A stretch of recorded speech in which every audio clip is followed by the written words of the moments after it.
Okay, we have the green bars, we have the live counters ticking up, so we should now be live, which of course means welcome back to the Storytime Network. It is the Paradox Hour podcast, and we have 57 new anime premieres to talk about. Oh god, it was a long... It's just a few. It was a long time. Is this the most we've ever had to talk about? I think it's up there. I don't know. I would have to go back and check, but it is certainly up there.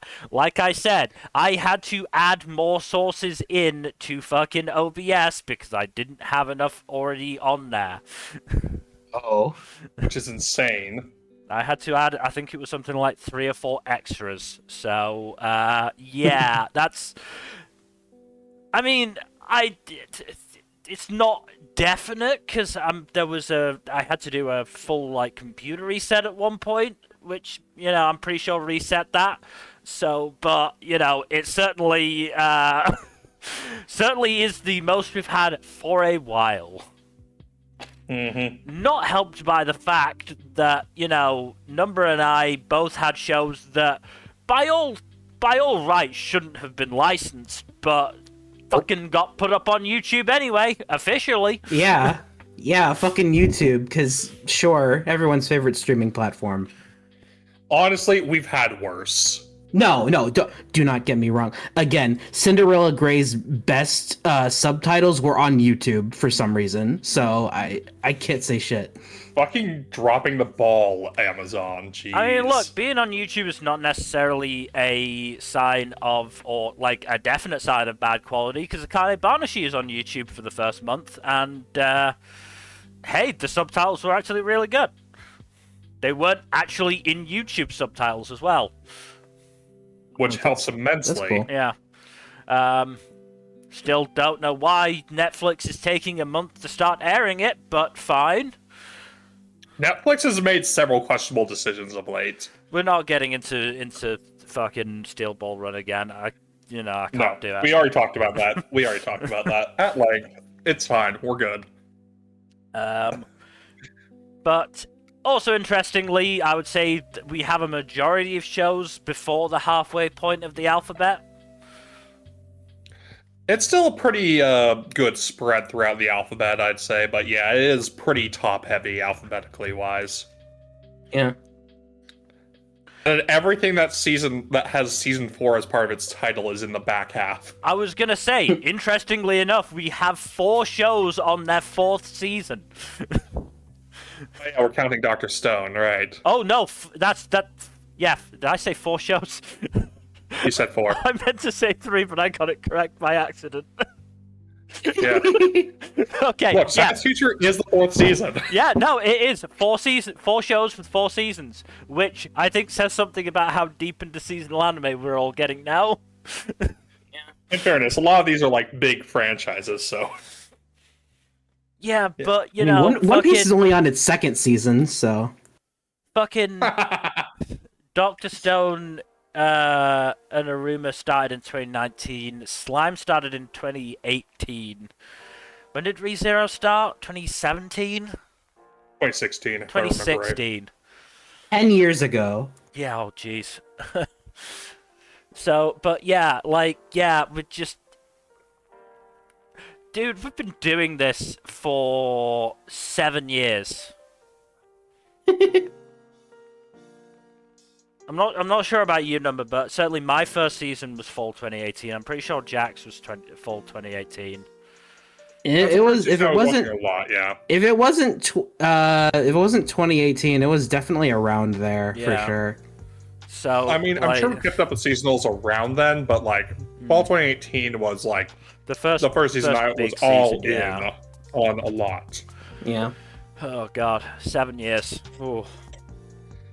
Not yet. 7 years in starting after the end of next season. No, 7 years. 2018 to 2025. Fuck. Shit. Damn it. Fuck. No, it'll be 8 years soon. Shit. It'll be 8 years come this fall, yeah. Anyways, we should get started because this is going to be a long one. Yeah, because this is probably one of the most stacked seasons we've ever had. Certainly matching up to, weirdly, summer 2019 and fall 2018. Those are 2 insane seasons. Yep. And I think we have more anime per season now than we did back then. Yeah, because the anime industry is quickly heading towards a plateau in the amount of shows, and where a plateau happens, a crash soon follows. The anime tumor is metastasizing. Mm-hmm. Yeah, like there's no way they can keep up with this. Anyway, we should get started with our very first show, which is 100 Scenes of Awajima. It's all right. Anyways, let's move on. Wow. I'm kidding. No, come on. No, so I don't entirely know what the show is going for. I think it's more of a episodic, character by character sort of unique perspective sort of thing. Because it starts off with a girl after moving and starting attending this opera school, Review Starlight style, and minus the death battles, and damn, and then no drafts either, unfortunately. And then the focus shifts on her roommate and her story with her childhood friend who she was going to attend the same school with, but they didn't because of reasons. It's a whole thing. So, not a whole lot to really say about this one. It was just kind of all right. Didn't really get that much into it. So, yeah. I mean, I will point out that the author is potentially transphobic. Which is, that doesn't help. I mean, I don't know enough to say for sure, because the evidence that I've seen is the author I believe the author is a her, on her second account reposted something about J.K. Rowling and cancel culture bullshit. Ooh. Yeah, that's yikes. And I've read, admittedly, only one review of one of her previous series, Wandering Sun, which apparently deals heavily with trans people and is not good. Is not well handled, to put it lightly. Again, I've heard about Wandering Sun. I've heard mostly good things about it. Yeah, exactly. That's where I'm confused. I didn't know that she did that. I will send you the thread. Like I said, it's just one, so that doesn't, that could just be one person's interpretation, but it's distinctly possible, I feel. Oh yeah, no, of course. It's just, that's interesting. Huh. I learned a lot today. I mean, in the review they say that apparently the anime for Wandering Sun changed quite a bit, so it's possible the reputation it has is more based on the anime than the manga. I'm not sure. That would make sense. Like I said, I don't necessarily want to, fully cast aspersions, but yeah, it's not, there is some evidence at the very least. I'd love to have found that second account, but it has since been deleted because I did try. Yeah, I wonder why. Yeah. Okay. I very much tried. As it turns out, there is such a thing as bad publicity. Again, I have no idea if she did it because of that reaction or if it was something else. I don't know. This all happened, at least 2 or 3 years ago. But and people change. Mm-hmm. She could have gone better. Yeah. Or worse. I don't know. It's just something that I saw in the lead up to this season and. Thought, okay, yeah, that might be something to just, bring up casually. Nothing. Or maybe the author misread something on or whatever. Maybe. I don't know. Maybe we don't know. We don't know. But you can't always trust automatic translation software. So no. Yeah, I mean, from what I know of the series, it seems interesting, but also like, I mean, the vibe I got from it was anthology based. It wasn't gonna be like a solid focus on any one character or set of characters. Exactly, that's what I got very too. Much an ensemble based vignette series. Yeah, which is know, like I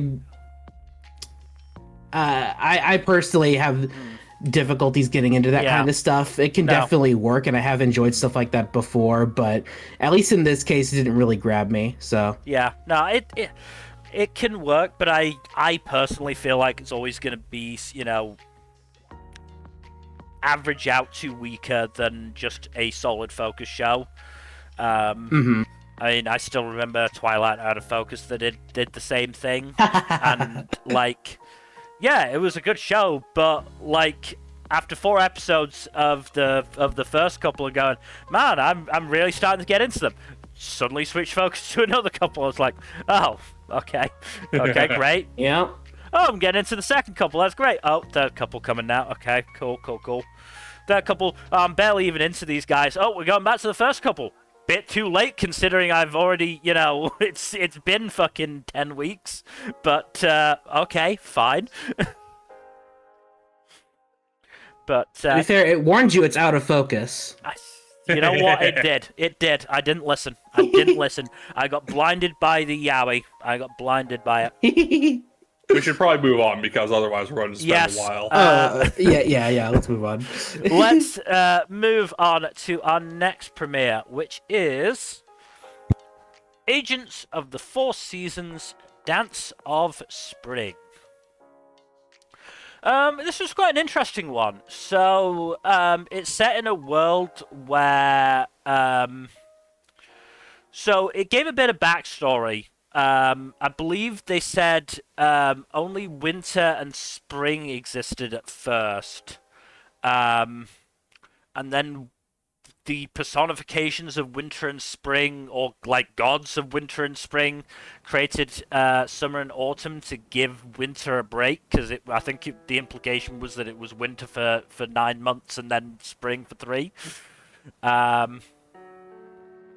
But because the goddesses can't, really act on the mortal world themselves, they have to have agents to bring the next season along. And unfortunately, Hinagiku, the agent of spring, has been out of commission for 10 years. So it went winter, summer, autumn, and then another 6 months of winter. This is implied to be because... so there was a scene at the start where it seemed like Hinagiku had either been attacked or kidnapped and had to be rescued. And was basically told, lay low for a bit.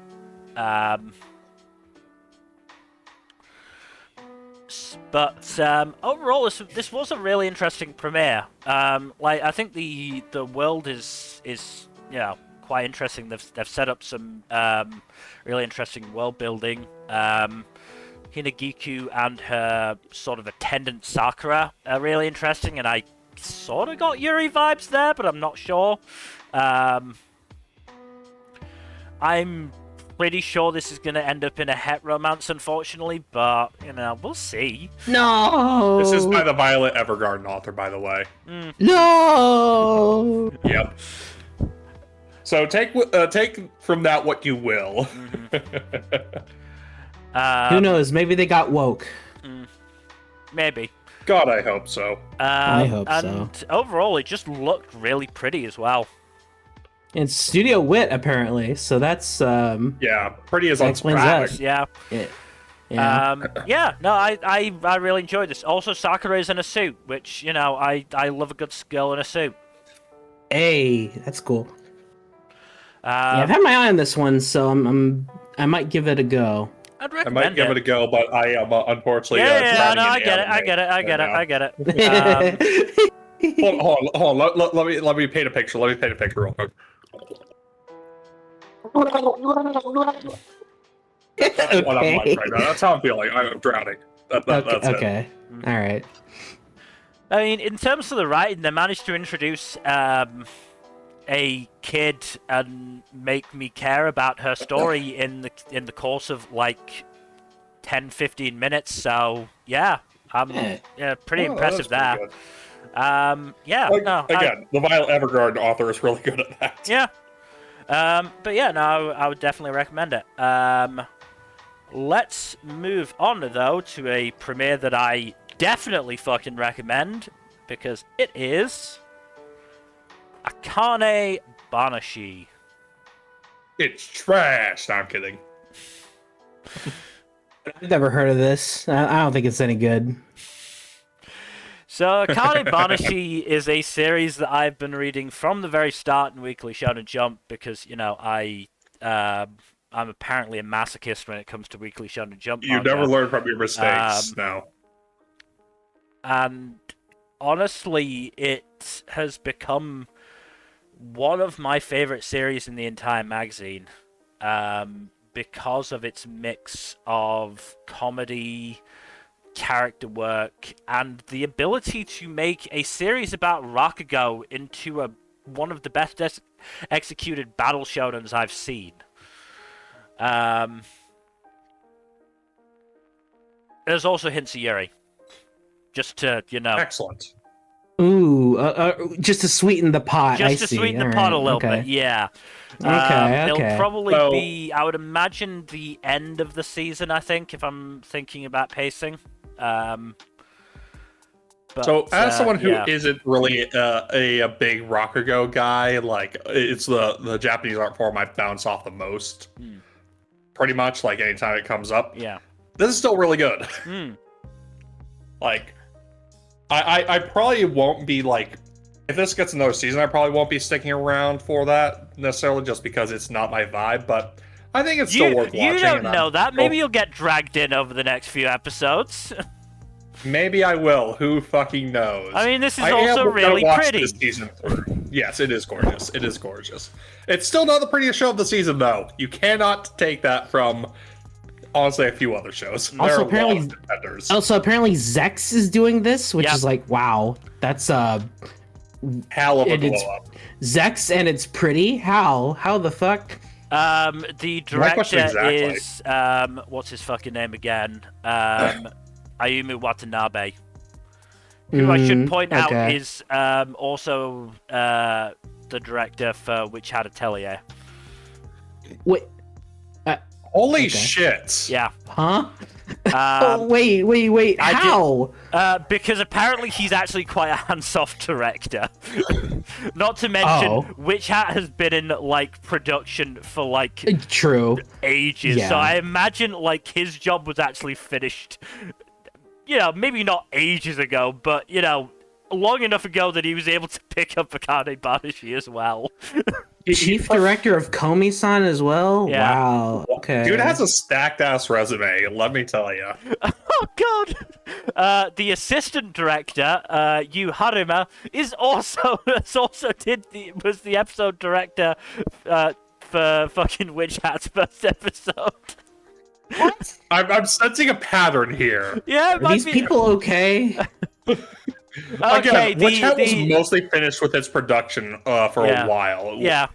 Like, I'm pretty sure they they finished last few episodes recently, but most of it has been done. Like I said, I imagine like what staff crossed over probably had most of their work done on Witch Hat before they started working on Akane-Banashi, but yeah, this looks really pretty because it's got a really good staff behind it. Not to mention, you know, they've got a really pretty manga to work off of. But yeah, the first episode, rather than focusing on Akane, who is the protagonist, focused on her dad, Shinto. The decoy protagonist. Yeah. And his journey to his Shinichi test. Which is it goes well, of course. Obviously.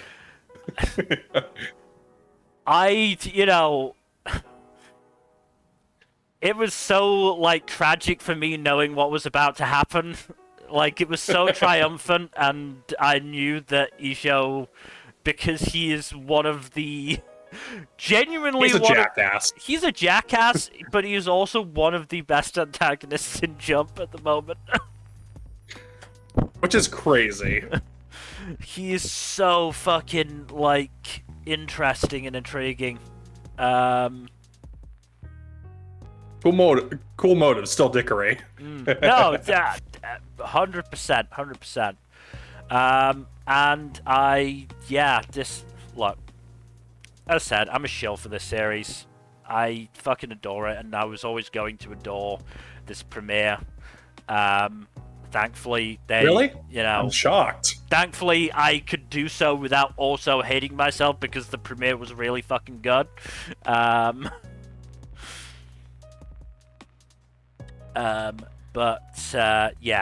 I am so looking forward to the rest of the season for this because I think this is really good.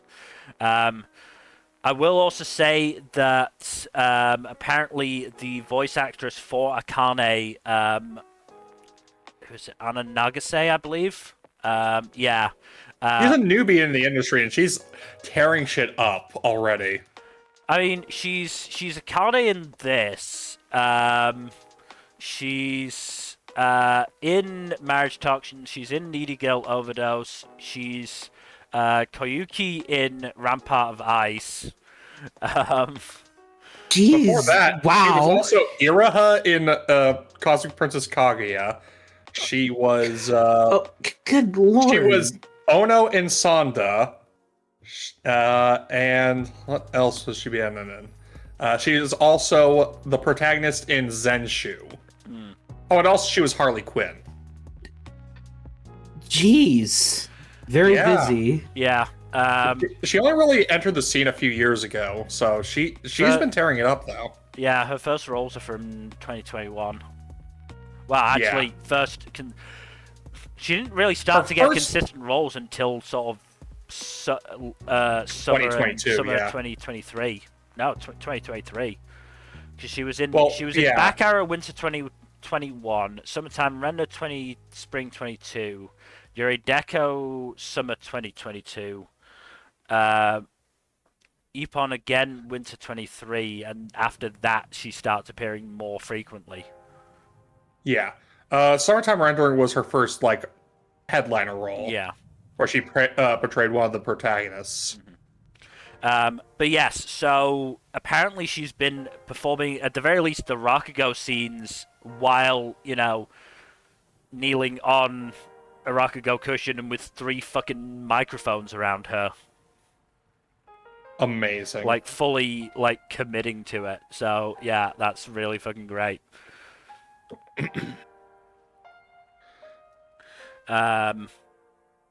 Before you gush anymore, because I know you want to gush continually. I was gonna actually move on because I know I can't gush for forever.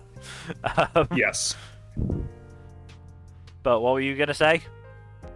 Oh, I was just gonna say we should probably move on. Oh, okay. Last thing I want to two last things I want to say. Fucking Akane going into a full Rakugo performance to tell the story of her fight with Jumbo. Fucking great. She did a fantastic job. Really good protagonist moment, yeah. Yeah, fucking loved it. I love Feral Akane. And second, the OP is fucking stupendous. Mm-hmm.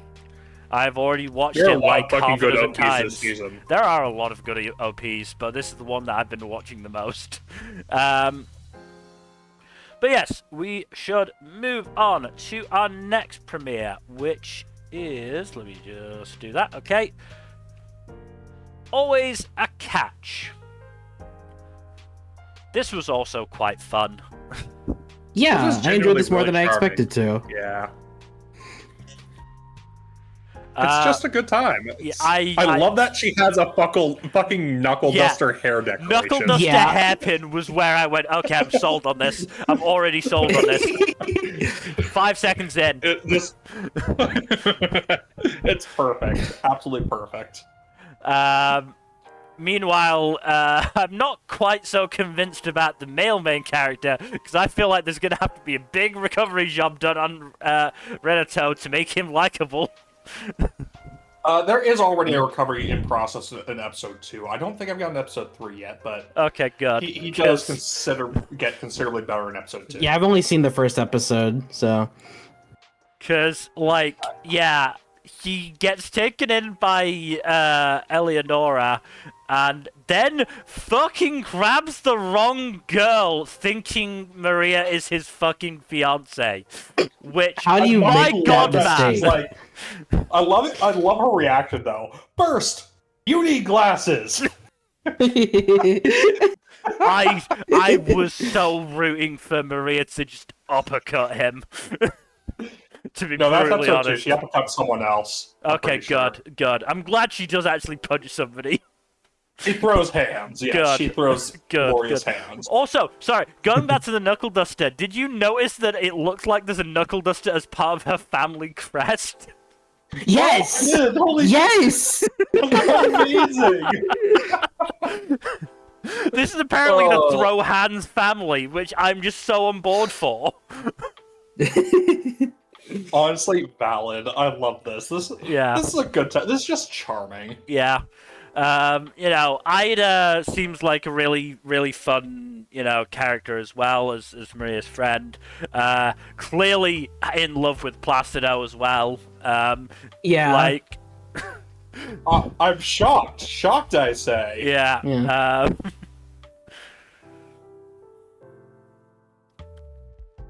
But yeah, like this was a fun premiere. Obviously, because of Maria's martial arts proclivities. Let's say there's going to be comparisons to. May I ask one final thing? But it's I would. It has a bit of a different vibe. It's a different vibe. I would say Maria is so far less proactive of a martial artist than Scarlet, yeah. Scarlet. That's it, Scarlet. Yeah. Yeah. Also a bit less bloodthirsty, if we're Yeah. being honest. Well, who knows? Who knows what'll happen over the course of this season? I mean, Scarlet absolutely would have punched Renato. Let's be honest. Yeah. Yeah. I do love that the fucking aide was panicking so much when Renato was doing his whole thing. Like, dude, come on, I did the research for you. You've grabbed the wrong girl, please. Oh, God, yeah. This was a very fun premiere. We'll see if there's anything, like, more to it in terms of plot, but if the characters are this enjoyable, I'm not too fussed. Yeah. I've got plot elsewhere, if I'm honest. Plot or plot? Bit of both. Or both? Bit of both. Bit of both. We can talk about those as we go down the list. But yeah, no, Always Catch was definitely enjoyable. I don't, Indeed. I would be surprised if it was challenging for top spots at the end of the season, but it definitely seems like a solid show so far. Yeah. Solid upper middle tier show, I'd say. Well, in any other season, it would be, probably sort of around the sort of 4 or 6 range. This season, it might be closer to 10. Probably the 7 to 10 range, I'd say, yeah. Yeah. Which, in this season, is not a bad thing. Yeah, it actually means you're going to stay on the list. Anyway, we should move on to our next premiere, which is an observation log of my fiancée who calls herself a villainess. You had glowing things to say about this, Jack, in the Discord, so let's have it. Did I? I No, don't recall. you did not. Yeah, no. It's a weird one because it's told from the perspective of not the villainess, but her fiance, who is one of the quote-unquote capture targets. I think that word is used in this one for the actual heroine of the game type thing. It's a bit fatphobic, not gonna lie, because Right. of Hero. Wonderful. Yeah, she's a bit plus size to start with as a child, and then she does the whole, oh yeah, I'm gonna train and lose weight thing.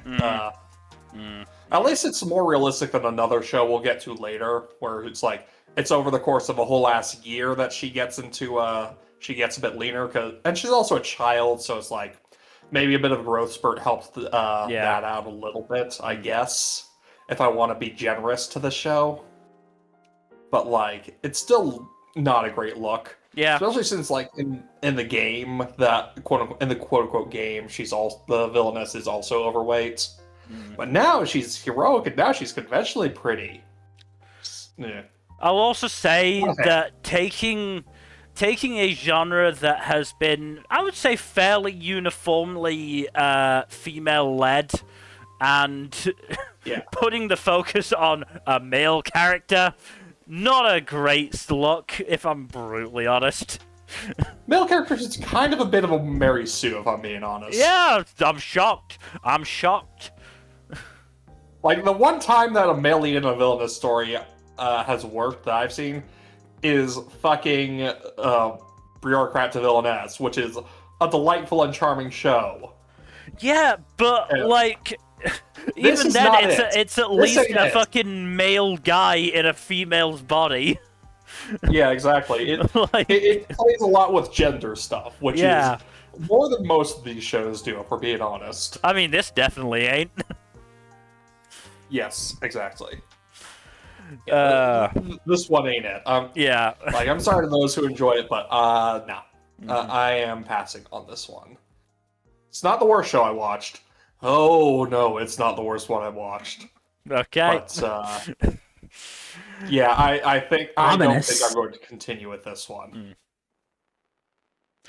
Alright, let's move on then to our first sequel premiere on the list, which is... And our sixth A show, Jesus. The Angel Next Door Spoils Me Rotten Season 2. It's more of a...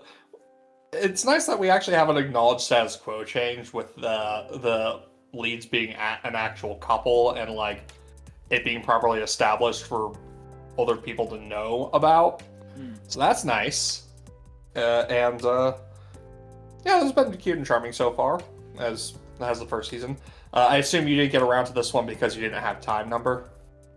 Well, that's part of it, but to be honest, I'm not sure I really feel like watching season 2 right now, so... Yeah, fair enough. I enjoyed season 1 just fine, but I'm like, I was pretty content with how it left off, so... You know. Well, this does have some interesting stuff playing in it. They visit Amane's parents, I think in episode 3. Oh boy. Yeah. Oh no, it's fun. It's pretty fun. That's a neat interaction. But yeah, this mostly staying the course of season 2. It's not like particularly better or worse. The opening is a bop once again. Oh, I'm sure it is. I've heard bits of it, and I'm like, oh yeah, that's another banger. Yeah.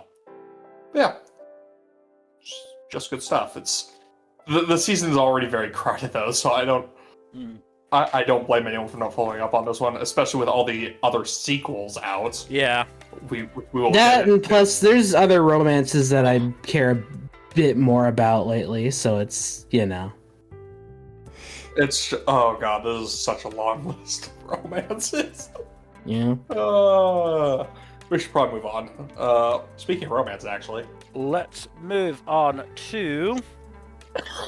Botan Kamiina fully blossoms when drunk.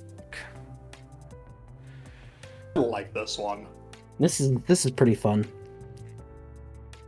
I love Botan and her drunken riz. I can't do this one. Is it because of the alcohol stuff? Yeah. I get it.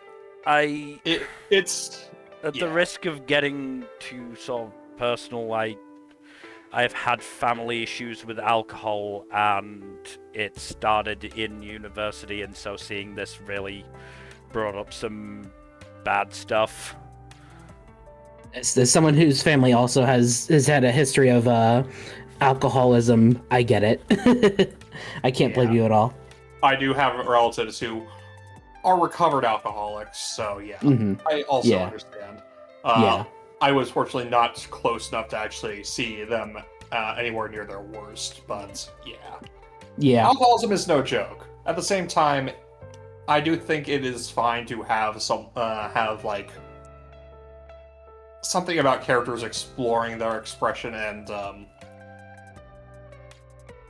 just their tastes in both alcohol and in attractive people around the same age. Now, with this show, I think they're doing it just fine. Although I will say that's an awful lot of day drinking. That's college. No college I went to. The drinking wine when it was barely noon was what really got me. Yeah. Yeah, definitely pushes it a bit. Yeah. Maybe I'm just seeing some of the crazy shit. Not necessarily my college, but adjacent colleges. Again, that's fair. It's fine if it doesn't go too far, but there are unfortunately so many cases where it does go too far. I'm sure it won't in the show because this seems like a romance and a chill comedy vibe, and alcoholism isn't really the chillest funny vibe that I'm sure this show is going for, but I just. Yeah, I don't think they'll ever go to like Bocce the Rock levels of dark humor around alcoholism. Yeah. No, again, I would very much doubt it. I mean, just getting away from the actual story stuff, this show also is very pretty. It's fucking gorgeous. Oh my god. Episode 2 is also gorgeous. Oh my goodness. Like, it's had 2 different ending themes from the looks of it. Yeah. And they both are absolutely gorgeous with watercolor designs as well. It is a beautiful looking show. Yeah. And I mean, this is the studio that did Mono as well, which is also quite pretty. Yeah. Yeah, that doesn't surprise me. The director has done stuff for shows like Dress Up Darling, Cinderella Grey, Solo Leveling. That is quite the resume, good god. Yeah. So, definitely... The staff for this one's pretty stacked. Am I the one who got some Shaft vibes? I was going to say no, but I just remembered that there was a head tilt in episode 2, I believe, where I'm like, oh, wait a minute. So, I would not be shocked if some animators had some experience at Shaft. Look, I see a head tilt, I think Shaft immediately. Yeah. Because that is their signature thing. Actually, episode 2 specifically was reminded me of DIY for some reason, and then I realized, the person who was very heavy on that episode was also very big on DIY. The more you watch anime, the more you learn that the anime industry is very, very interconnected. Yeah.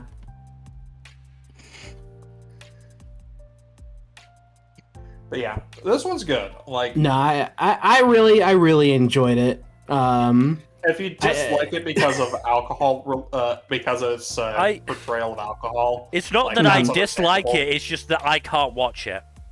Like I can totally I liked the characters. I liked the vibe that they're going for, but I can't do it. I can't. Dislike is not the right word. Little too close to home. Yeah. If it is like. It's a content warning thing, really.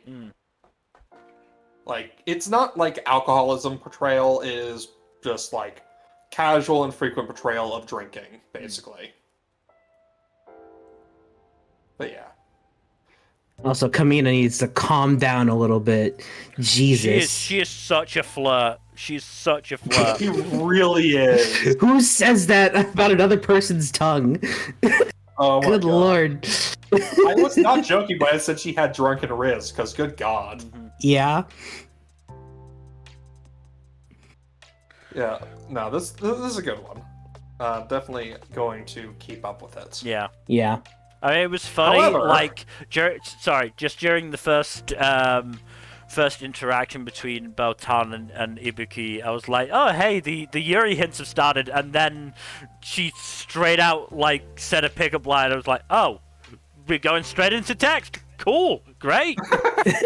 Let's do it. I also made the point when Ibuki took note of all the plushies in Botan's room that she's going to have to be prepared for those plushies to watch them having sex at some point. Oh no. Oh no. Yeah. God. Are we also just going to end up in one big gay drunken polycule by the end? Possibly. I don't know. They already teased a second couple in like the second episode. Yeah. I mean, just from the I feel first... sorry. There's love triangle as well. Yeah. Yeah, I feel sorry for Gujo because Like it's not Botan's fault that she's just got that natural level of charisma. yeah. But hey, it was Botan who Ibuki had a gay awakening over. Yeah.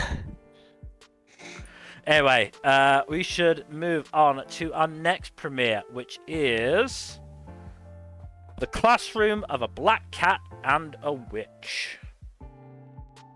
This one fucking sucks. Alright, I was about to ask... So I've heard. I was about to say I've not actually heard that much about this one, so I was gonna... I was interested in hearing your take, but it sucks. Yeah, I heard one thing and that it apparently sucks. So less than 5 minutes in, we already get a pretty blatant panty shot, so that's fun. Okay. Awesome. Great. Also, like, the main premise is Protag-chan wants to go to... I don't care about remembering the character's name, so I'm just gonna fucking whatever. Wants to go to the magic school. Fine, Speaker or whatever the fuck her name is. Speak A. No, you know I don't care. But yeah, Speaka or whatever the fuck her name is, wants to go to the big magic school and is training super hard. And it turns out she needs someone to actually properly train her, or else she can't get in. And lo and behold, this cool prodigy magic guy comes along, but he's stuck in the form of a cat. So he basically does a whole bunch of dumb trickery stuff to get her to try to help him out, and while that seemingly doesn't work until the very last day of the trial period or whatever the fuck ever. It's like, okay, cool, whatever. Then they find out the magic book and all that gives them the key to figuring out how to undo his cat transformation. You want to know what that is? You want to know how it's undone? Oh no. Well, first of all, she has to get to his level, which is, something that's not mentioned until at the very end of the episode after they try to do the method. And the method is she kisses his asshole and What? siphons magic into it. What? Why was my joke answer of pegging closer than it should have been? Yeah. Having a schoolgirl French kiss a cat's asshole was not on my bingo card for this season, but here we fucking are. Okay, fine. Oh Yeah. boy. I am dropping this fucking one like the hot garbage it is. No, thank you. Fine, I'm not going to stop you for that. Jesus. Yeah, no. I'd say I expected better Leiden films, but I didn't. You can't set high expectations when you're, doing shit like that. Okay. Anything else, or do you want to just move on to something better? There's probably other stuff I'm forgetting to talk about, but I don't want to dwell on this fucking thing. Let's move on to something actually good. Alright, let's move on to Daemons of the Shadow Realm. Hiromu Oh, Arakawa, boy. you've done it again. Yeah. Oh, yeah. And Bones has also done it And again Bones, because you've done it again. And the same staff that worked on Brotherhood, you've done it again as well. I'm not shocked. not even just Brotherhood. They got people in the original FMA adaptation as well. Yeah. Honestly, this is like the least shocking grab that they could have done because like they've already worked on Arakawa adaptations before. It is like the most natural decision to bring them back for this. Yeah. So just as a rundown of the staff that I've seen crossing over so far, Masahiro Ando is the director on this. Did storyboarding and episode directing for 03 and storyboarding for Brotherhood. Nobuhiro Arai, character designer and chief animation director here. Did key animation for Brotherhood. Yoshiyuki Ito, Koji Sugiura, Hiroki Kano, Mio Araki, Norimitsu Suzuki, and Hidenori Fukuoka, all working on Daemons, all did work on 03 and Brotherhood. And that's just a short list. Like there's other stuff we don't know about. So I mean, there's more to come. Is the thing. So Yeah. I'm sure Yeah. as the show progresses, we'll get more staff. I also want to make mention that the opening also that the full version of the opening has a reference to the first Brotherhood opening as well in it. Oh So- yes. It's So kind of very they know what they're doing. Yeah. And yeah, this, I mean, in its own right, I've only watched the first episode. It was really interesting. A lot bloodier than I was expecting. I was not expecting a full commando assault on this fucking village, but hey, that's what happened. I was also not expecting Little Red Riding Hood to have terrifying fucking invisible jaws, but hey, that happened as well. Bill. This is the author of FMA. Yeah, and FMA started a little bit. I would argue FMA started a little bit more chilled than this. I don't know about chill. It started more chill, and it did not stay that chill. I mean, Also, look, FMA started with Ed and Al, deconstructing a cult, but I would still say it was slightly chiller than a fucking full-on murder assault on a village. Yeah, I will say, like the overall execution of that whole sequence was really well done. I like the whole foreshadowing of, oh yeah, dragons, and it's a sound of airplanes.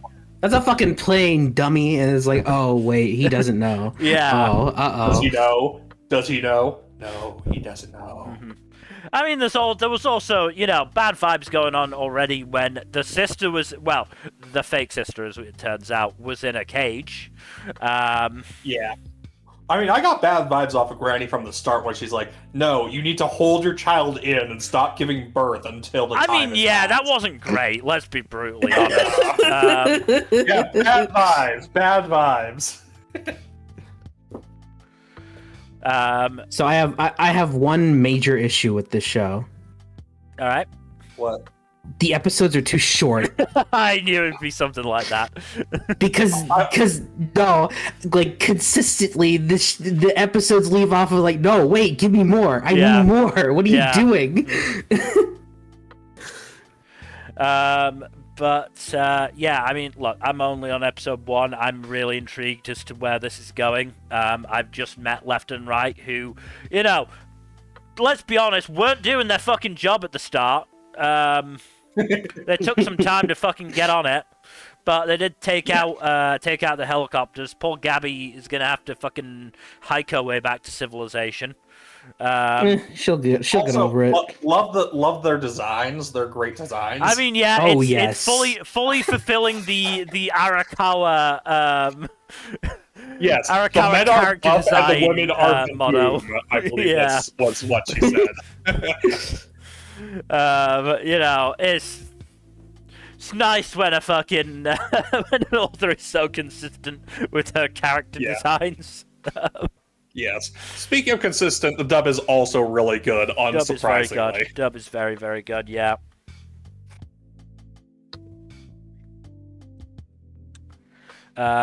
This is just a really good show.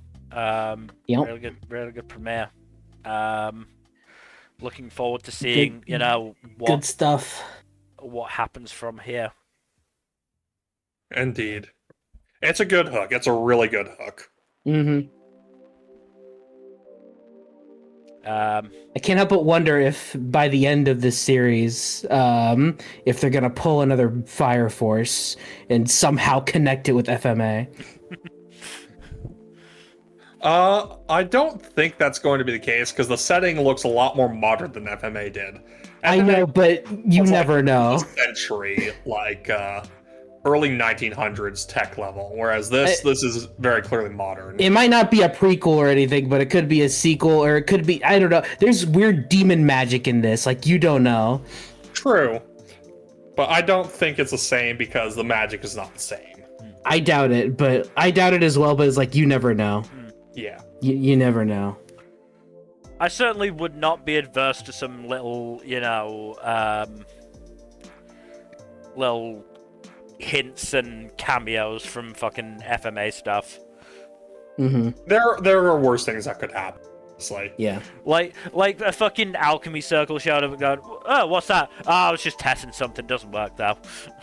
Okay, that'd be funny. That would be really funny. Thought it might summon the short fucking demon, but nah, nothing happened.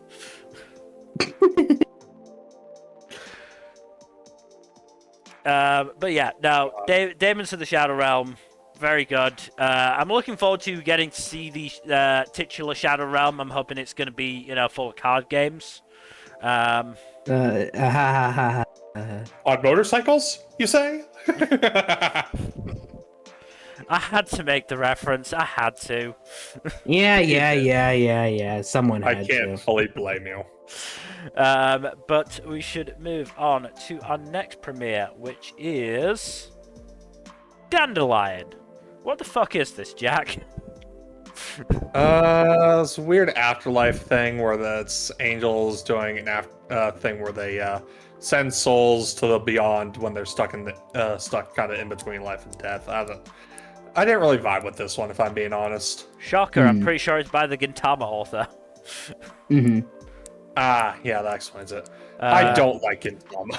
Dandelion adapts a 2002 Hideaki Sarachi one-shot that was included in Volume 1 of the Gintama manga, so yeah. Yeah. Yeah, well, this is a 7-episode anime for some reason. I guess they expanded on the one-shots. Yeah. Regardless, I'm probably not going to watch any more than the premiere. It's whatever. It's Fine. not really my thing. Thank you for watching it, because I only discovered its existence late in the game. And it only fucking dropped on Netflix 2 days ago. Yeah. Look, I've watched worse things this season. But if you don't vibe with it, you don't vibe with it. Yeah. Yeah. But yeah, so let's move on to something I did vibe with, because it's a sequel to something I vibed with. Yeah, let's move on to our next sequel premiere, which is Dorohedoro Season 2. This show has no fucking breaks, good god. So I am a bit annoyed that they dropped 3 episodes all at once to start with, which is yet another one of Netflix's weird-ass release things that we could honestly just talk all day about and it'd still be annoying. That said, Dorohedoro is still really good. It is the crazy, grungy bullshit that you'd expect it to be based on the first season. The new opening is a fucking banger. It is by No Name, which you are familiar with, Mill. Yep. I don't know if you're familiar with Nmbr. Well, they did the whole soundtrack for Dorohedoro, so that makes sense. Yeah, they're a really good artist, so yeah. But yeah, it continues to be really good. There's not much to say. A lot of the plot has started really kicking in earnest. After all the crazy stuff that it's also been 6 years since season 1 of this. I'm pretty sure season 1 was either 2019 or 2020. Let me have a look. Makes sense considering that this is Mappa and they've been doing, a whole lot of shit. Mappa's been doing fucking everything, yeah. Yeah. Yeah, winter 2020. Before, everything went to shit. Literally right before. Also, that was back before Netflix actually did like weekly releases on anime, so it was a batch. It was just all dropped at once. Yeah. I don't think they started doing the weekly releases until like a year or two later. I don't remember. I think the first big show that they did it with was Komi. And that was 2022. Yeah, which was 22. So, yeah. Damn. Like, that's the first show that I remember them doing that for. Yeah. Yeah, no, this one's still good. Yeah. Not really much else to say beyond it continues to be an excellent show, and it is as brutal and grungy as ever.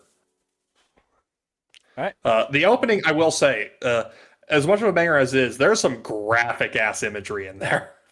All right. Like, I would recommend watching it just to get the song, but there, like, the first third of the OP has some like pretty brutal imagery, pretty visceral imagery. Actual viscera? Yes, actual viscera. Okay. Like, yeah. Alright, well, let's move on to our next premiere, which is, of course, our extended farewell to Dr. Stone Science Future Part 3. This is the end. Kind of wild that this is our second, third actually, major shonen to be finishing up in as many cores. Because we had My Hero wrapping up in the fall, then Fire Force wrapping up last season, now this. Again, a consequence of, most of these series starting, as we were getting into seasonal anime. I think My Hero was a little bit before. Turok was 2016. Yeah, and, them not being the 700 chapter monsters that their predecessors were. Mm-hmm. Also, I'm pretty sure Hero Aka was the first, like, major shonen to go the seasonal route rather than, like, continual release. Yes, it was. Certainly big. So thank you, My Hero, for setting the Thank you, My Hero, for setting that precedent, because thank you, a lot Bones. of these anime would be a lot worse. Thank you, Bones, for going the rational route. Yeah. What the fuck were they on doing continual release before that? Anyway, Dr. Stone, this is the final core, and we are very much leading up to, heading to the moon to confront Y-Man, who is still, being an ominous dick. Yep. Yep, a Reno. Do you want to die? Hell of an ominous message. Do you want to why? Do you want to lie on this fluffy marshmallow bed? I said, why, man? But yeah, look. But yeah, no, Dr. Stone continues to be good. I know, if I'm remembering right, this is kind of like where the manga kind of like took a slight decline in quality just because of the pacing. But I mean, it's overall still a really good series. It was very much it very much felt like a case of the Boichi was just the artist, not the author, right? Yeah, it was Inagaki. That's the Inagaki. That's it. I mean, they'd been doing it for however many years at this point. I think it was almost 5 years. It was already, a more intense manga to do anyway because of all the fucking research they had to do for it. They had multiple science consultants, I'm pretty sure. And, they had to keep taking breaks to actually do the research without, falling behind on stuff. So it doesn't shock me that, once we got to, the conclusion of the Zeno storyline, they basically went, all right, let's, they didn't phone it in at all, but let's, They hit the gas. let's get to the end here. Let's get to our conclusion here. Again, can't fully blame them. But it's still Doctor Stone. It's still enjoyable. Yeah. I'm still watching this dubbed with my mum. Chelsea is so full of like Zuma slang that it is honestly kind of insane.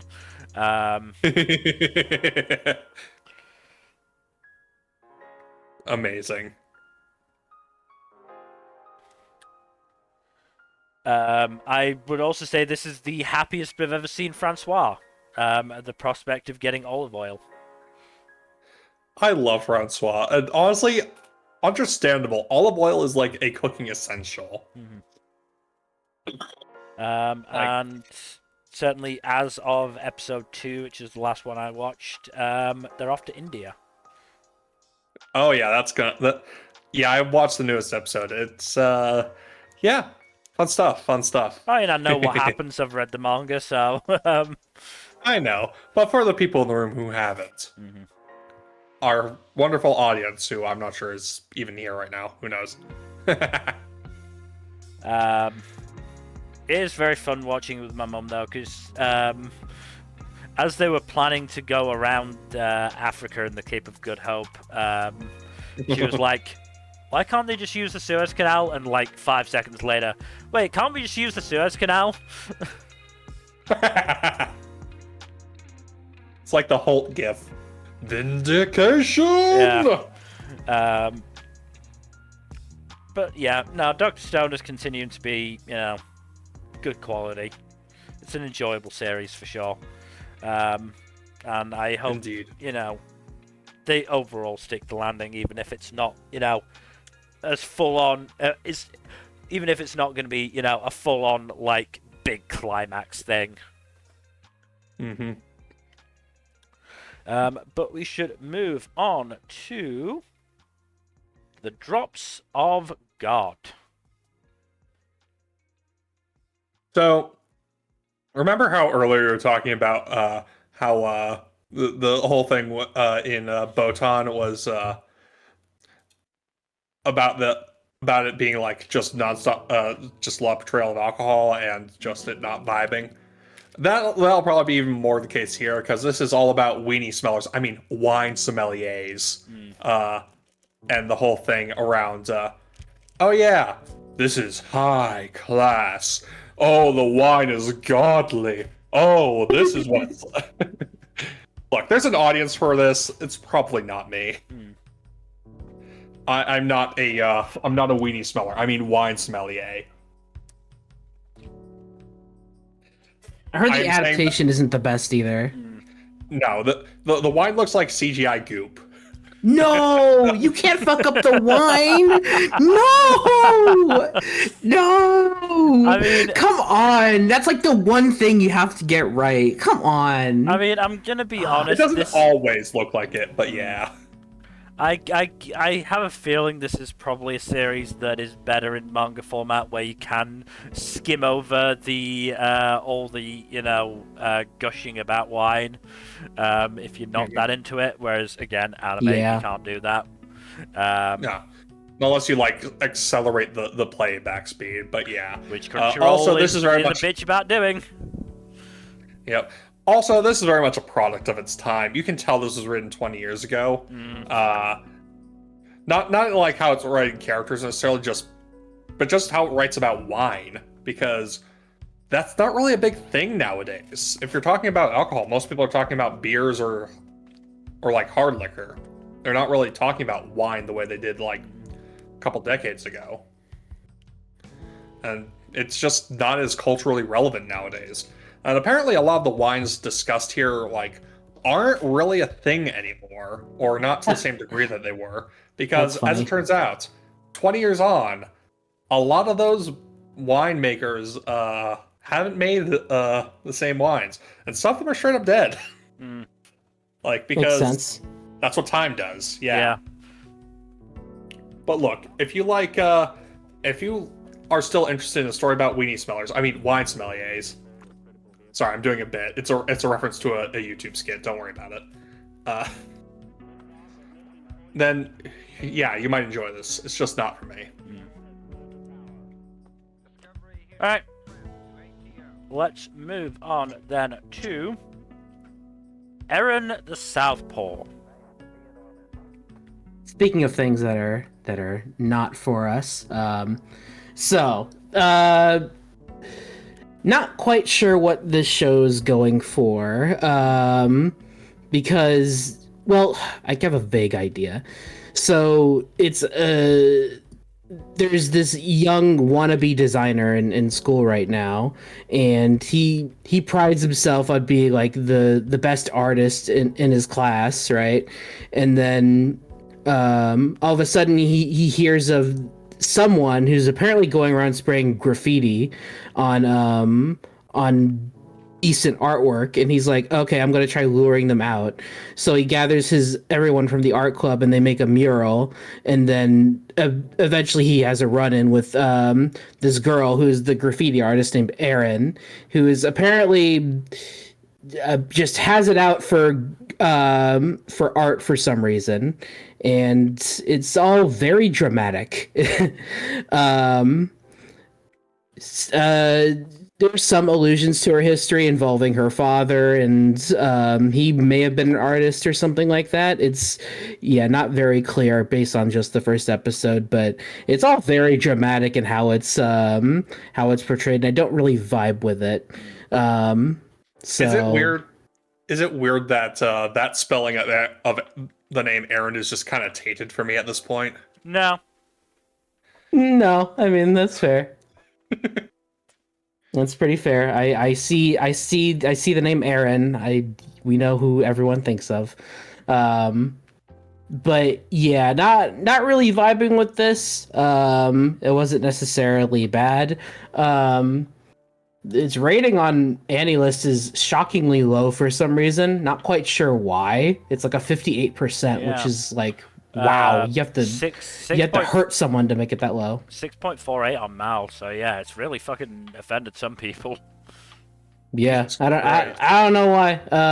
But I didn't find anything particularly offensive, at least not in the first episode. But yeah, didn't care for this one too much. So.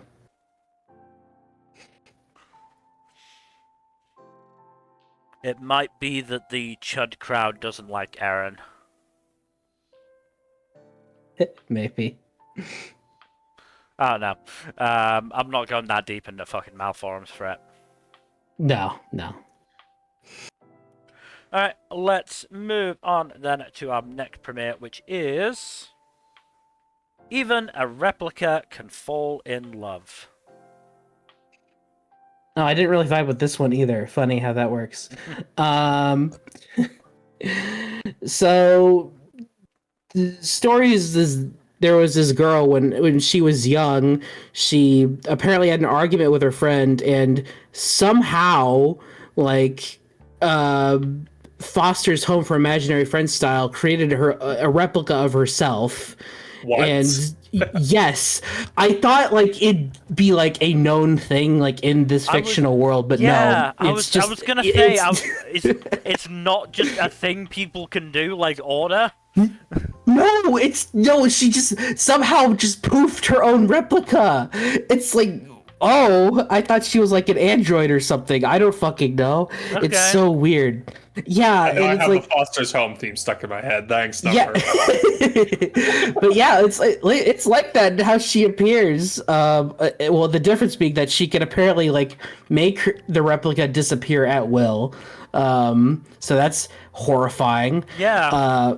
But yeah, and she keeps the replica a secret from everyone, and at first like they were all buddy, but then she started having the replica take her place and stuff, and now it seems like she's just disassociating with life in general. So not quite clear the whole story there, but yeah. And she just starts kind of treating the replica like shit.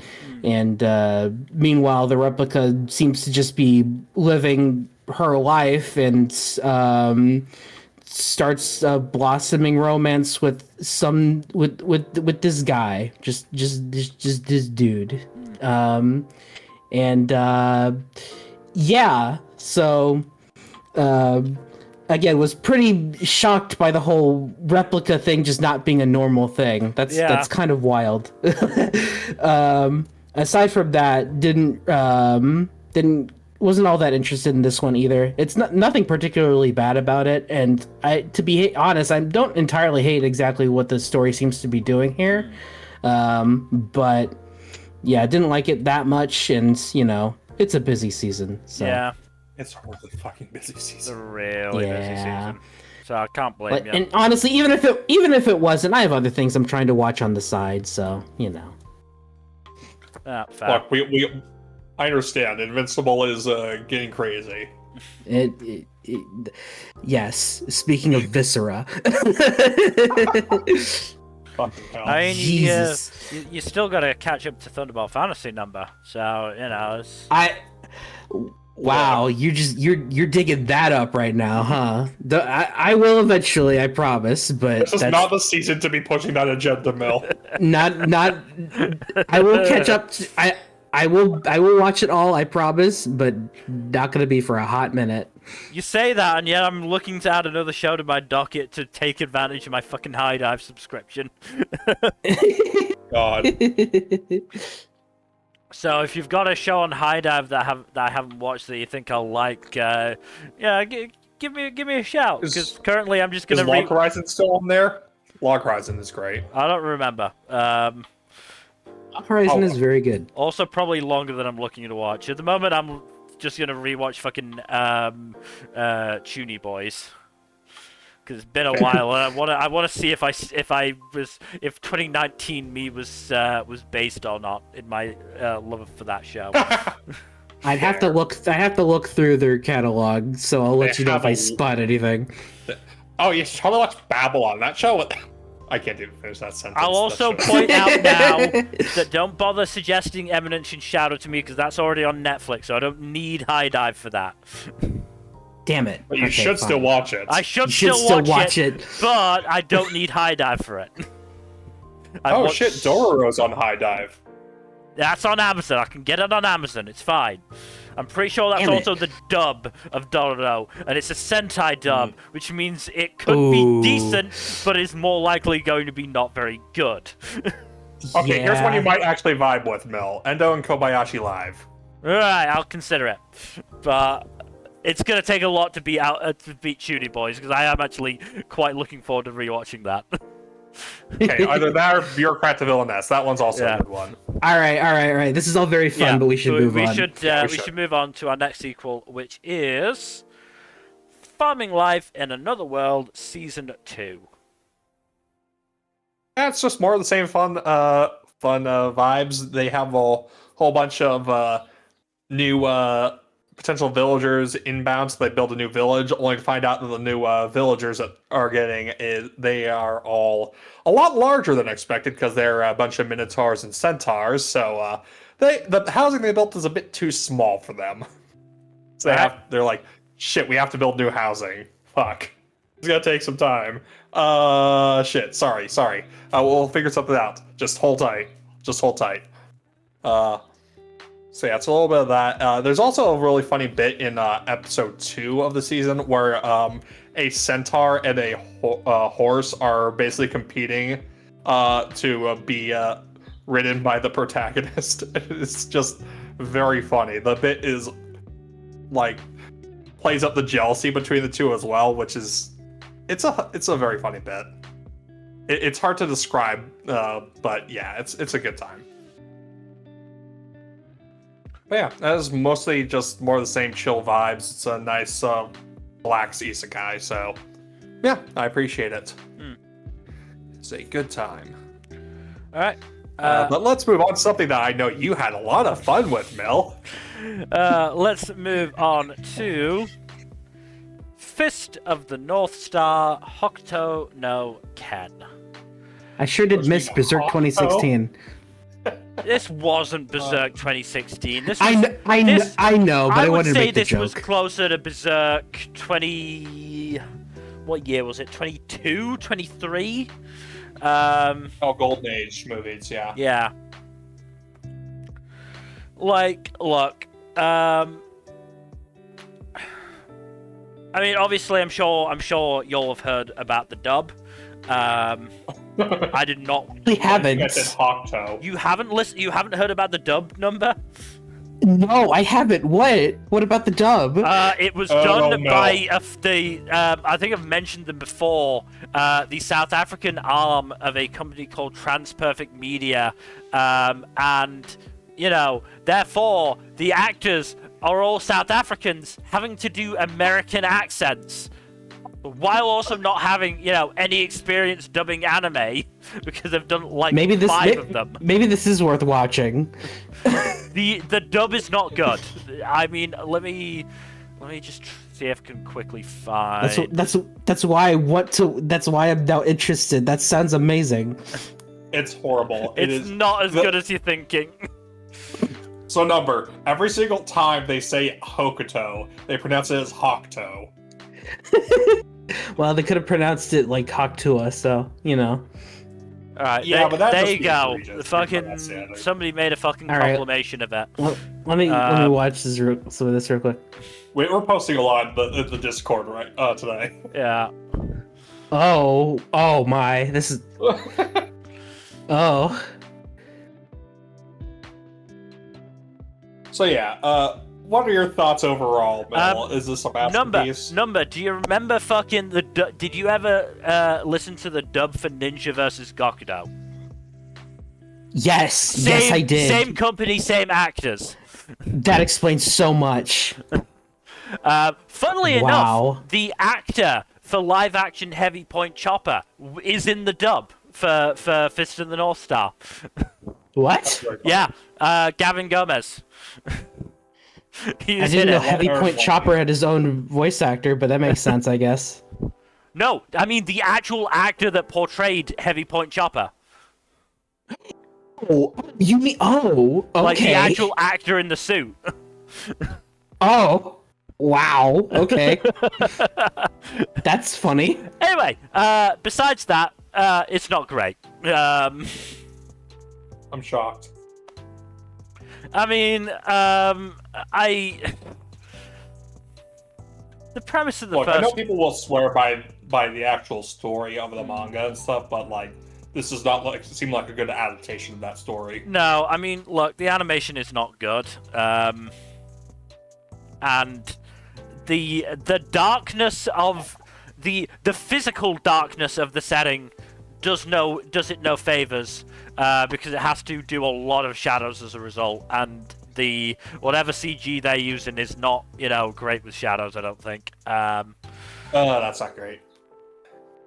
But yeah, I mean, the story of the first episode is that there's this fucking raider gang led by a guy called Zed, who discovers that one of his recon squads got fucking demolished by somebody or something.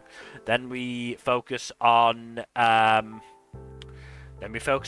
boy Kenshiro, who, despite the fact that he seems to be dying of dehydration and starvation, is still built like a brick fucking shithouse.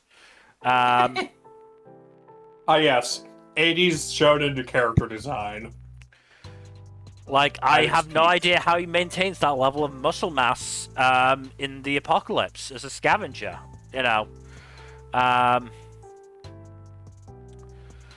Turns up in a village, he gets captured. The jailer is a mute little girl for some reason, because apparently she can't be helpful anywhere else. Kenshiro is also in the jail with a fucking brat of a little kid. They realize who Kenshiro is because apparently he has a reputation, because he goes around exploding people. Yes, the iconic "You Are Already Dead." Yeah, turns out that that tends to give somebody a bit of a reputation. But then Zed's gang arrives, starts attacking. Kenshiro is led out of the jail cell by the girl who is now no longer mute because Kenshiro pressed pressure points, except for the fact that she was mute because of trauma, not anything physical, so I'm not sure how that works.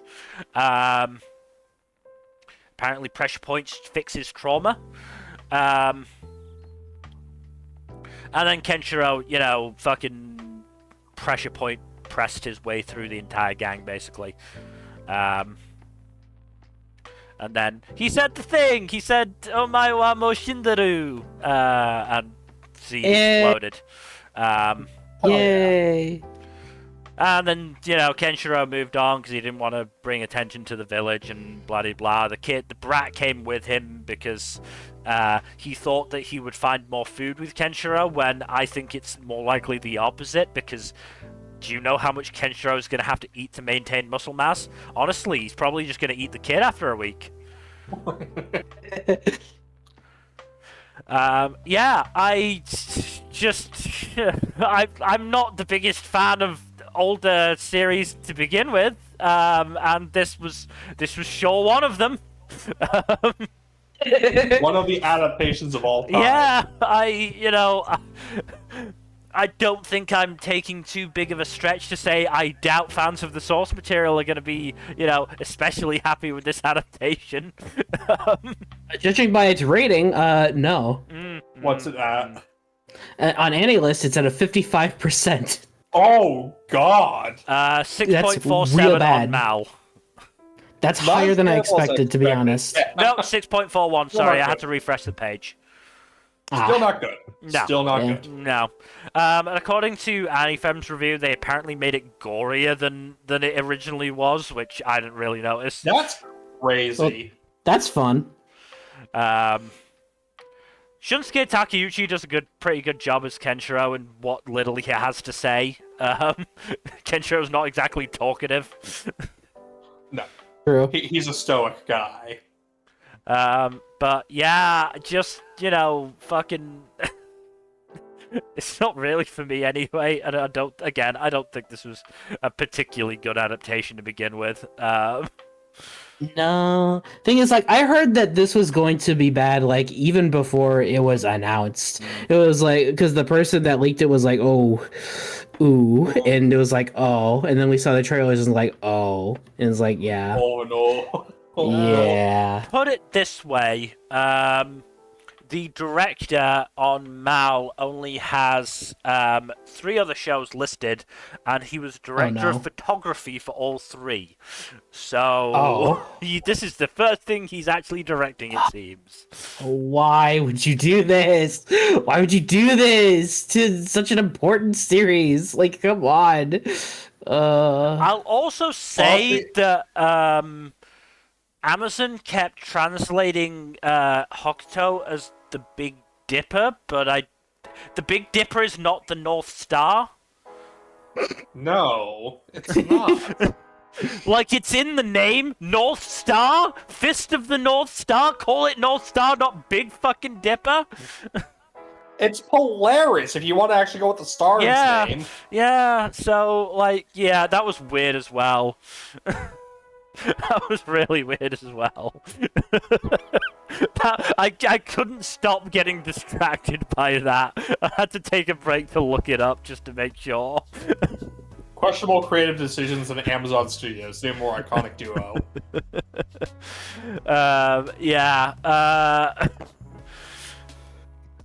It's a thing, I guess. I don't want to linger on it too much longer.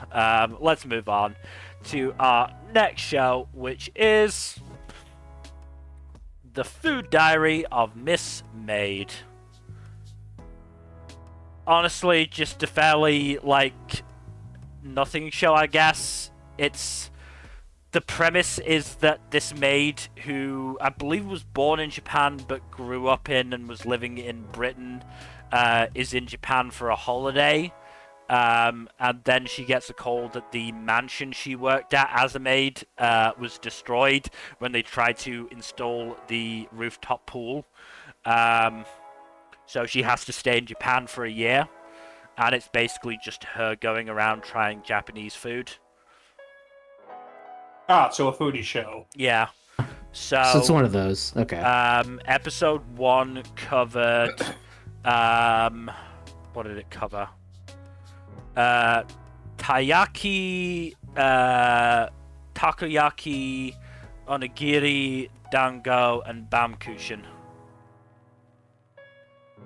I'm pretty sure bamkushin is not Japanese in Yeah, origin. whatever. They've adopted it. They did adopt it. Yes, It's I good know. enough, it's good I know. enough. They've I'm adopted it, splitting fine. hairs. I know. Yeah, just sort of like, it's a fine enough show. Like there's absolutely nothing fucking objectionable about this. There were some fun jokes. So Suzume saw a cat outside of her apartment and got down on its level to pet the kitty, and then her neighbor came and saw her in full, in the maid dress on the ground, and just sort of went, "Hi," and just went into her apartment. So yeah, that was a pretty funny gag, but yeah, there's just not much to this. It's about food. If you want to see Japanese food being eaten and so a half foreigner, gushing over it, this is a show to watch. But otherwise, I can't say I'm gonna be watching more of this because I just don't see the point. I don't think I'm gonna get much from this. It's unfortunate. Yeah, it is what it is. It's a fairly nothing show. In a lighter season, I might consider giving it 3 episodes to see if it does anything interesting. In this season, I just don't have the time. God. Yeah, this season's pretty busy. Mm-hmm. But should move on to something that was a pleasant surprise. Let's move on to Gals Can't Be Kind to Otaku. Yeah, this one is genuinely very good. Like, I am very pleasantly surprised by how charming this one was. The characters are all really neat. They bounce off each other really well, and they actually have like a fair amount of nuance.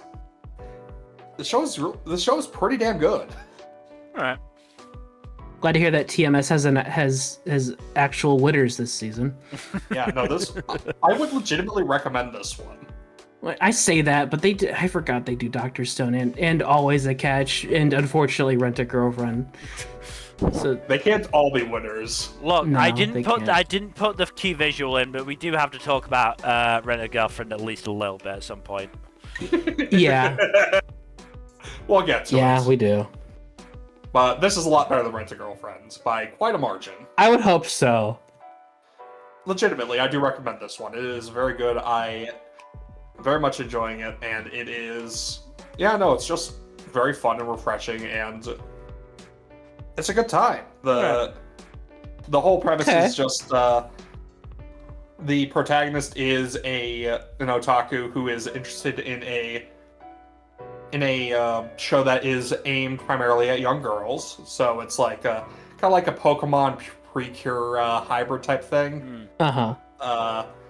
And one day, one of the titular gals, the one on the right, picks up, asks to borrow his eraser that has some of the mascots on it, and he hits it off with both her and her friend, the other gal in the visual, and turns out that the other gal is a closet otaku or closet geek about the show as well, and is a bit of a tsundere about it. But yeah, they have a really good dynamic with each other. They bounce off each other quite, honestly, pretty effortlessly. And yeah, it's just a really charming show. Okay. All right. Might take a look at it. I would recommend doing so. It is a good time. Also, the opening is a bop, and it is very fun. Okay. It is very pretty. Honestly, I would recommend watching the opening, even if you don't watch the show. All right. I cannot give this one enough flowers. It's not my favorite show of this new show of the season, but that bar is a very fucking high bar to clear. Yeah. All right. Yeah, Well, do recommend. let's move on then to Ghost Concert Missing Songs. I have no idea what the fuck I watched. Absolute Cinema? No. A 52% on any list. I'm fairly sure it's about that low on fucking Mal as well. Yeah, 5.8. Whoa! Wow. Yeah, this was incomprehensible to me, if I'm honest. I'm really not sure what happened. So we get introduced. Well, first things first. For a show that's set in a world where singing is apparently banned, there was a high percentage of sung dialogue in the first 2 minutes. As in, it was 100% because it was a song. Oh. What? Don't know what happened there. Also, the singer appeared to teleport at least once. So, set in 2045, apparently singing and making any kind of music by humans is banned. Main character goes out shopping with a couple of her friends. She's apparently a fan of historical stuff, buys a fucking warlord's helmet for quite a bit of money, blah blah blah.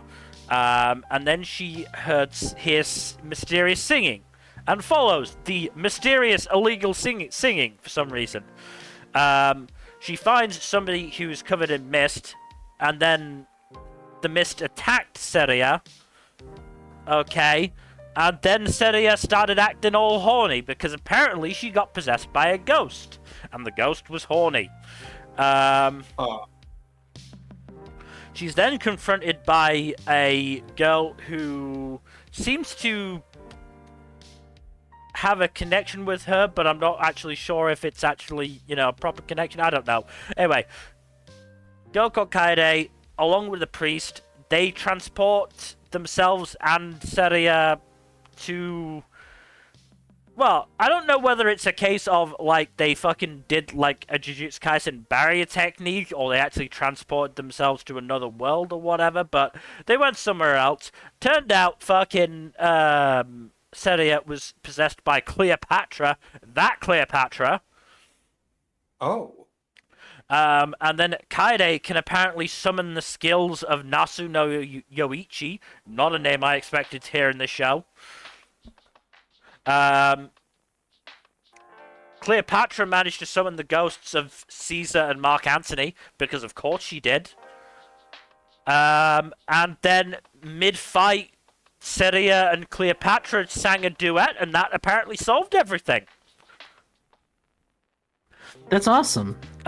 Except that Seria is a medium, and when she told her friends abandoned her, so the priest came and picked her up so that she could live with them. And then drone things came in and started shooting, because apparently the whole world knows that Seria sang. That's it. That. What the hell? You sure did say a lot of words. Yeah, I honestly don't know. I'm legitimately considering watching more of this because I want to know what is actually going on, and I need to see if it will become more, more coherent. Bill, I think you got some real batshit premieres on your list. Apparently, I did, because this was really weird.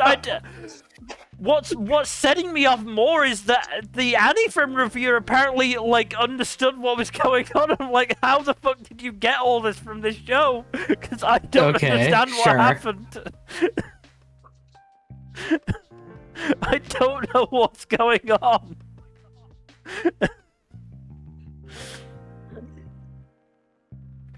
Oh, yeah, like I said, I might watch 3 episodes of this. I don't know. I haven't decided yet. I haven't fully decided yet, but this was just really strange. Really, really fucking strange. Man, and I had well, there's something strange in your neighborhood. Oh, fuck you. No. Eat shit. Eat shit. You don't get to pull that. Look, it's Ghost Concert, okay? It's a reasonable connection. I I came into the show expecting, you know, idols and fucking Japanese schoolgirls fusing with Nasa no Yuichi to fight Cleopatra and Caesar and Mark Antony. And fucking, who was on the cast list that I noticed? Fucking, this is the wrong show. Odysseus is in the fucking cast list. What? Fucking Tesla's in the cast list. I don't know what's going on anymore. Fucking Engi. This is Engi's fault. Is this just idle fate or something? I don't know. That's what it sounds like. No, that's a song from K-pop Demon Hunters. Oh. Speaking of that, they're finally singing, you know, different songs live. Unfortunately, it's for a McDonald's collab. It's what now? It's for a McDonald's collab. Oh, that's Yeah. awesome. Yeah, I honestly don't know what to say about this show. This is fucking stupid and weird. Welcome to anime. Oh god, it's from the same creator as fucking Visual Prison. Oh god and damn Symphogear, it. actually, I think. Or at least some Wait, of what? God Symphogear. damn it. I'm fairly sure God some of Symphogear. Oh my god. Nodayasu You should watch Agematsu. Symphogear. Is he the creator of Symphogear? I don't know. No, I don't believe so. Wait, yes. God damn it. He is, okay. No, you need to join us and watch Symphogear already. I'll try, but I am still... I can't take my eyes off whatever this is. That's Symphogear. Right, we should probably move on to our next premiere, which is... Go for it, Nakamura! This was fun. Yeah, I just want to take a second and say, fuck everybody who fucking hounded the manga author off of Twitter.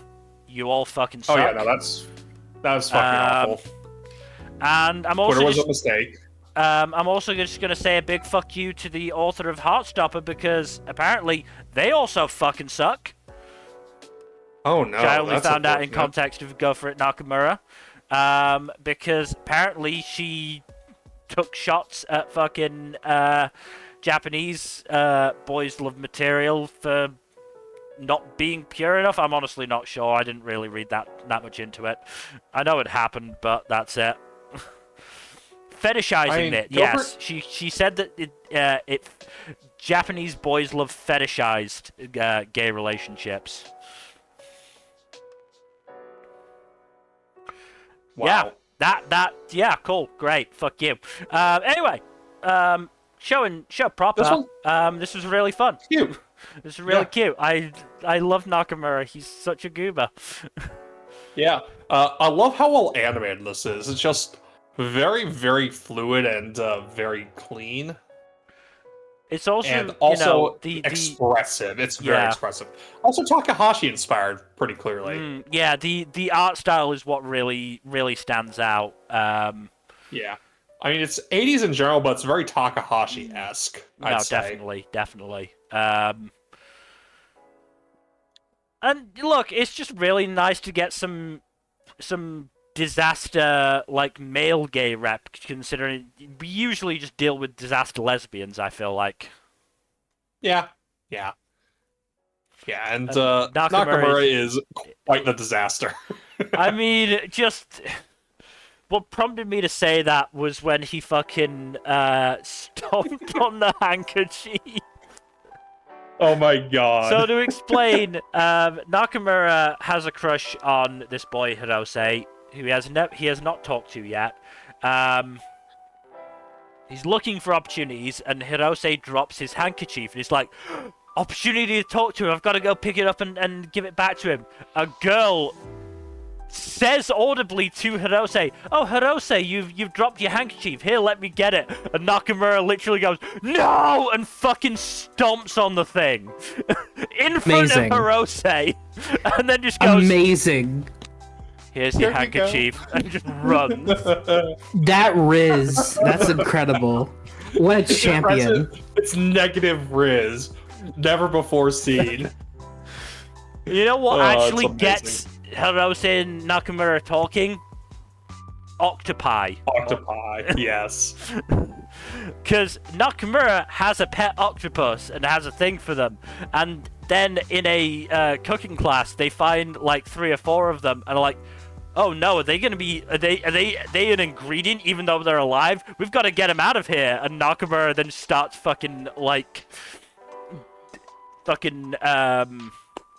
expositing about gushing about octopi.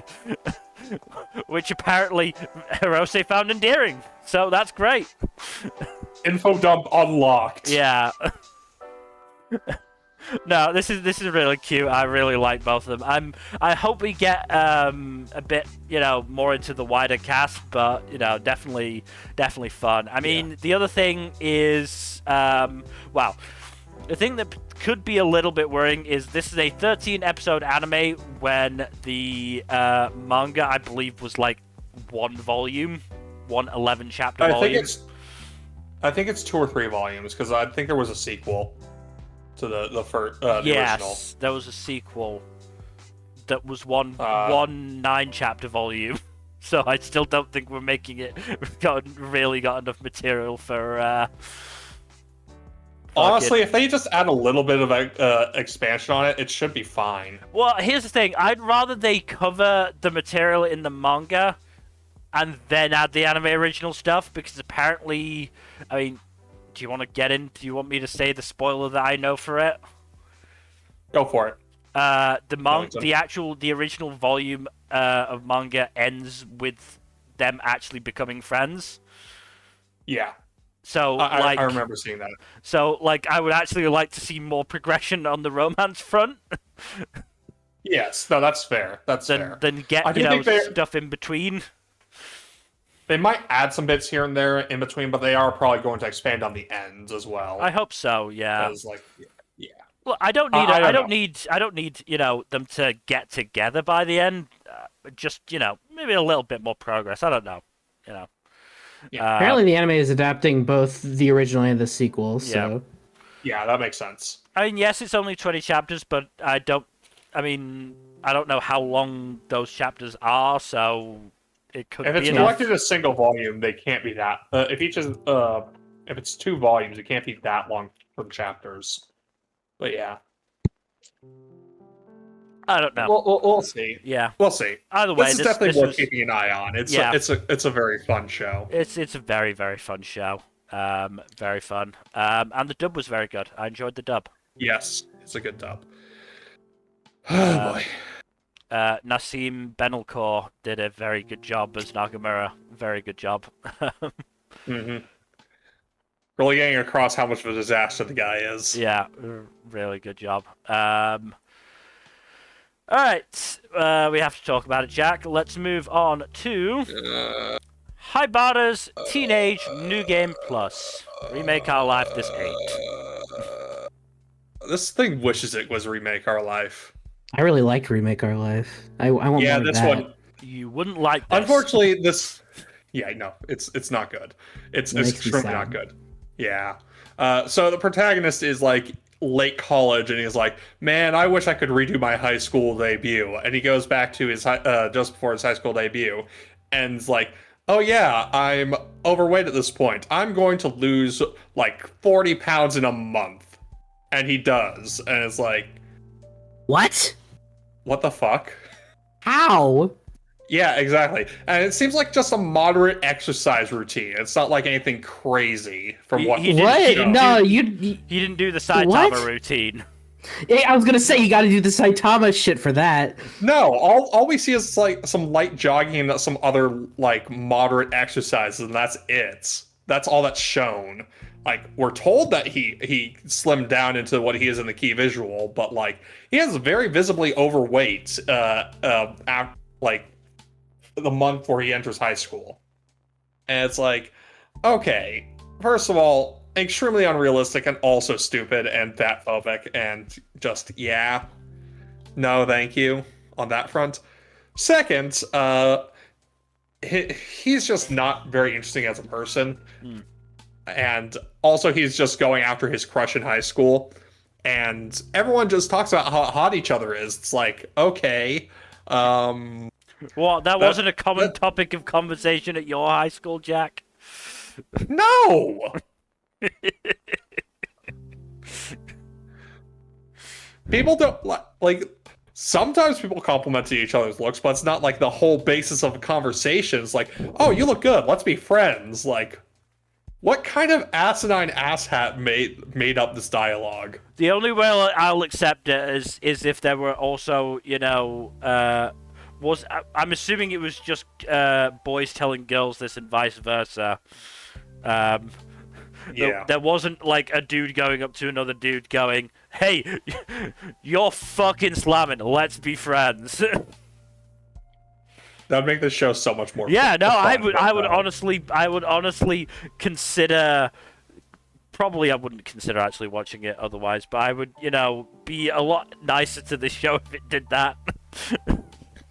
Yeah, no, this is just so dull and shallow and just honestly a tiny bit mean. It's not worth watching.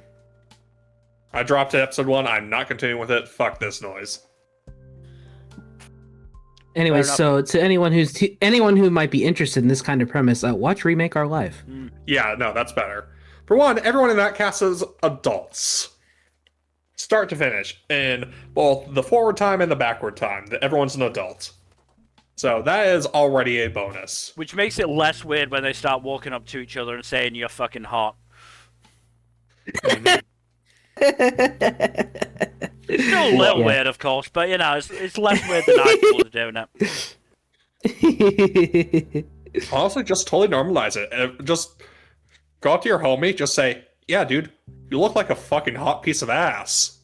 We should be closer friends." I mean, maybe, legitimately, yes, with, maybe less of the sexualizing aspect of it, but yeah, go up to your friends, tell them they're looking nice today. Fucking do it.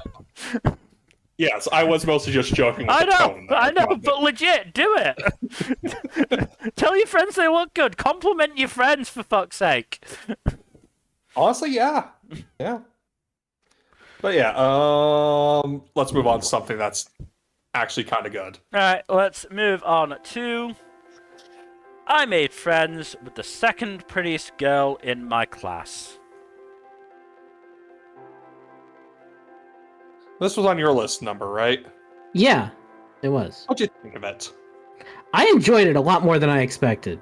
Yeah, same. I thought this was going to be another dumb, shallow rom-com, but no, actually, No, it's actually surprisingly cute. And it's it's wholesome because it's this guy, he's kind of a loner, but he suddenly makes a friend, and it's nice.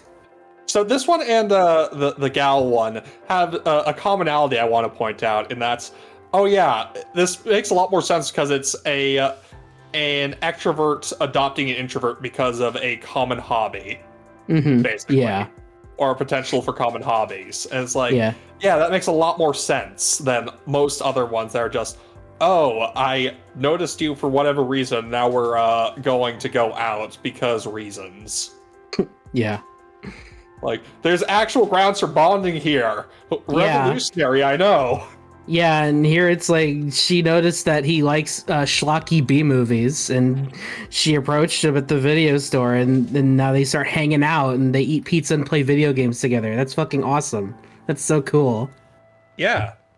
It's really nice. Yeah. And he starts making more friends because of it. It's great. Kind of the consequence of an extrovert adopting an introvert, to be honest. Yeah. As someone who literally experienced that multiple times, yes, that's literally what happens. But no, I enjoyed this a lot. I'm gonna keep up with this one because it's wholesome and nice, and I want to see how this romance develops. Yeah, same.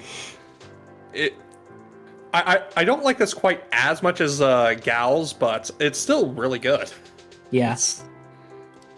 I mean, it's like comparing an 8 to a 9. It's like still really close in quality. They're just a little bit of an X factor on the other one, but yeah, this is one's still really good. I enjoyed it, and I like that it actually has like slightly realistic characters who actually have nuance.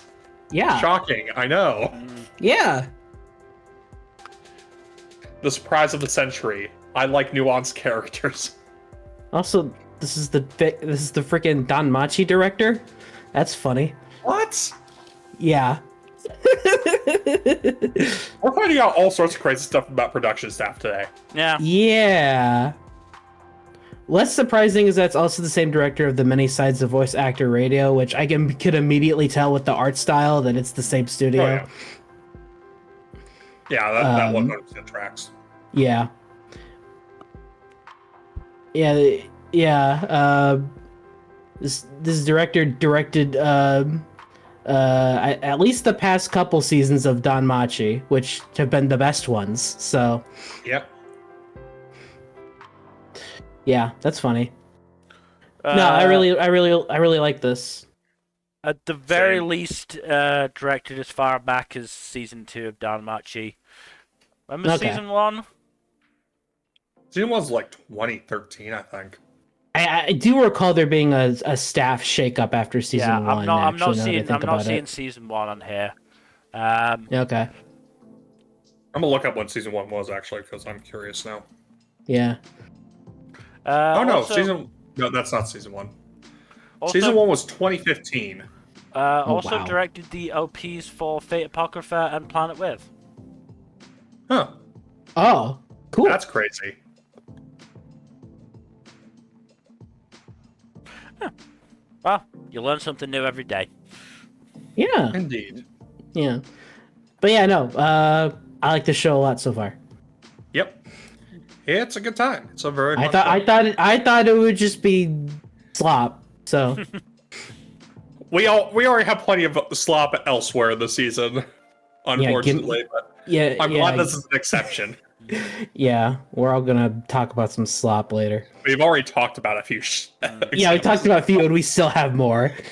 I've still got my worst premiere to come. Don't worry. Oh, is it soon or is it late? It's still a while away, I'd say. Okay. We'll see about that then. But yes, let's move on to our next premiere, which is I Want to End This Love Game. Honestly, this was pretty fun and cute. Not gonna lie. The basic premise is that the two leads, Yukiya and Miku, have been telling each other I love you since they were like 11, I think. With the goal of like flustering the other and getting them to admit they've lost. They've now continued. So this is literally this is literally just confession chicken. Yeah, basically. Yeah, basically. The two idiots don't realize that, somebody wouldn't continue this if they didn't like the other person, and are like, well, Yuki is like, I've got to continue this, otherwise Miku won't have a reason to talk to me, which, buddy. Oh, my sweet summer child.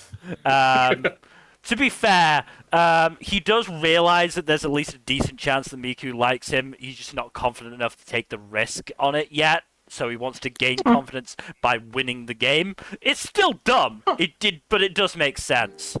That's a little more human than what I've heard in most shows like this. Yeah. So all right, I'll take it. Meanwhile, Miku has had feelings for Yukiya the entire time. She wants to win to prove to him that she is a girl after all the, preteen bullshit he would say.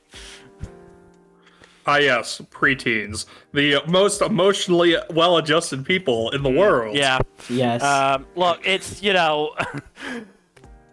I can't say that either of their reasons are smart, but they make sense at least. I can understand them, and it's amusing enough watching these two idiots effectively flirt with each other. Yuki was worried that Miku might end up going out with somebody else. There's no chance, because everybody's just going to look at these two and go, oh, they're already dating, aren't they? I mean, like,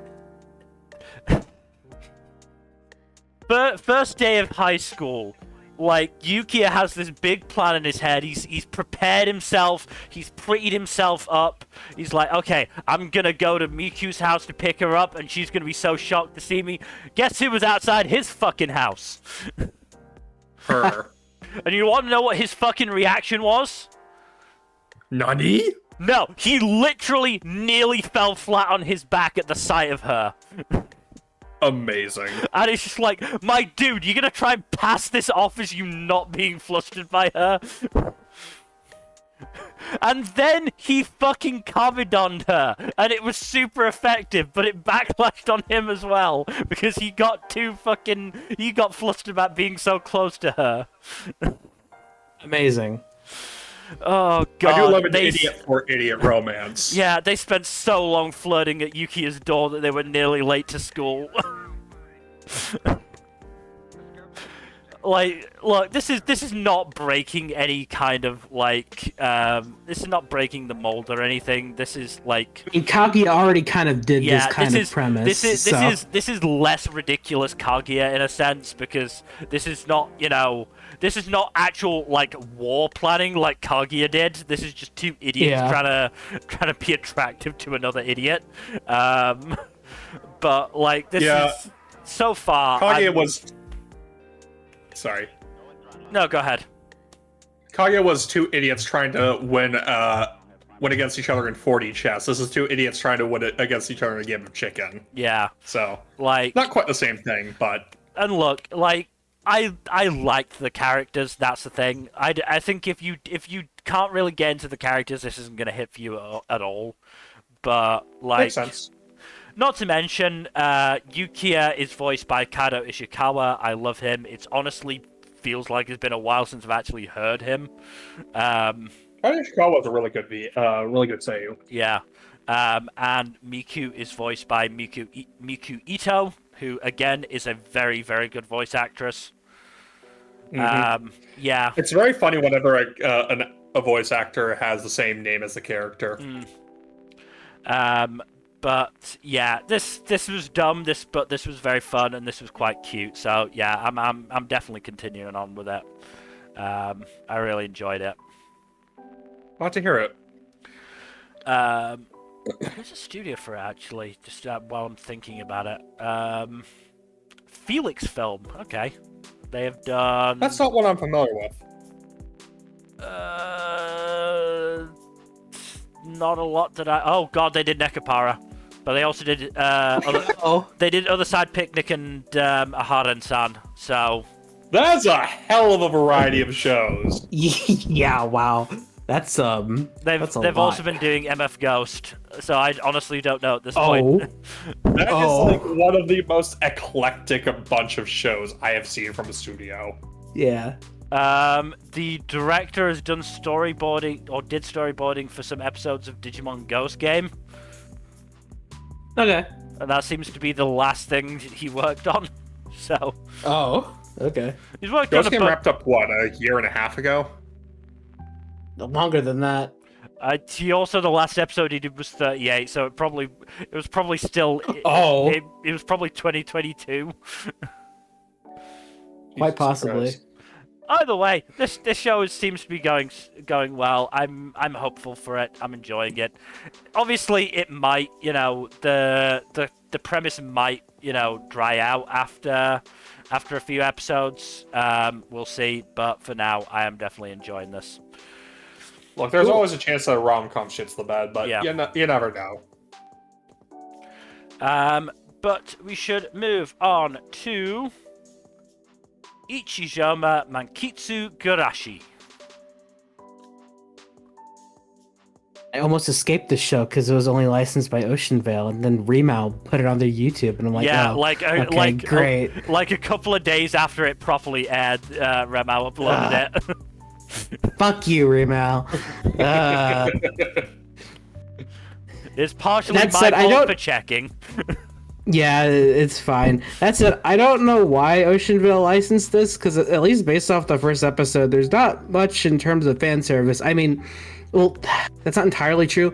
There is fan service, but it's mostly just one of the characters likes to she has a thing where she's always cold, but for some reason her bottom half she likes keeping it as naked as possible. So yeah. That is pretty fan servicey, so. Yeah, but that's literally what it's restricted to. So it's like, at least so far. So it's, yeah. Maybe they want to broaden their horizons. Yeah. In any case, the show is about a young girl who's about to go to a new high school. She discovers that she discovers a flyer for a school that she could potentially go to outside of her small town, and will even offer a grant for it. The catch being that she has to live at this manga cafe and work there, which is apparently owned by the daughter of whoever owns the school. Also, interestingly, most of, if not all of the manga that are included in the show are actual manga. Like, Okay. I didn't notice too many, but what confirmed it for me was that Mono was on there. Wow. So I'm like, Okay. oh, okay. So yeah, and I think I saw School Live as well. So it's That's it's a pretty deep interesting. cut. Yeah, so it's like, oh wow, that's kind of neat. And like some of the art that was shown on the other manga are like, that looks legitimate. So that's neat. So people can point at shit like that and go, oh, I know that. The Leo meme. But yeah, mostly just wacky shenanigans around that, and her going to this school. And oh right, I forgot. The reason she was accepted in the first place is because the person who owns the manga cafe thought that she was some famous mangaka, even though she keeps saying that she's not. So there's that little wrinkle. But yeah. So yeah, kind of a nothing show, at least so far. I don't plan on watching more because it's gonna get more fan servicey, and I'm not into that usually. So, yeah. But the manga thing was fun. You don't like girls with tiggle bitties just slapping them in your face in front of the camera? No, especially when they're high schoolers.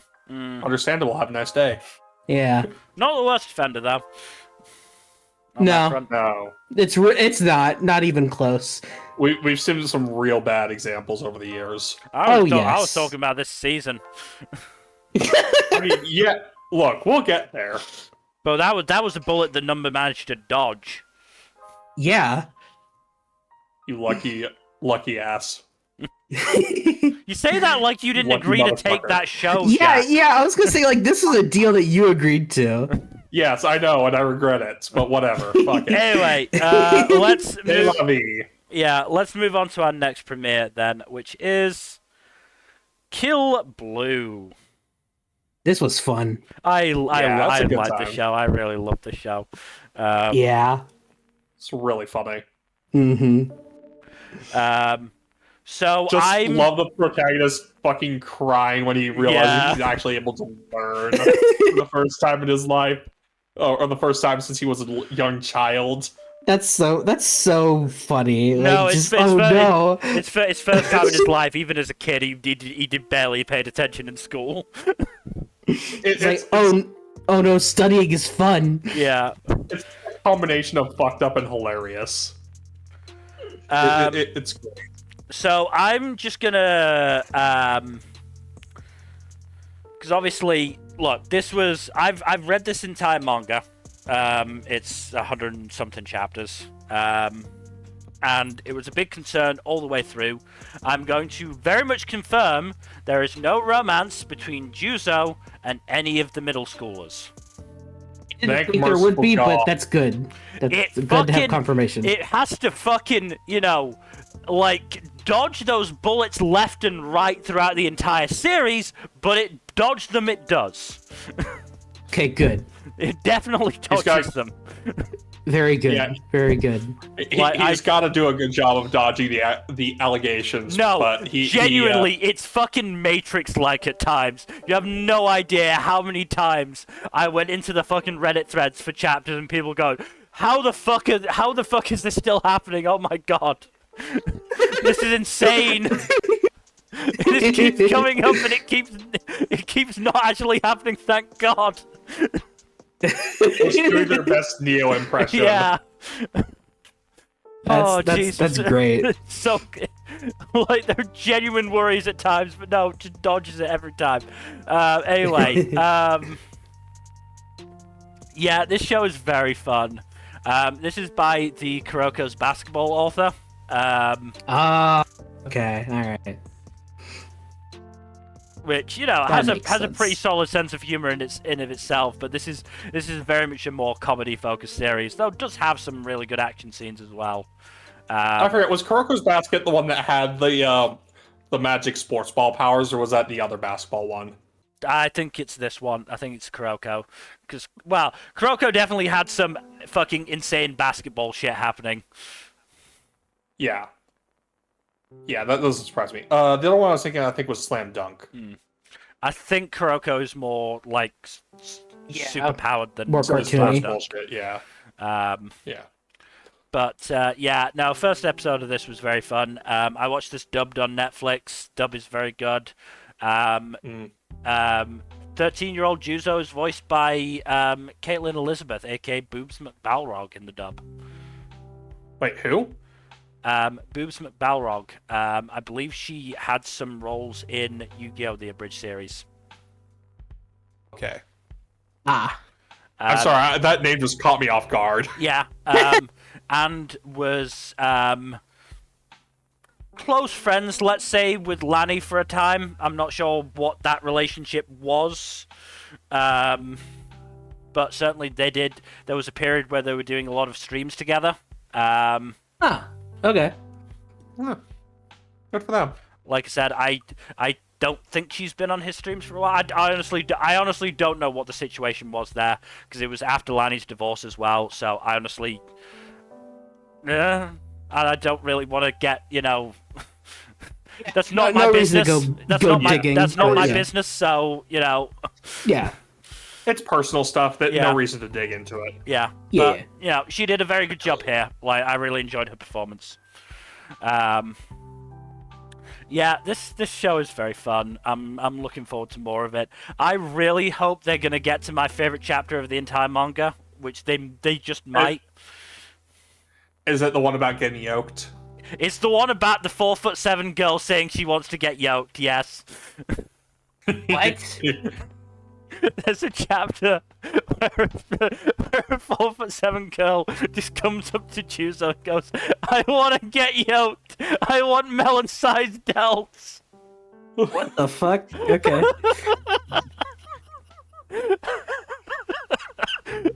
It's so funny. Oh god, I really want them to get to it. I really want them to. I don't know if they will. I might just be a bit shonen pilled, but it is always a refreshing surprise how much of Shonen Jump's lineup is just a combination of good action and absolute shitposty bullshit. Yeah. And this is a very funny manga. Like, it really is. Yeah, I don't want to get too much more into it, because obviously I could start talking about spoilers. I'll also say that this looks really good. Oh yeah. Yeah, it's very well produced. Add to the list of really good looking shows this season. Studio Q is really bringing it for this show. Yeah, they are. The OP in particular is fucking stunning. It's crazy. It's so crazy. Like, it's ridiculous. We'll get to another one that's really good looking in a little bit, but yeah, no, this one's also just really good. No, I sincerely recommend Kill Blue, because this is a really enjoyable show.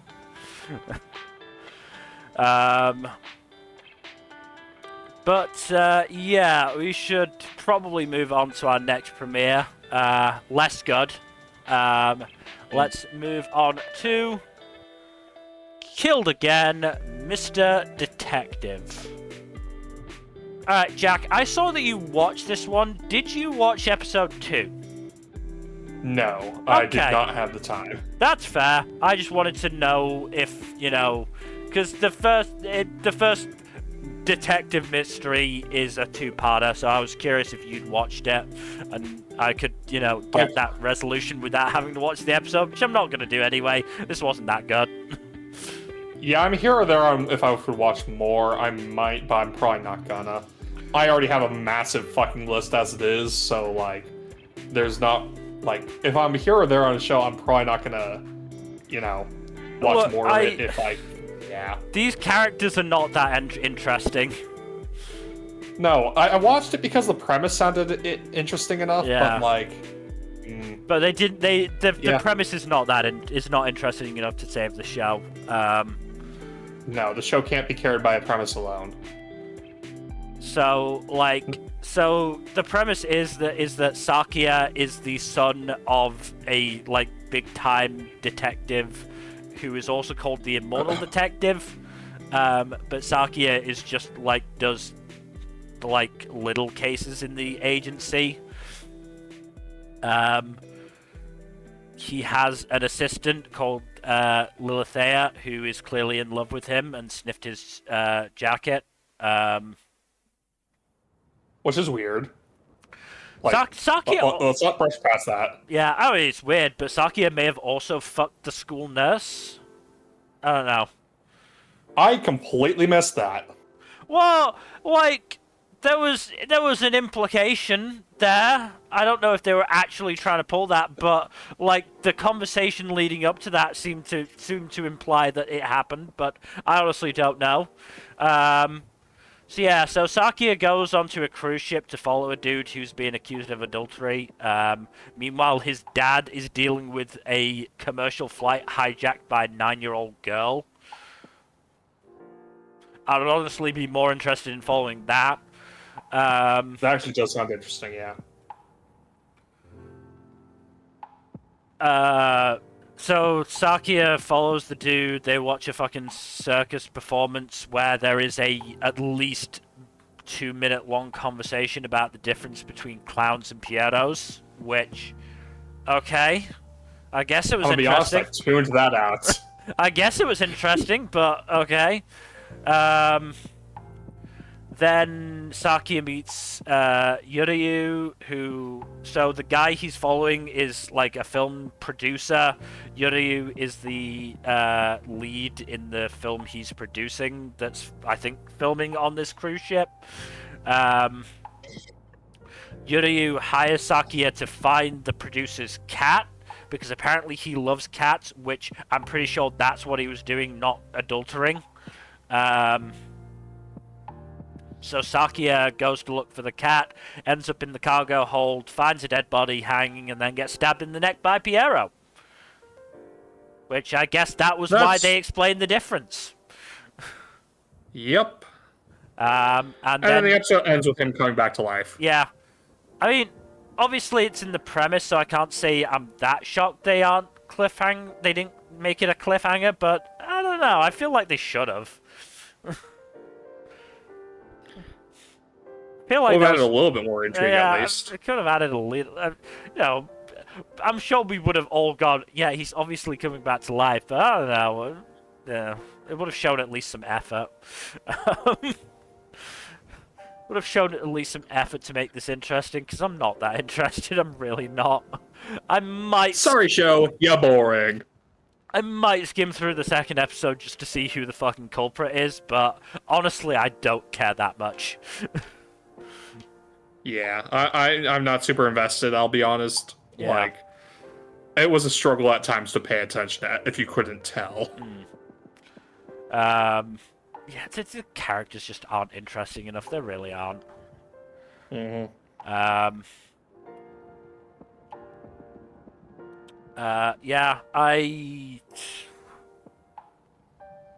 trying to think if there's anything else to say, but I honestly don't think there is. I can't think of anything. Yeah. Let's move on then to our next premiere, which is Kirio Fanclub. Alright, this is a weird one. Uh-oh. Weird in the sense of like the comedy is quite weird, I would say. Personally. And if I'm gonna be honest, the vast majority of it didn't really hit. That's unfortunate. You wanna know what the worst bit is? What? The two jokes that actually landed for me were delivered by the faceless Kirio, who isn't really a character, he's just, the object of affection for the two actual main characters, Nami and Amy. So I didn't enjoy any of the humor with the two main girls, and the two big jokes with the male guy. Yeah, that sort of says it all for me, really. To be fair, the jokes were good. The peak one was we're in another situation where these two girls have a crush on a guy without having actually talked to him, which honestly I don't get, but fucking people who are actually have aren't aromantic or weird like that, I guess. I mean, there might be an element of them being teenagers as well that plays into it. I don't know, dude. Like I said, I don't get this shit. Fair.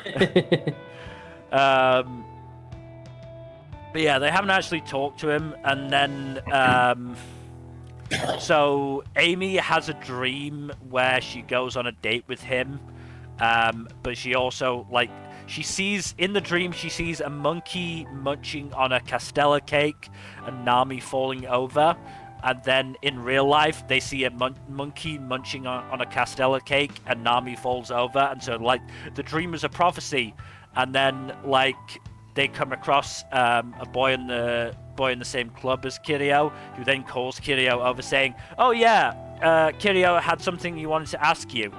And there's this big musical build-up of, oh god, is he actually going to ask Amy out? Is he actually going to ask Amy out?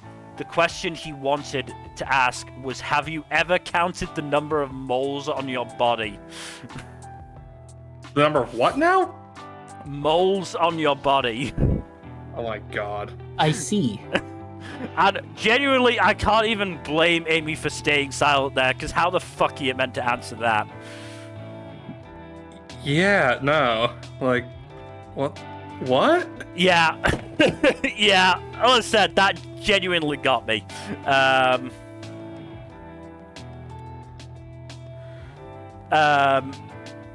Yeah, it's mostly just Amy and Nami talking and competing about, who loves Kirio more. Which is interesting because the implication at the end of episode 1 is that Nami doesn't actually have a crush on Kirio, she has a crush on Amy. See, that's juicy. That's something that can be a very good source of drama. Yeah. That said, do you want me to? I went and read the last chapter of the manga. Do you want me to get into spoilers for this? Oh boy. Fuck it. Do it. So Nami does have a crush on Amy, but it goes nowhere by the end of it. So yeah, I think I'm out. Damn. Very unfortunate. If the Yuri actually went somewhere, that might have been enough to get me interested in continuing, but otherwise, there just wasn't a lot for me to be interested in personally. Most of the humor was not hitting for me.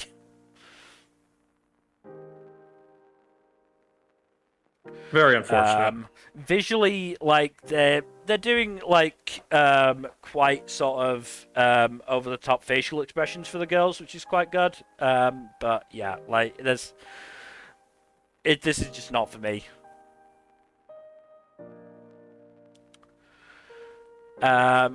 So let's move on to our next premiere, which is the klutzy class monitor and the girl with the short skirt. So I have one big issue with this one, Okay. and that's the opening joke is just kind of gross and demeaning, honestly. All right. What was it? But the rest of it is still pretty fun. So I'm kind of here or there on it because like it is mostly fun, but that first joke is just it's really weird and awkward, especially given the tone of the rest of the show. What do you think, Nmbr? I know you watched this as well. Yeah, it didn't really bother me that much, to be honest. I mean, I'm not like the biggest fan of it, but it's like, I pushed past it, and I enjoy the rest of it a fair bit. I like this show so far, and what helps is that I really like how it looks. Oh yeah, no, it looks gorgeous. It is a very colorful, very vibrant show. Yeah, and the opening is crazy. I don't know if I've seen the opening yet. I forget if that was in episode 1. It's in episode 2. Okay. But the opening's fun because it's just a bunch of anime references and they do some wacky stuff. It's nice. But yeah, I don't think this is like the strongest romance this season, but I've had enough fun with it. Competition. Yeah, that's the thing. That's like the biggest like hurdle for this show. It's like, oh yeah, you have a lot of competition, but despite that, I liked it enough to keep up with it. Because I like the main dynamic. Once Togo settles down a bit, and Poem, learns more about him, and they learn more about each other, and they literally live like not like a couple houses down from each other, which is funny. That was a fun reveal, I will say. Yeah, it's like holy shit. And it was teased as well because it's like, oh yeah, you wouldn't know this because he's the first one at school and the last one to leave. So of course they'd never cross paths outside of school. So yeah, and the extended cast is pretty fun too. Yeah, I do like the delinquent guy who is just like actually just kind of a goober. Yeah. Complete with Bridal carrying literally everyone over to the nurse's office whenever there's an injury. Yeah, and we see more of the committee members later, which they're we've only met one more, but there's even more from how it seems, and it's pretty fun so far. So I like it. Not all the jokes land, but I'm enjoying the show enough in spite of that. So, all right, I think I'll stick around a little bit longer at least. See if I can still enjoy it. Yeah, like I still enjoyed most of the jokes. It's just that first joke really did not land with me. Yeah, that's fair. All right, let's move on to our next premiere then, which is Komekami Girls. This is the one show that didn't get licensed. Oh. Okay. Probably because it's a show depicting 7 girls who are rice packet mascots. What? Yeah. Weird. So let me find the article there.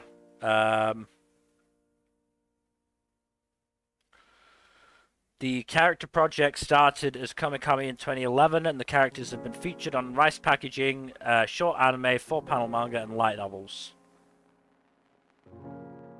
Interesting. It's done by my favorite studio, dailyplan.net. The anime story centers on the seven sisters called the Komekami Girls, or Children of the Rice Goddess, born from the folklore that seven gods live in each grain of rice. The sisters search for traces of their mother, the Rice Goddess, who was called back to the heavens and cannot return to the earthly world. They instantly travel from their home in Usa City in Oida Prefecture to different Hachiman shrines on the island of Kyushu.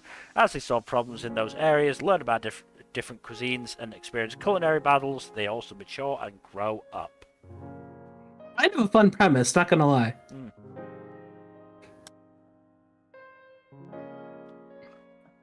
But it didn't get licensed, so yeah. Nope. Oh well. Which is kind of crazy, because almost everything else got fucking licensed this season. Yeah.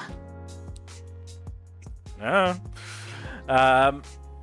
Let's move on then to our next premiere, which is Kujima, Why Sing When You Can Warble?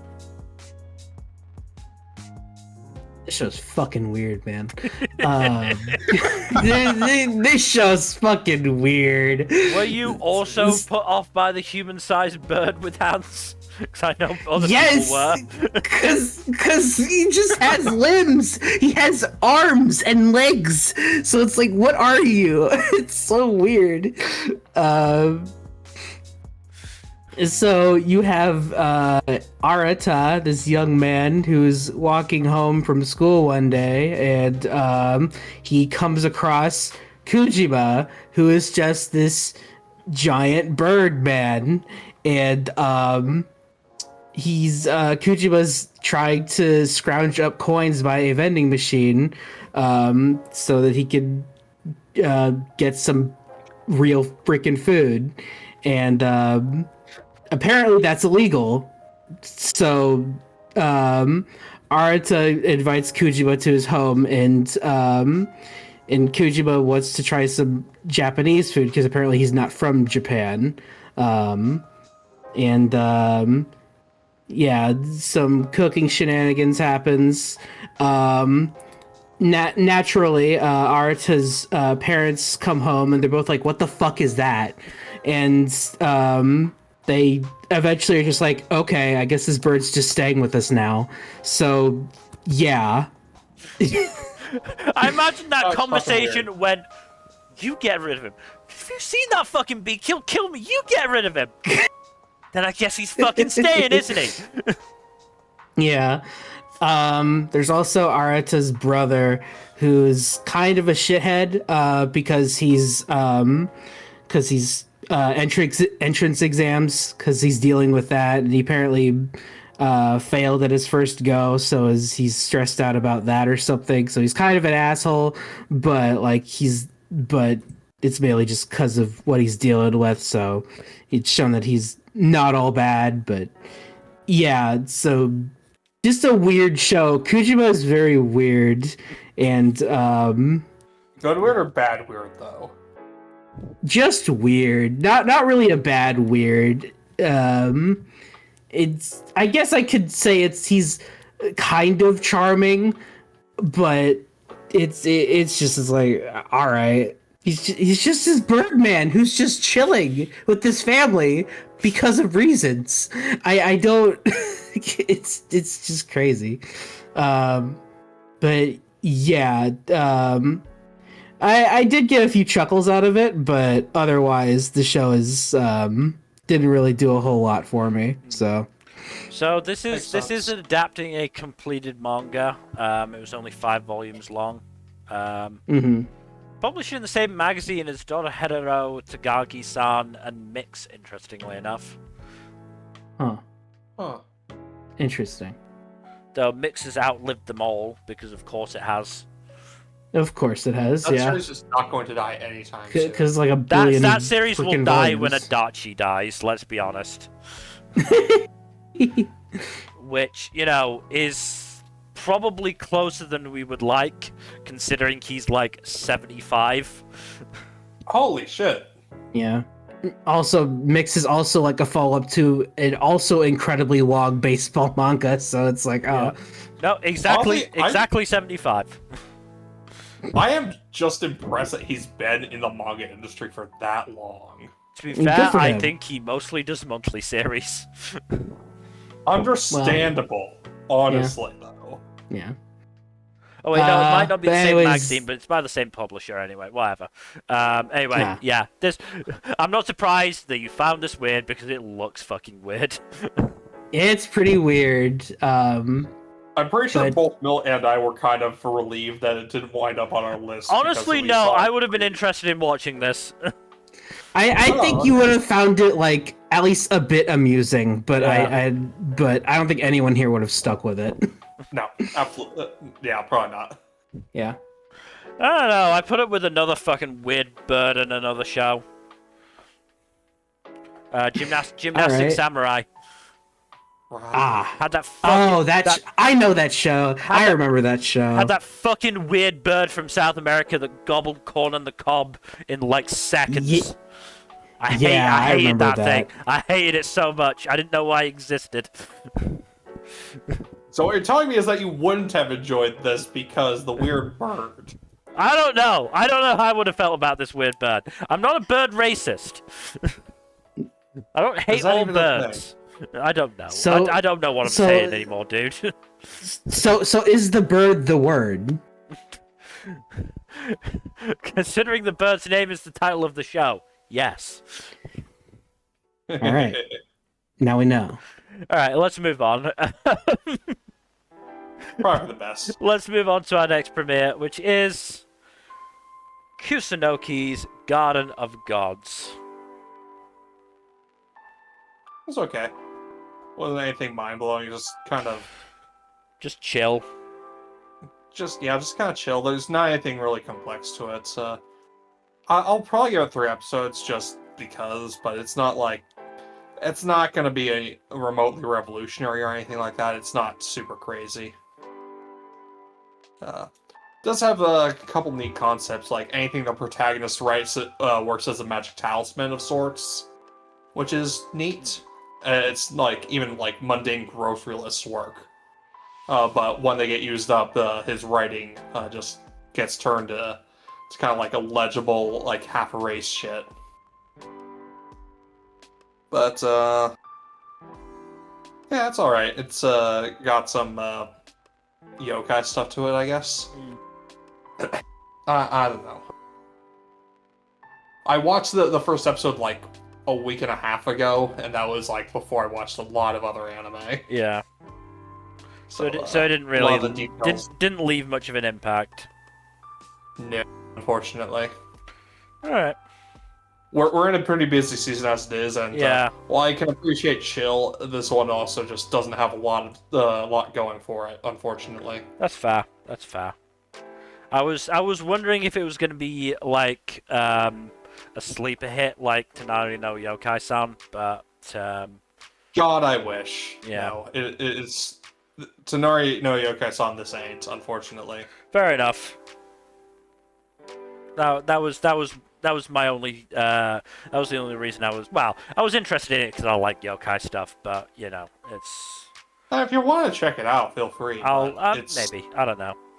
I might save my yokai stuff for the Scooby-Doo anime that's apparently in production. That's fucking Yeah, that's honestly. that's actually been in the works for a while. I was kind of concerned about it because we haven't heard anything, but then they just apparently just like, oh, it's still happening. Okay, Yeah. great, cool. Honestly, hell yeah. Yeah, No. no, it's No, fuck it. Scooby-Doo. Fuck it. I am totally in on that. I will watch it. yeah. Same, honestly. Can't be worse than Velma.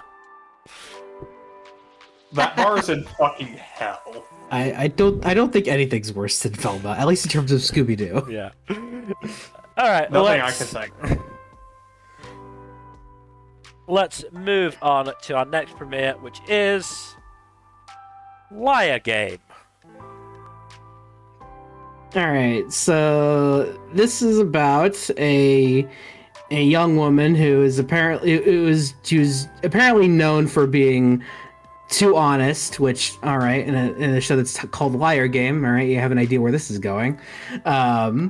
She is somehow pulled into this liar game where she's given I think it was 100 million yen, and and the goal is to manage to acquire another player's 100 million yen, and if you keep it by the end of the month, then you win the game, and you get to keep their money. You don't keep your money, but you keep their money, and they get to be in debt, so that's fun.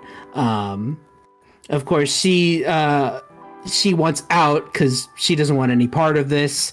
It turns out her opponent is someone she knows, an old sensei of hers, which, of course, she absolutely falls for his shit, and he takes her money.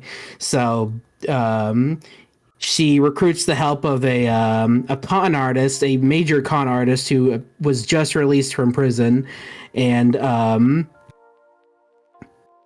starts hatching a plan to take back the money. So yeah, that's the basic premise, which honestly kind of interesting. But it's a busy season, and I have to make some cuts. So not opposed to maybe keeping an eye on this one, but probably not going to stick with it. If I'm brutally honest, when I saw the premise for the show, all it made me think was I miss Akadama Drive. Yeah, God.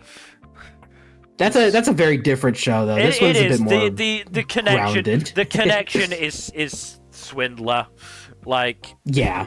and remembering how Honestly, much I this liked one- her. Yeah. I know I haven't actually watched the anime, but this one reminds me more of Kaiji. Kind of, yeah. The premise at least is kaiji coded. If it were more over the top, then I would probably keep watching it. Yeah, I think that's the but- issue. It does give vibes of Kaiji and what's the other one? Kakegurui. Kakegurui. Yeah. That one is. But See, that one also horny on Maid. yeah, that one is Oh, also over yeah. the top, and I think that's the point. Is that this is a bit too low Yeah. key to really Yeah, stand the out most- compared to those two. Yeah, the most over the top it gets is when the guy is caught in his bullshit. He's like, "Oh yes, I planned this the whole time." But that's All according that's- to Cake, yes. Yeah. But yeah, that's as far as it goes. I mean, maybe it gets crazier later. I wouldn't be surprised, but yeah, I'm not currently sticking with this one. All right, Not bad though. Didn't hate it. it's by Madhouse, so Yeah, it wasn't badly produced, so Madhouse tends to have a pretty good track record, from what I can remember. yeah. all right. Let's move on to our next premiere, which is Magical Sisters Luto Lily. Jeez. Okay, I watched this. I don't know how much I understood of it, but I watched it. Oh. I don't That's know. a good sign. I don't know. It was just a bit weird. So, look, I'm going to be honest. This was the last show that I watched last night. And Oof. I'm going to be honest, I was quite tired by that point. Mm-hmm. I sort of kept myself entertained. Well, at one point I kept myself entertained by doing the fucking like elementary school math problem that was put up that a teacher said. So like That's a good sign. like I'm gonna be honest, I sort of went into this going I'm not invested, so and the show did not do anything to disabuse me of that. So there's these two sisters. Rui is the older one, Fu is the younger one.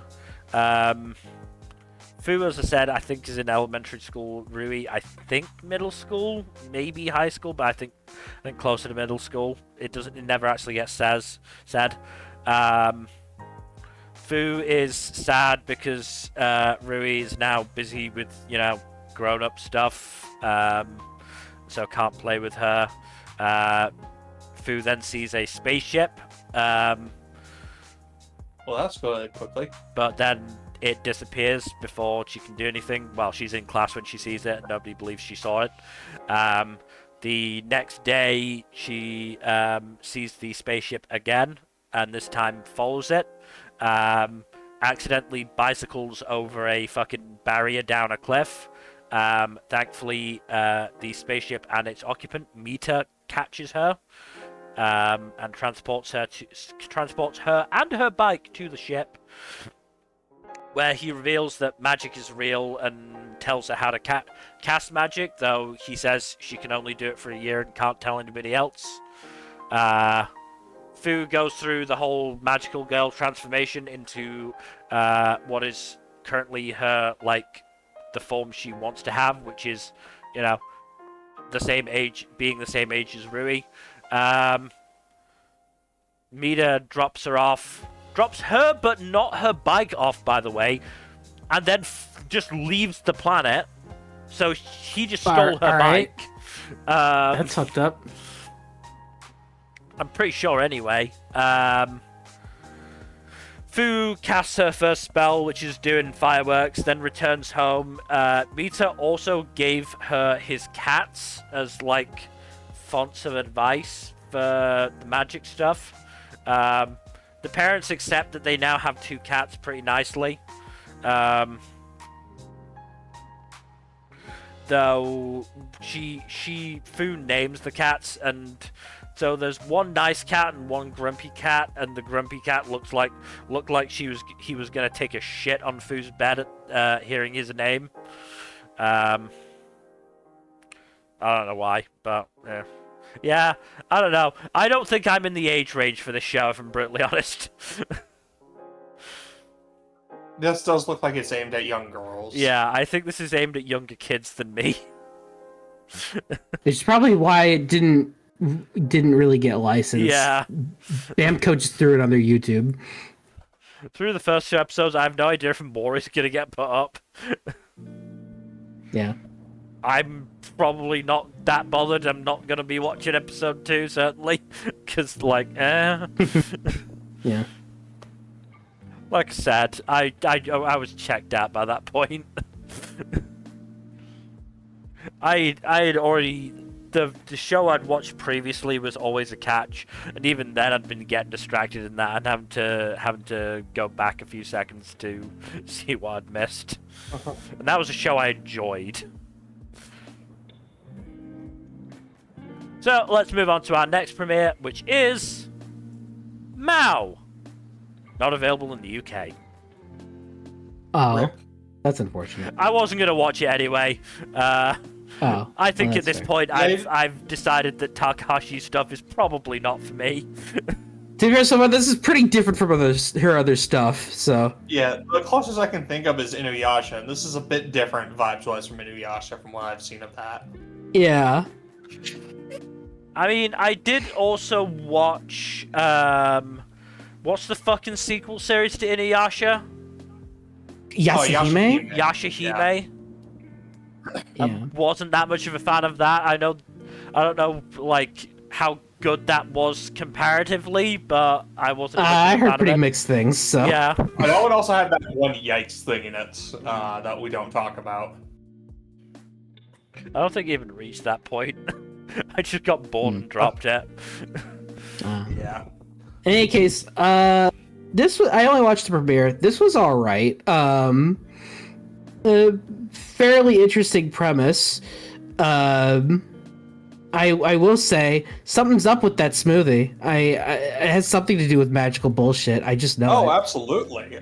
Yeah. Also, it looks like Technicolor and weird. So yeah, no, there's definitely something up with it. I think it's keeping some of her magical bullshit at bay or something like that. I was gonna say it's probably suppressing her powers or something. Yeah. But then it suddenly stops working, and then so suddenly she supposedly starts making like a stronger one. It's like, all right, but yeah, I don't know. The first episode leaves off on a kind of a weird point. It's to the point where it's like I wouldn't have been surprised if they made it an extended premiere, but yeah. I'll give this 3 episodes because I'm curious enough to see what's going on with it.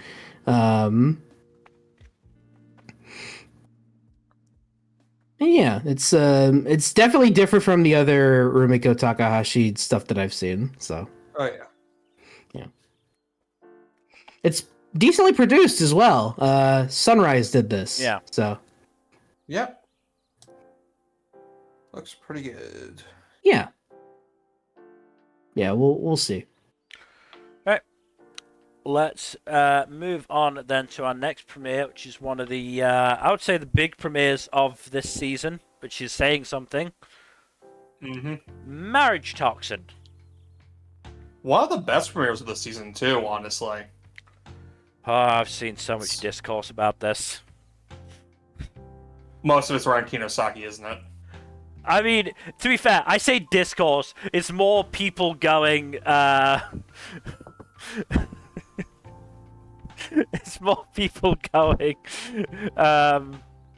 so being tricked by queerbait in this day and age is like being beaten by, certainly anime queerbait is but like being beaten by a dog at chess. But God, for Marriage Toxin, that dog is fucking is like blew the fucking computer, because I want to believe so hard. Look, on the one hand, it would be pretty awesome if it happened. On the other hand, the dude is still going through with all this because he supports his lesbian sister. Yeah, which is I know, 120% based. I just couldn't help but laugh every time I saw somebody going, but I want to get beaten by the dog this time. Please let it happen.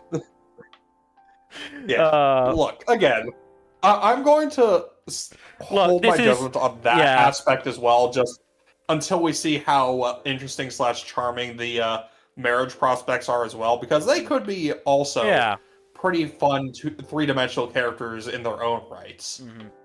Like, we don't really know. I do like Kinosaki quite a bit. Yeah. Their chemistry with Garo is amazing. Mm-hmm.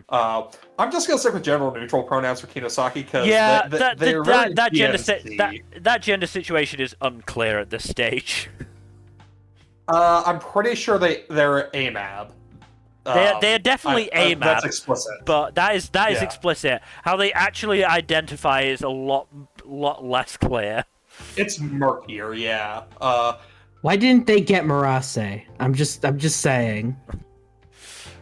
That would have been hilarious. Murase's busy enough this season, goddammit. He's in 8 shows. I'm just saying. This is like the perfect Murase role. Yeah. It's like, come on. Yeah. Murase is unfortunately fucking slammed this season. Yeah. Yeah. Like, between playing, like, was it 2 or 3, like, protagonist adjacent roles this season, and a bunch of supporting roles as well, yeah.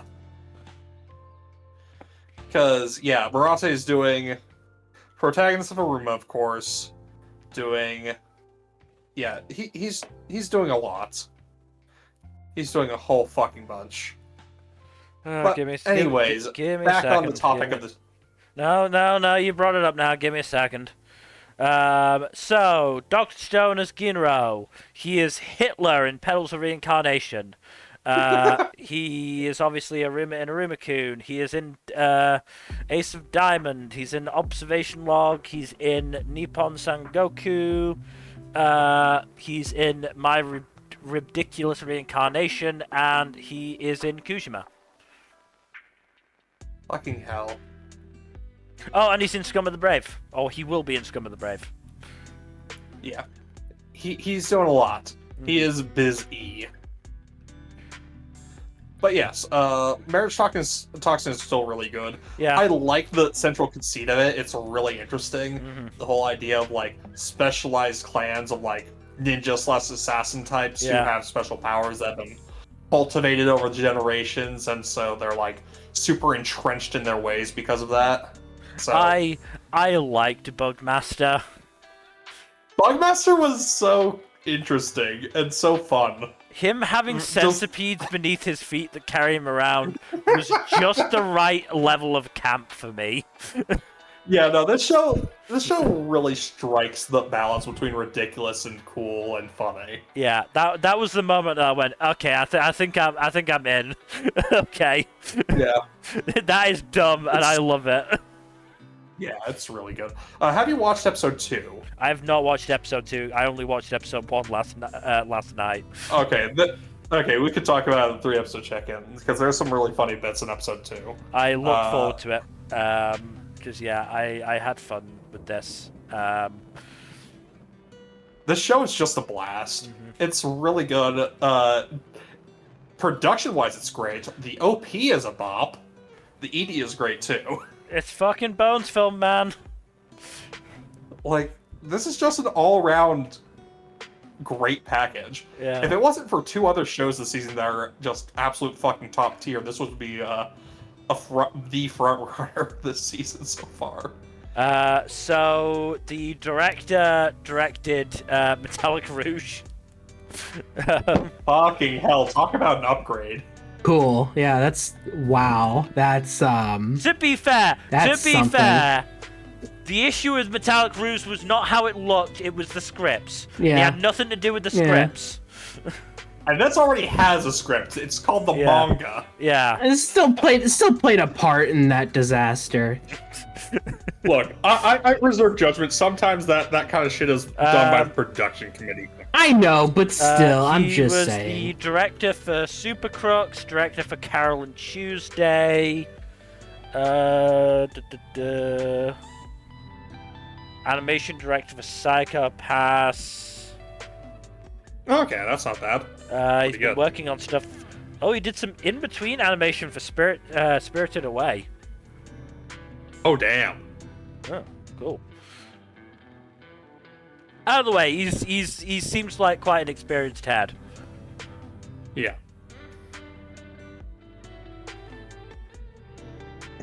This show's just really good. It was very fun, and I'm looking forward to seeing more of it. Ghetto seems like quite the goober, in the best way possible. And, he's an ally, so, good for him.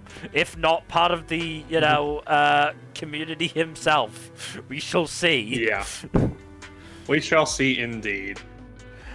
At least we got some really good queer rep in both Kinosaki and in Gero's sister. Yeah, I mean, that's the thing. Even if Kinosaki goes, actually, no, I don't identify as a man, that still means it's going to be a queer relationship. Yeah. Exactly. Nah, Kinosaki is great as the deuteragonist to Gero as well, so it's they bounce off each other really well. It's a really good dynamic. Yeah, no, I definitely enjoyed the first episode. Definitely enjoyed it. And I think, where is it? I know the manga is available somewhere. I think it's Manga Plus. That is what's coming into my head, so I think you're correct. Let me just check quickly. Go away, Ultimate Axis Kiyoshi. You mentioned how ridiculous this series is. We forgot to mention the dude who had 10 cigarettes at once at the very beginning of the episode. Also, manga is in the Shonen Jump app for cool. those where it is available. Dope. Yeah, but it's also Manga Along with Plus. Kill Blue.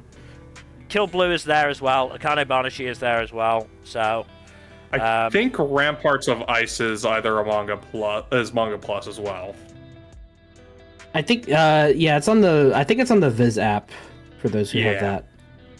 Ramparts of Ice is not on Manga Plus, so I think it's just on the Viz app.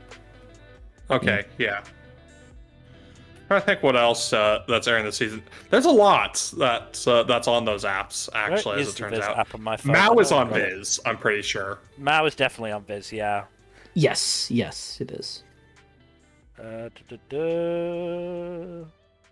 on. Go away. Please, go away, pop up. You need to get the better ad blocker, dude. It's not an ad pop-up. It's fucking the Viz app going, welcome to Viz Manga app, because I haven't actually used it. Oh no.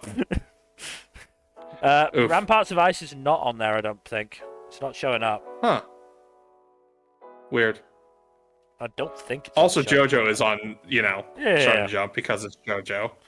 If we're just shilling fucking manga at random here, fucking read Kagurabachi and Shinobi Undercover and Ichi the Witch.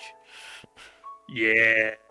Oh yeah. Okay, the series is published in English on NTT Solmaire's Manga Plaza website. The fuck? Never heard of it. Yeah. I mean, if it's better than K manga, that's already a plus. I don't know. I've never heard of this, so I have no idea. Well, the bar for better than K manga is in hell, so. Yeah. I mean, as long as you don't have to, rent chapters for exorbitant prices, then yeah, probably fine, probably better. And they don't use and if they don't use AI translations or crap like that. But yeah, that's beside the point at this stage. We will get to Ramparts of Ice. God, this season's crazy. Yeah, but yes, Marriage Toxin, very good show. Highly recommend it. Agreed. Seconded. So let's move on to Mission Yozakura Family Season 2. It's more Yozakura Family. It's good stuff. It picks up basically where the previous season left off, which is, in a pretty interesting place. Lots of setup for what is to come, and some fun bits, including, there's so many names I've had to remember over the course of this stream. No, that's fair. The oldest brother getting de-aged into a child briefly, which is a funny little segment. I will say this is why I take notes. I suck at taking notes. I'm sorry. It's fine. But yeah, not much else to say other than it's staying the course and it's a fun time. Alright, let us move on to our next premiere then, which is Mistress Cannon is Devilishly Easy. Okay, so... How often are the giant boobs flaunted in people in your face? Honestly, it's not too bad about that. Like, I am surprised. They pop up. Yeah, like they pop up a couple times briefly, but it's not like super heavily focused on, unlike a show we'll get to later. I mean, that's our last show, I believe. Yeah. But yeah, no, this one, they're not in heavy focus. It's just like an aspect of the character design so far. That might change later. I don't know. The joke is more about, the primary joke of the show is the titular Kanan being very easily flustered. And, Right. Yeah, Aoi Koga is used to doing, the flustered voice as, Kaguya, so that's... Yeah, it's not surprising that she puts on a pretty, fun performance of that, but yeah, it's mostly just a joke of misunderstandings, often around innuendos, and Kanan being flustered by the male lead's forwardness overall. I mean, I've just got the Anifem review up, and the main sentiment is, oh god, why couldn't they have been college students instead of high school students? Yeah, no, it is weird. I blame it on Japan just setting so much shit in high school. Like, I don't know why, they just do. It is just... I don't know why they set so many things in high school. It's frankly kind of ridiculous. Ah, well. No, I think this would have been better if everyone involved was an adult, but whatever. Yeah. Not the worst show this season by any stretch. I might give it another episode or two, just see if it's like has variety in its humor and is worth sticking around with. But it's alright. It got a few chuckles out of me here and there. So Still reasonably funny. But let's move on to another sequel. Let's move on to the most heretical last boss queen from Villainess to Savior, Season 2. Oh boy, oh boy. Nmbr, did you have time to watch this? No, did not have time. I'm going to though, Okay. because I do like this show a lot. So the premiere introduces us to Pride's fiance, who is a prince from another kingdom. Oh. Okay. Yes, very, very interesting. I wonder what will unfold from here. There's definitely not going to be any layers of intrigue or anything else going on here whatsoever. No, sir. No, ma'am. No way, no how.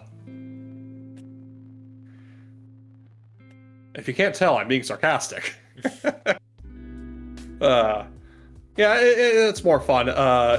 We do get a pretty fun visual of Pride and her fiance just smiling at each other, and it shows it from a different angle of them holding up smiling masks in front of their true faces, which is pretty neat. Like a little visualization of what's actually going on. Yeah. It's a pretty neat visual. This continues to be pretty good. Not much else to say, but partially because I don't want to spoil Nmbr on some of the stuff that goes on. Alright. Well, it's time to get ridiculous as we move on to our next premiere, which is My Ribdiculous Reincarnation. One, I just gotta say, thank God for the localized title being short, sweet, to the point, because I could not with the fucking original title. So, the original title was fucking dialogue between the goddess and the okay, it's no longer on Wikipedia. They've started using the fucking the localized no, here it is. Goddess, what do you want to turn into when you're reincarnated in another world? Me, into a hero's rib. That was the title. Yeah. I think the authors on Shousetsuki should be banned from making titles anymore. I think they should have their title making privileges revoked. Just saying. This is too far. This is actual war crimes territory here. Anyway, I kid. What about the show is fucking insane. The show is insane. Good insane or bad insane? I did not vibe with it. I'm gonna be straight up with you. Like, this is a show for someone, but that someone is not me. Like, there's some weird shit in this premiere. I know some people will love it, and I just no. It's a fucking weird ass show. It is likely going to be very divisive. I'm pretty sure it is divisive because 59% on AniList right now.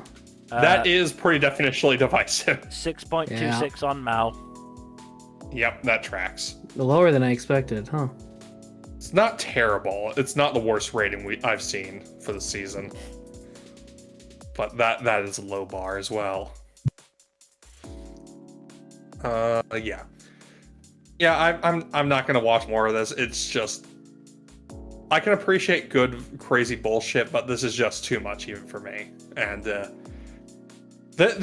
I will say this for the show, it is very interesting and experimental with its animation styles. It does some crazy ass switch ups. That's what I've heard. Multiple times. So I do think that is at least worth checking out a few clips of it to see how it goes on that front. But yeah, it's not for me.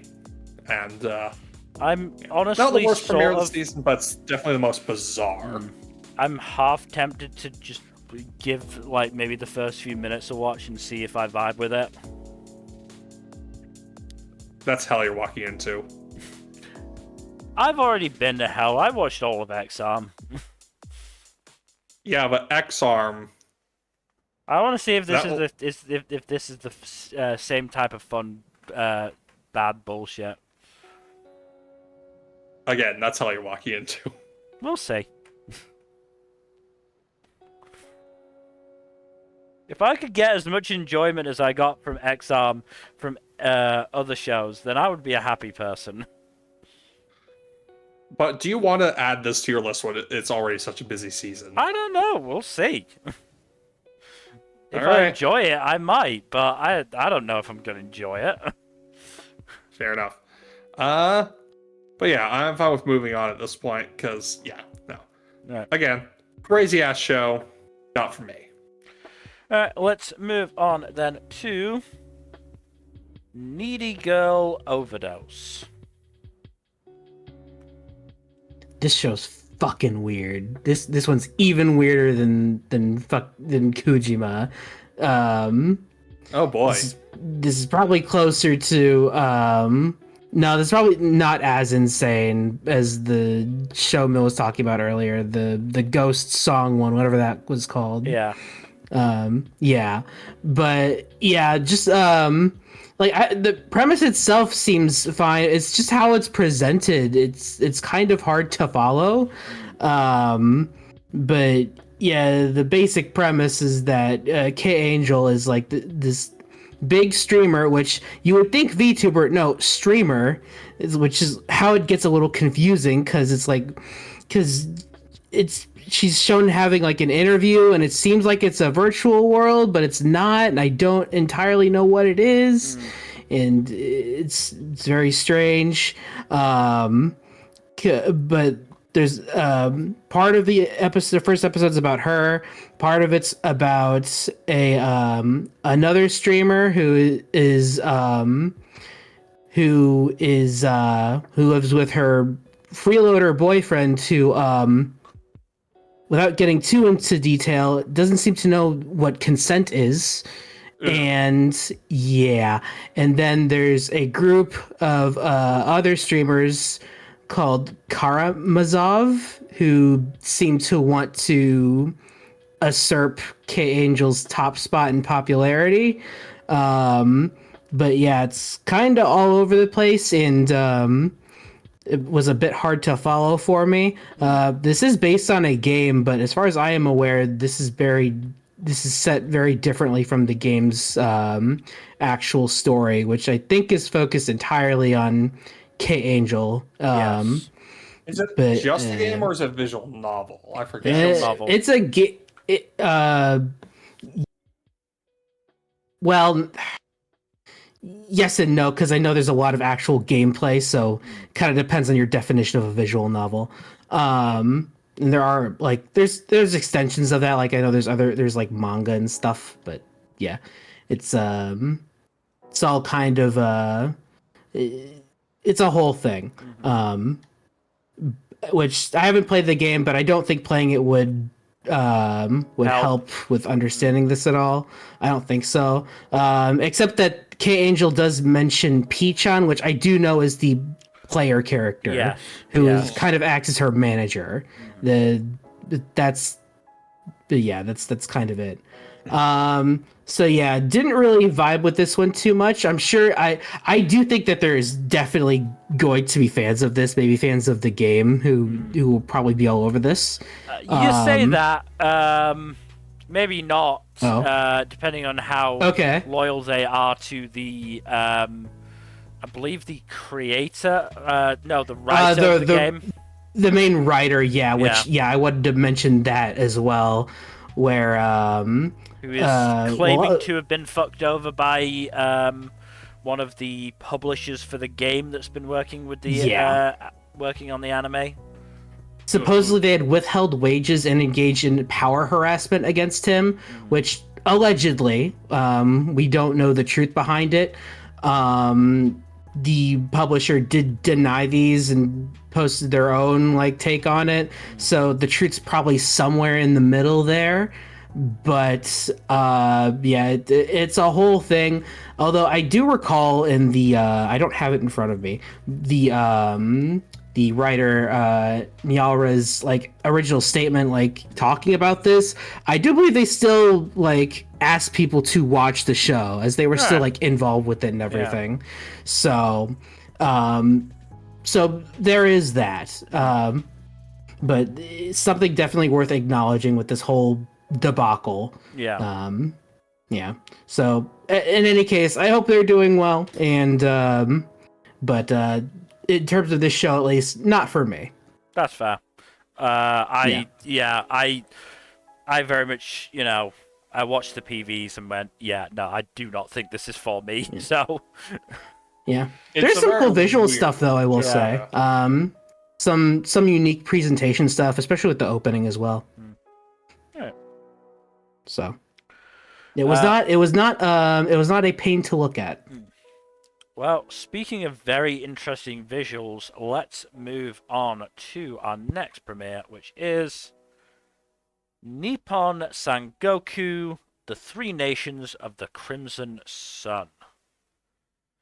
Well, let's talk about the visuals first and foremost, because this show is fucking gorgeous. Yeah.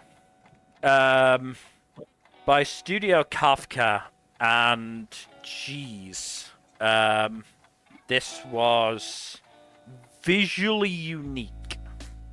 Yeah. Very different art style from what you usually see in anime as well. Which, So I believe they are. So the studio doing this is Studio Kafka, and I believe based on the opening sort of animation for the studio, which is very similar to Mappa's. I think they are part of the same sort of production company, Twin Engine, or associated with the same production company as Mappa. I think they might be under the same umbrella, Yeah. Same umbrella company or something like that. Because, as I said, it's very much the same animation as the one that played at the start of Hell's Paradise, for example. With the motorbikes. Yeah. Well, yeah, that doesn't play in front of all of Mappa shows, for whatever reason. As I said, that's why I think it's to do with Twin Engine. And I don't think Mappa works with Twin Engine every time. Yeah. So I think it's just for Twin Engine shows. Some of them anyway, because they're apparently also the producer on which Hat Atelier, and it doesn't fucking play in front of that. I don't know. Anyway, Yeah, the show is gorgeous. It does very interesting stuff with direction, colors, and cinematography, as well as just looking really good. It's very well animated, and it has a very distinct visual identity compared to basically a lot of other shows this season. Though there are a lot of really good-looking shows this season. Story-wise, is a more complicated answer. This one seems like it's very much going to fall into problematic fave territory, if I'm being honest. Very it has some potentially. very interesting, compelling stuff going on, but it does have some concerning stuff as well. I am still annoyed that it starts with fridging. Yeah. That's bad. Though, in fairness, it does actually have a build up to it. From very early on that something is going to happen to Saki. It's just not clear what precisely. Yeah. But it still sucks that it happens. No, absolutely. Yeah. It is pretty neat that Aoteru just fucking Gal heroes his way into getting the person responsible marked for it, which is neat. Yeah. But, yeah, the show also has some potential weird politics to it as well. Yeah, that's the thing I need to see before I can make a judgment. How nationalistic is it gonna get? Yeah. I mean, on the one hand, it does show that the government is very deeply corrupt. The whole face of that corruption is a very fucking incredibly corrupt, brutal, and just sociopathic, really, politician who is just on top of basically everything and kills people on a whim. It's pretty unflinching in that regard. The issue comes with the military stuff. Yeah. Because a lot of Japanese, especially right-wing stuff, has a lot of a long history of being very militaristic and pushing for militarism and stuff. I don't know. It really depends. Like, the whole thing with Aoteru is like he wants to rise up in the ranks to be able to kill the man more indirectly, but still like kind of directly responsible for the death of his wife. Mm-hmm. And like his goal to do so is to do so through the military because that's the most straightforward way for him to do so. It'll be interesting to see how they handle it. But yeah, I am cautiously interested in this one because it does have enough merits to get me to keep watching. Mm-hmm. It just has some concerning elements to it. Yeah, no, I absolutely agree. Like, I am absolutely gonna keep watching this, but it is very much a case of this could easily, shit the bed here. Oh, absolutely. It is very much on a tightrope already. Yeah. For now, I am interested in it. It's one of those that, like, it is the moment it does something that's too far out of line, I am probably going to drop it. Mm-hmm. It just depends on how far out of line that really is. Yeah. So we'll say, the matter-of-fact way that the narrator for the opening exposition said, also, they got screwed over by earthquakes, was fucking hilarious. Yes, that was so funny. It was so matter-of-fact of just, oh, yeah, this happened as well. It's just like one domino after another. It's just like, oh yeah, here's a cherry on top of the shit sundae. Yeah. It is very much delivered in the way of, in the sense of somebody absolutely, after all this happened, went, well, it can't get any worse. Rumble, rumble, rumble. You had to fucking say it, didn't you?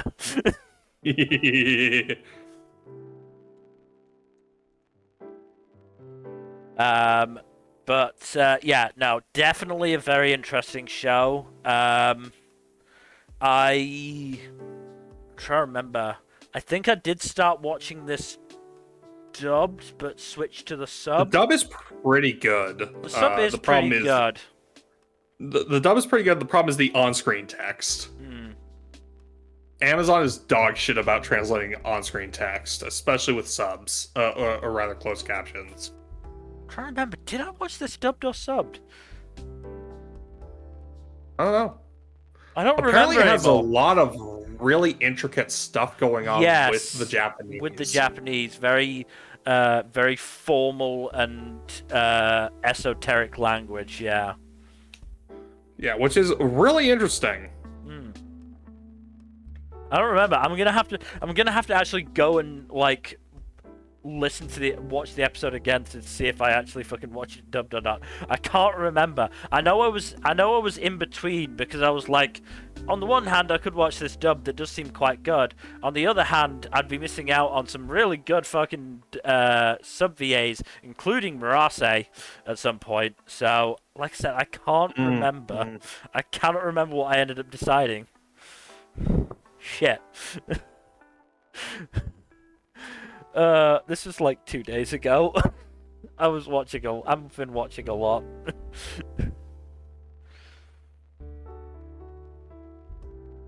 It's yeah. I think I watched it subbed. I think I did. I think I started dubbed and switched to sub. I think. Did I? Oh god. Let's move on, because otherwise I'm just gonna go around in fucking circles. Yep. But for our next premiere, it's something we've been waiting for so long. I'm amazed we finally reached it. It is One Piece Season 2 Elbaf Arc. I can't believe One Piece got a Season 2. I honestly can't believe it. First season in 1999, and now finally, after 27 years, we're getting another season. It's crazy. Yeah, it's the start of the Elbaf arc. It's what do you expect? It's good. It's One Piece.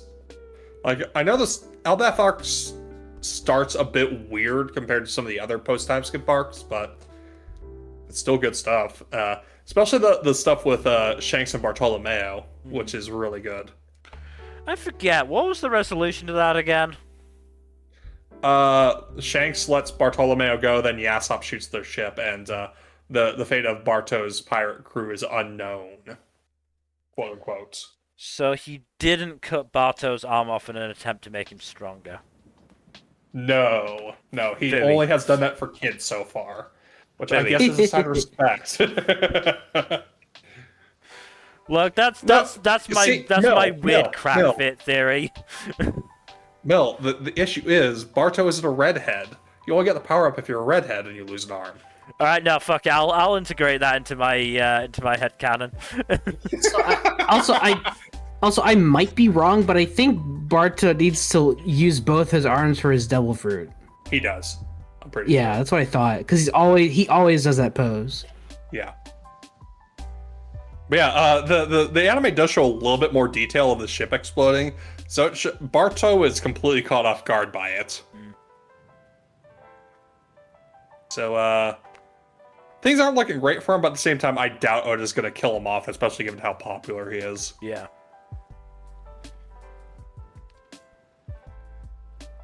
But yeah, the Elbath arc has started proper. I think the pacing is actually a bit better than it usually is in the anime. Cool. I think they were doing like... I would hope so, considering that they started going seasonal because of that. Yeah, I think they're doing about 2.5 chapters per episode. Something in that ballpark. It's a lot better than they used to be doing, which was, not that. Like... 1.5 chapters. One chapter if you're lucky. Yeah, one chapter. 1.5 chapters if they're being generous. Three quarters of a chapter most of the time. Yeah. Yeah, no, the pacing is better, because I'm pretty sure they adapted, like, a couple chapters, basically, per episode. Or, no, it was, like, I think a chapter and a half for the first episode, and 2.5 chapters for the second. Because there was a lot of stuff that did some recap in the first episode. Which is unsurprising since One Piece has been on break for a few months.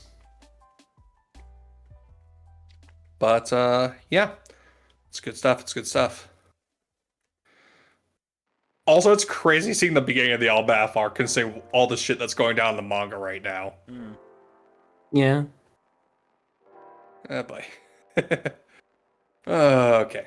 But yes, we should probably move on to... Oh, God, do we have to? Oh, your favorite show of the season, Mill! Okay, let's move on to... Pardon the intrusion, I'm home. This sucks. Like... Shocker. This is a horror story being played for comedy. What? Alright, so the premise is... Our heroine, Nakamura-kun, she has a job that, she is exhausted by and dislikes, as, happens to most of us, if not all of us. But she manages to get through this by watching all of her favorite anime. However, when she watches any anime except for one particular show called Usaneko Club, one of her next door neighbors starts banging on her wall. What? Yep. To the point where she cannot watch any anime other than Usaneko Club anymore, which is upsetting her. She talks about this with her other neighbor, Satsuki, who is a nice guy, maybe? And when he hears about this, he bangs on the wall back and calls the guy on the other side a Neanderthal. Said Neanderthal guy breaks the fucking wall. What? Breaks the fucking wall, comes through to confront Satsuki, and do you want to know what Rinko's reaction to that is? Says What? it's completely fine because it turns out her neighbor, this neighbor Usada, is the author of Usaneko Club's manga. Okay. And basically goes, he can't be arrested, people will be so sad, Oh, including brother. me. This is in the evening, so Rinko goes to sleep, and she wakes up to Usada lying in her bed. What? What the fuck? Not under the covers, just lying on top of the covers, still clothed, but still doing it. That's so creepy. That's fucking alarming. Call 911, lady. You wanna know what Just Rinko does because- instead? Cooks a God. meal for him. What? Girl, run! Why? Cooks a meal for him. He eats the meal, compliments it, falls asleep. So Satsuki goes, okay, why don't we go over to my apartment and you can, watch some of these anime you've not been able to watch because Usada is a fucking creep. They go over to his place, and Rinko is, going on about how nice Satsuki is, like a grandma. Rinko sits down on one of 3 sofas. Satsuki sits down on the same sofa. Very close. Rinko is visibly uncomfortable.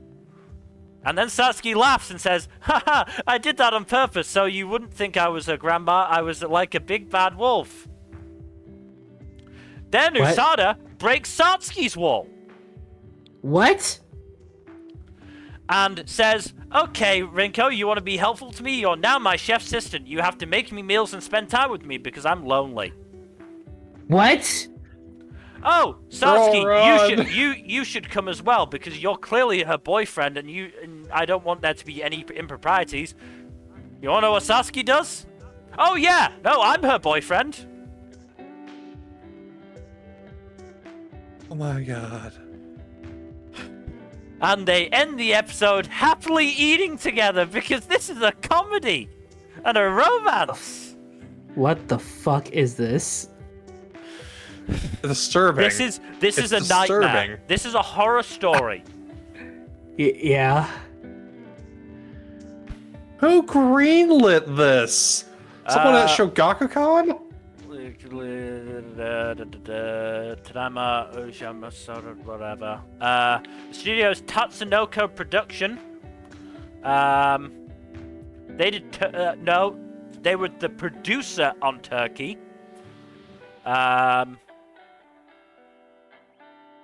They've done a lot of stuff. Yeah. Who's the original creator of this dog shit? Where are they? Watomura. Looks like this is the only thing they've made. Yeah. I just don't see how anybody could see this and not go, this is the lead up to a fucking true crime documentary. Fucking run, Yeah. girl. Run. One of these 2 guys is going to kill you. Yeah, seriously. Yeah, I fucking hated this. I'm not shocked. This actively made me so uncomfortable. Yeah, it sounds uncomfortable. Oh god. Sounds hella uncomfortable. Anyway, let's move on. Because I don't want to talk about this.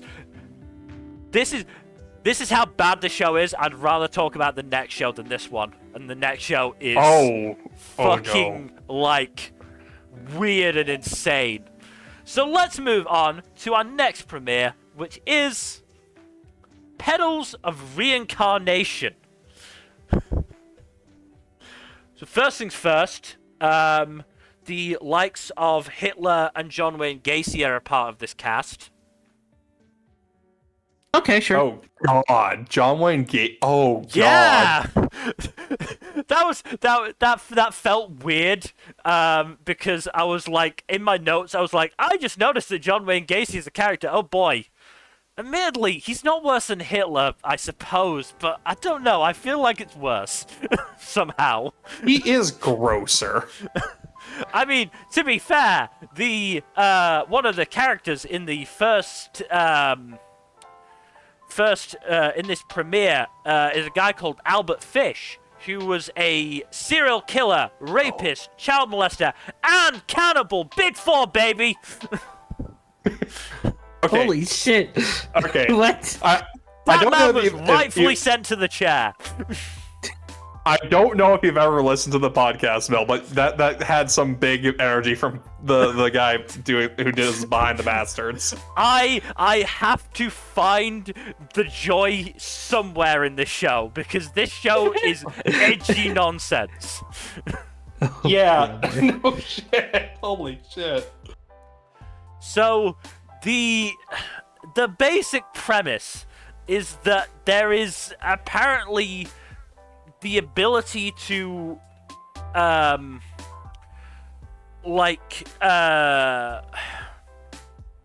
use the talents of one of your past lives.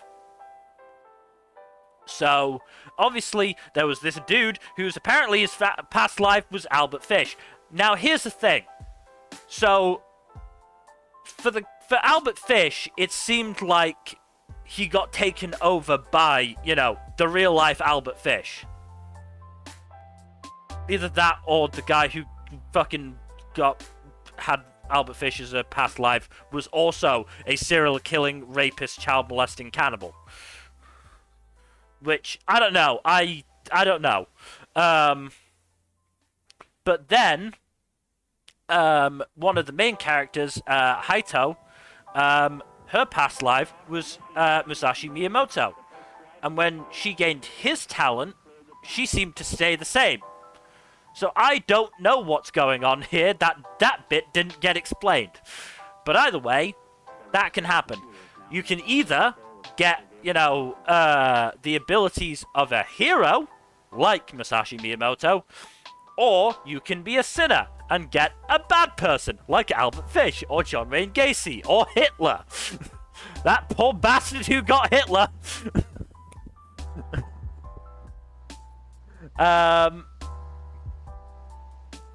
God. Also, you could just die because the means of fucking awakening these past lives is cutting yourself across the throat with this special knife. Sounds like a bit of a gamble, yeah. Yeah, really does.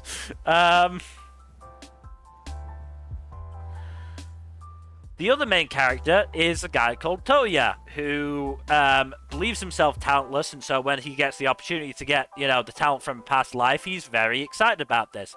As it turns out, he had an older brother who was really successful, and his parents got at him because he wasn't as successful.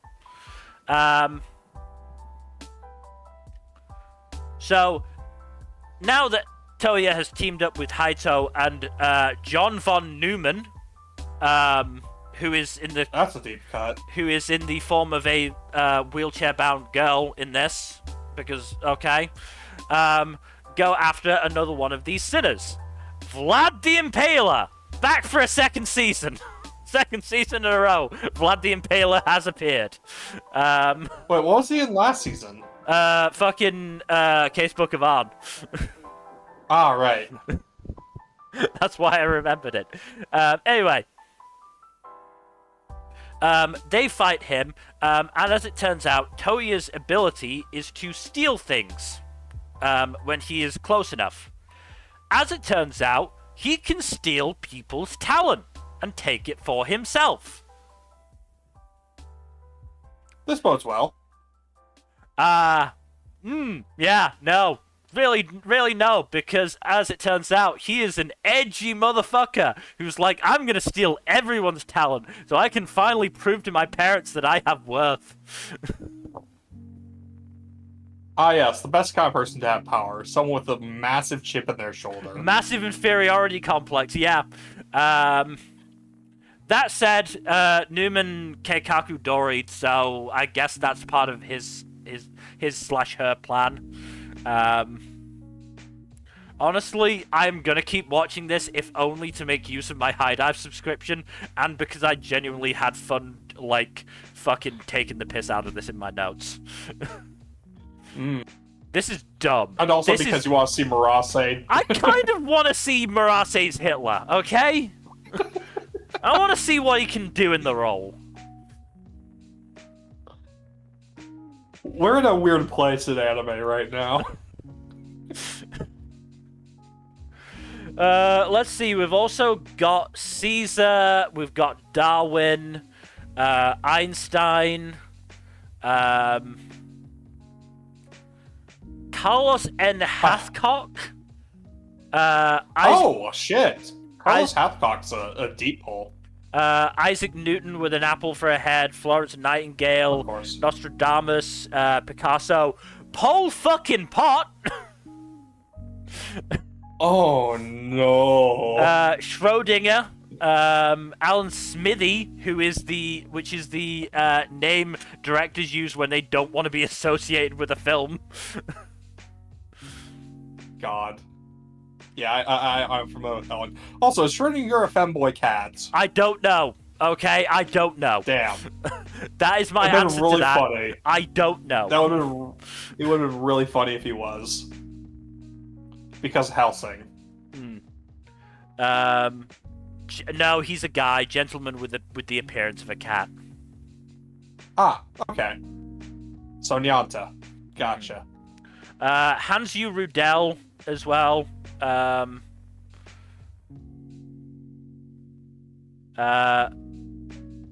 Marie Anne Diamant. Shang Yu. Oh, Shang-Yu, okay. Yagyu Jubei Mitsuyoshi. Oh, okay. Yeah, yeah, that's... I don't even know what fucking person Toya has, gotten his talent from, to be honest. They never say. Smart money is on it being a famous thief. Probably.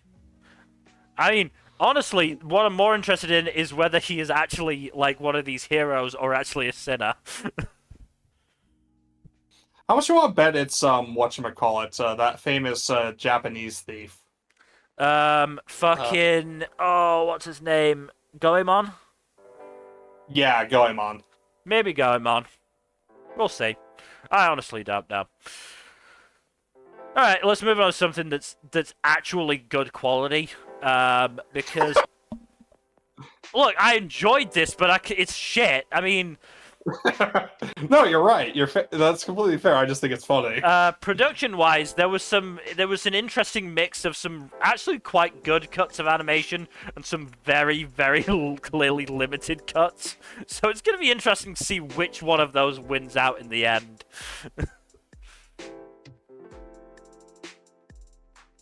But yes, let us move on to the Ramparts of Ice.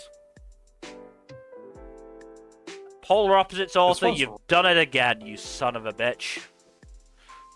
Honestly, this is really interesting because this is very much totally very different from Polar Opposites.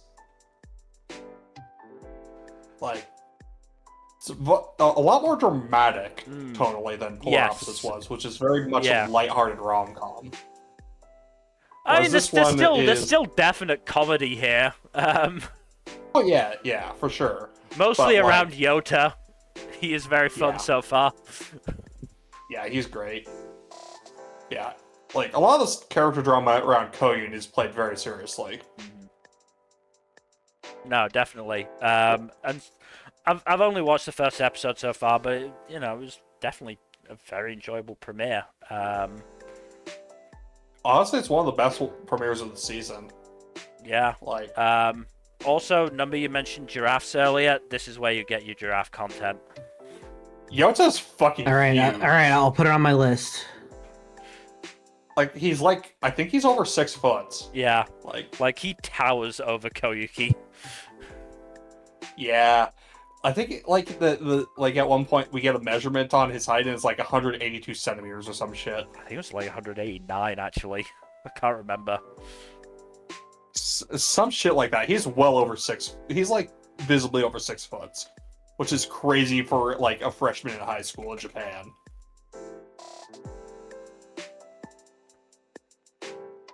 The show does not have a. Let's see. I'm just trying to see if there's anything with like that height on there. Actually, let's see. It might be. Where is it on here? It's quite early on, wasn't it? Yeah, 189 God damn. to Koyuki's 152. That's a whole ass foot. Mm-hmm. I mean, 189 is 6'2", Yeah. while 152, did I say? Yeah. That's like 5 foot flat. 4'11". Technically 4'11.8425. So basically 5 foot flat, yes. But oh,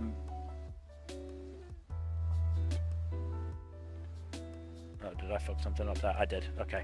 Well, I'll fix it. Yeah. Also, really fun and nice friendship between Koiki and Miki. Yes. That I thought was really interesting. Because obviously, you know, the OP shows that they are friends and that they become friends with Minato and Yota, but you know, revealing that they're actually already friends and it's not part of, you know, Koiki's ongoing social journey. Really interesting twist, I thought. Yes. Yes, it is.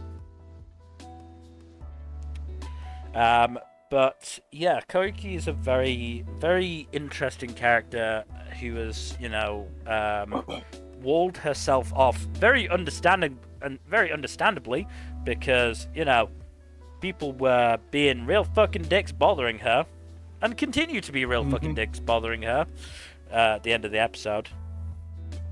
Yep. There's also, I mean, the stuff that we actually see seems more like just general teasing.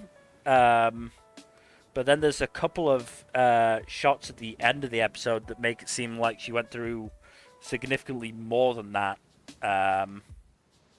Yeah, like outright bullying. Yeah.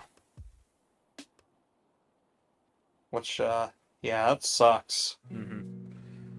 But yeah, the premiere ends with Koiki being hit on by 2 slime balls, seeing Yota, waving to him, and him not recognizing her because he doesn't have his contact lenses in. Thankfully, he Also, is came there, over like, anyway. Yeah. I feel like I bring this up every time it pops up in a rom-com, but is there like just a plague of extremely persistent pickup artists in Japan? Are these fuckers just like fucking everywhere and they just don't leave women alone? I guess so. It wouldn't shock me.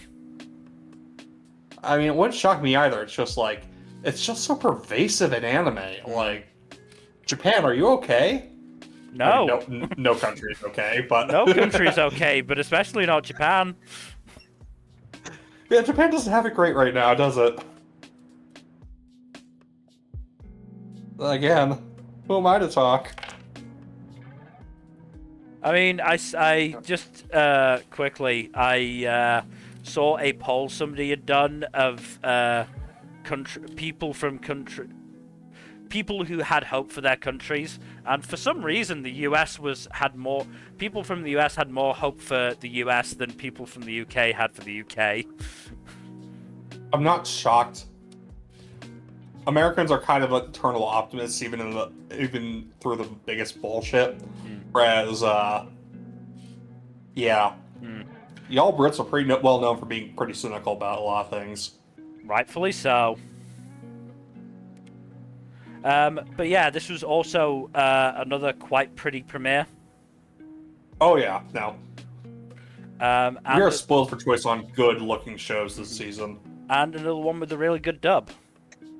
Though it does have the same problem as Polar Opposites, that a lot of the on-screen text doesn't get translated, Yeah. unfortunately. Well, that's Netflix's fault this time. Yeah.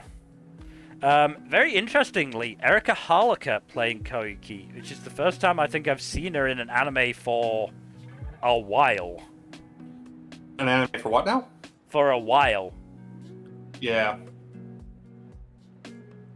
And she's in the ReZero dub, she's in the Demon Slayer dub and the Beastars dub. But I think the last time I heard her in an anime was probably Seven Deadly Sins. Fucking hell.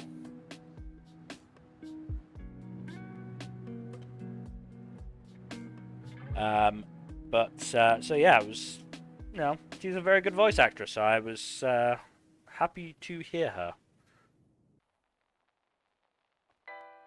But Yeah, she does a good job. Definitely a really good show, and I'm really looking forward to it because I have very high hopes knowing the author. Yeah, same. But let's move on to our next premiere, which is... Oop, clicked the wrong thing. Reborn as a Vending Machine, Now I Wander the Dungeon, Season 3. Continues to be fun. Nmbr, have you watched the premiere yet of this? Nope, couldn't make time for it. Damn. Okay.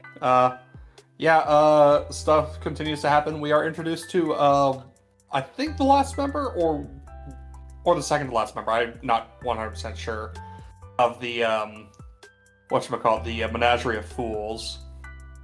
Yeah. And she turns out to be a fun character in her own right as well. She's something of a hikikomori, as it turns out. Huh. Okay. And she hides in a clamshell. Alright. Yeah. It's funnier if I don't go into any further detail, honestly, but yeah. She's yet another colorful personality to add to the cast. We also have a fun little bit of the Yukio Onna and Boxo competing to sell frozen goods. And a bit of them escalating and trying to one-up each other until they run out of customers. Because everyone's already had everything at that point by the end. Yeah, it's so they both wind up basically breaking even rather than in the black. But yeah, no, it continues to be very fun, and the plot has started to move forward as well. I am going to be very interested to hear your thoughts on episode 3. There's there's quite a bit of stuff to talk about that one. But yeah, good stuff. I'm trying to keep it brief because we have several shows left and we are almost 4 hours in.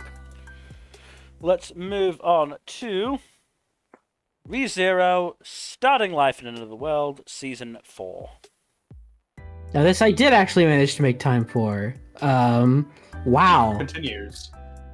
God damn. Are you current with this? Did you watch the latest episode? It was episode 2, right? Yeah. Then yes, I'm current. We finally see Subaru die again. And multiple times in a single episode. God, Yeah, that's right. finally. Wow. Wow, Mill, tell us how you really feel. Yeah. But yeah, The second death was pretty cruel. They didn't have to show all of that. oh, poor Byakuo. Yeah, that was It's fucked very up. bad. Why'd you do that? Yeah, that was rough. That one was rough. The first time it's just Subaru's head getting fucking annihilated. Yeah. But no, the second time was drawn out. And he got shot multiple times.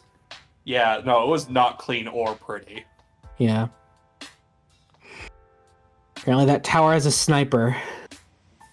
Yep.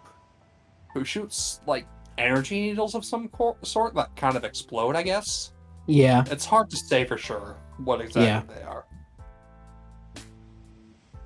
But yeah, very curious start to the season, especially the whole thing of the tower stays the same distance no matter how close you get to it. Weird spatial bullshit going on here. Very curious. Echidna's back, kind of. Probably, sort of, ish. Yeah. It's really unclear. Yeah. What's going on? I'm not sure, but ReZero's still very good. And I love Subaru's dynamic with Julius. Yeah, it's pretty great. Yeah. Surprisingly, Like they've always had a fun dynamic, but like now that he's in like this state right now, it's like Subaru's kind of his best friend right now. His lifeline, honestly. Yeah. I honestly, good on Subaru for sticking by him and being a good friend. Yeah.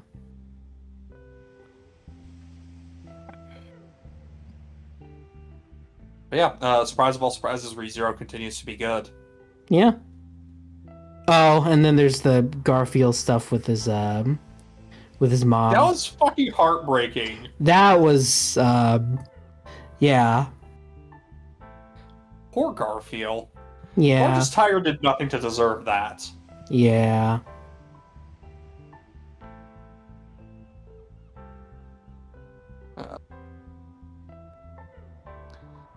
But yeah, it's very sweet and very sad that she gave her two kids names very similar to the names that her kids from her prior relationship had before she got amnesia.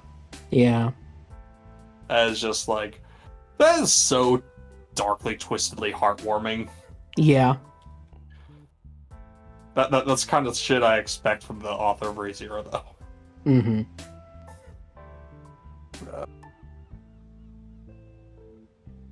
God, this show is really good. Yep. Alright, let's move on then to our next premiere. It's the Viz Media's fucking darling. It is Rooster Fighter. But is it your darling, Mill? I did not know going into this premiere that I would watch chicken sex twice. Oh. Oh. Oh. All right. I did not know what I was doing with my life when I watched this premiere. Have you been enlightened now? No. I'm so sorry, Mill. Apparently, our rooster hero, who I will only ever refer to as Mr. Cluckers, got the hen to finish, which I don't think is how chicken reproduction works. Yeah, I don't most think that's done for an aspect of pleasure.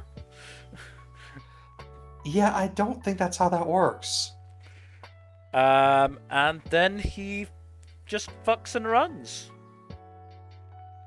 Oh. Yeah. What a sketchy mother clucker. Shut up. I made you laugh at that.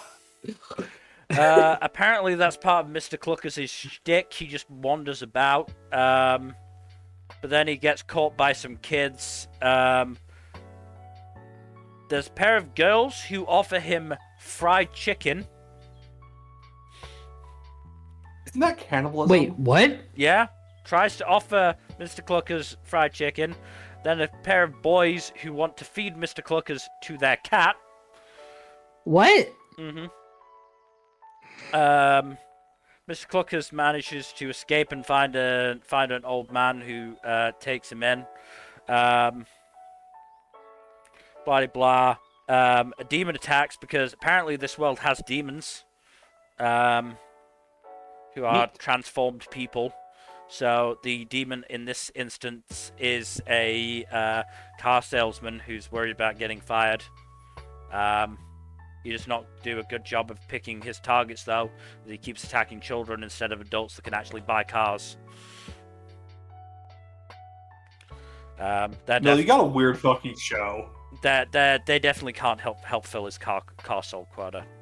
But Mr. Cluckers comes in to save the day. Pecks him right in the fucking eye, which is brutal. Oh. And then does his finishing move, which is just a particularly loud cockscrow. And the sales demon explodes. Mr. Cluckers is a killer. Apparently it's due to resonance, which, you know, exists, but I don't think it works in the way this anime is saying it does. Mill, since when have you ever known anime besides Dr. Stone to be remotely scientifically I mean, accurate? to be fair, I did say, I will quote my notes. I mean, resonance exists. There's a Mythbusters episode on it. Not sure, you know what? I was going to nitpick physics in a show with superpowered chickens. Yeah, exactly. Because apparently Mr. Cluckers' chakra got unlocked thanks to trauma. That said, Mr. Cluckers wouldn't stay for breakfast and some post-sex cuddling, but he did stay to help clean up the dead demon. Mr. Cluckers is a wronger. Wrong'un. He does then return to the hen he had sex with, only to find her having sex with another rooster, so he just leaves. So the mother clucker got cucked? Yep. Mr. Cluckers got cucked. Mr. Cooker. What is going on? I will say his name is actually like, I think it's KG.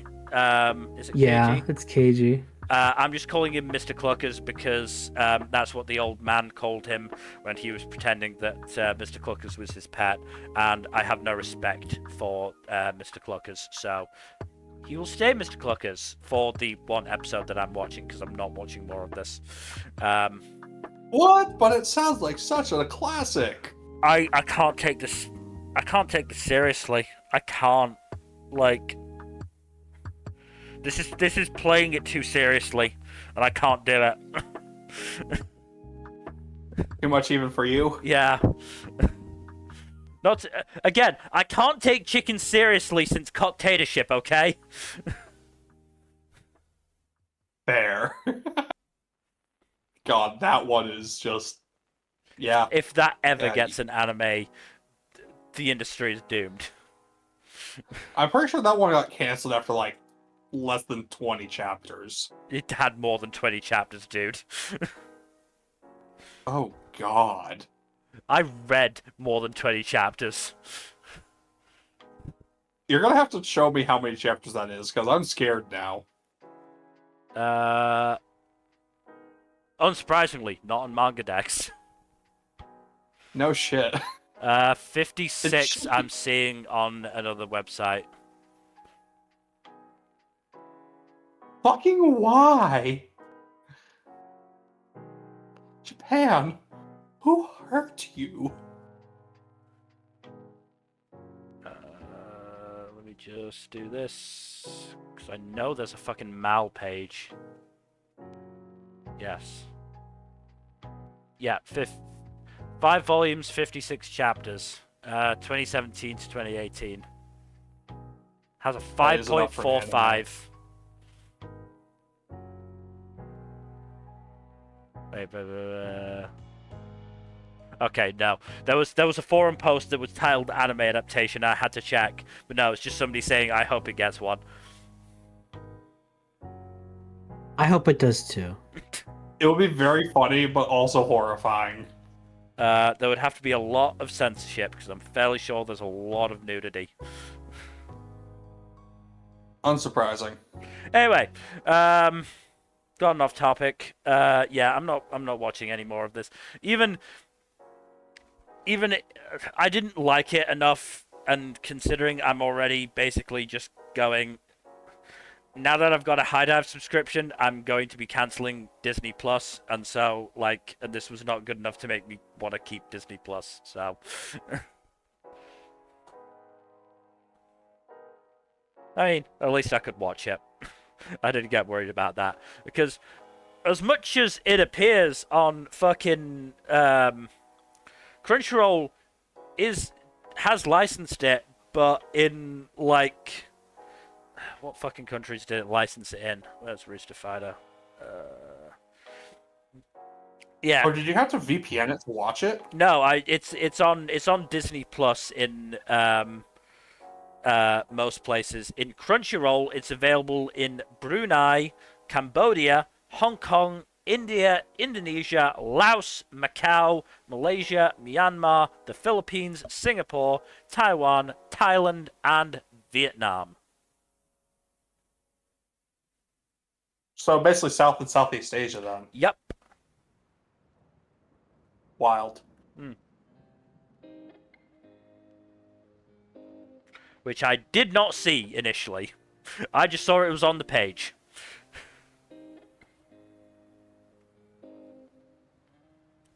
So, Well, yeah. I think this is a I good was- time to move on to something less crazy. Let's move on to Snowball Earth. Oh god. Good luck. So, I have one big problem with this one, and that is the pacing is fucking insane in the first episode. Because it runs through like half a core's worth of anime, if not a full core's worth of anime, in the span of a single episode. Because it's like the whole save the world from the kaiju premise, and then he gets in the robot can talk, they build a bond, and then they fight kaiju for the course of several years, and then they go out to space to finish the job. Wait, what? Cool. Wait, what? Yeah, crazy, right? This is Hakyu Hoshin Engi fucking pacing. Yeah, but then, in a twist, it turns out the ship they were on seems to have been sabotaged, and the kaiju will just overwhelm and kill all the characters who seemed like they were being set up to be supporting characters, and everyone dies, including the robot friend. Wait, what? Yeah, the robot friend. He dies. He sends the protagonist back to Earth in a heroic sacrifice before going nuclear to destroy as many kaiju as he could. What? Yeah. Okay. Yeah. Yeah, that's the end of the. That's not quite the end of the premiere because the protagonist wakes up on Earth. At first, you get a little fake out thinking like, "Oh, he's being greeted by a crowd of adoring fans." Nope. Earth is a snowball now. It's a new ice age. I get that reference. Stella Arnold impression. Thank you. Yeah. I'll be That was back. pretty good. That was less good. Stick to Ice Age. Yeah, that was less good. All right, I'll do the Mr. Freeze stuff. Yeah, keep working on it. Keep working on it. You know what killed the dinosaurs? The Ice Age. See, that was good. No, that was good. You got the Mr. Freeze lines on lock. Yeah, yeah, yeah. That was really good. Do Ice to meet you. Ice to meet you. was pretty good. Genuinely.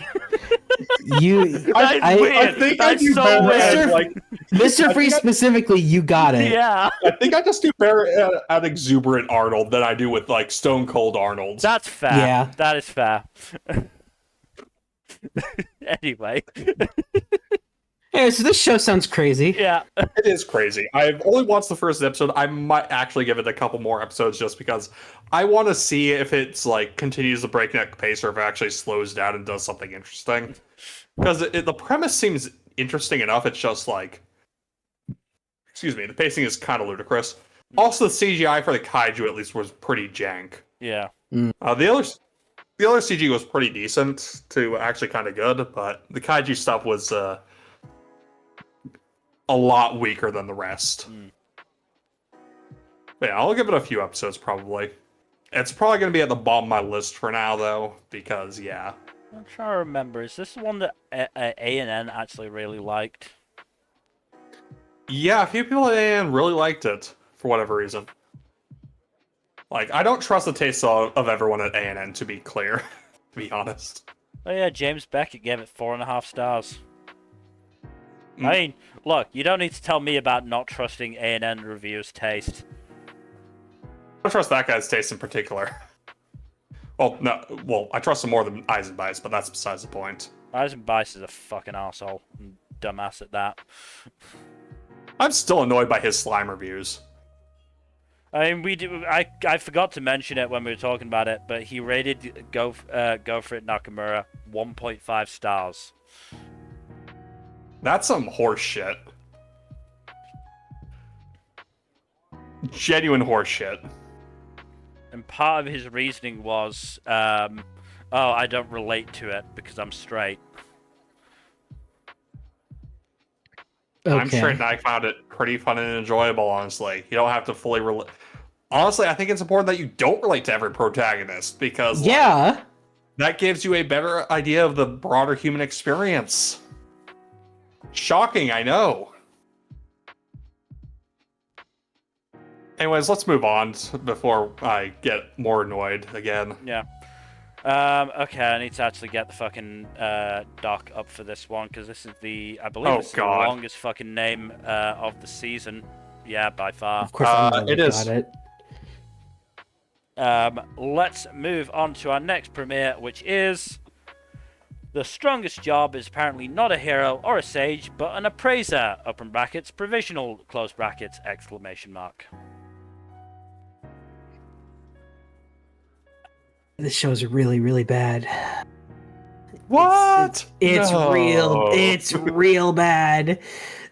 To be fair, I think it's the seasonal fucking like dog shit. Yeah.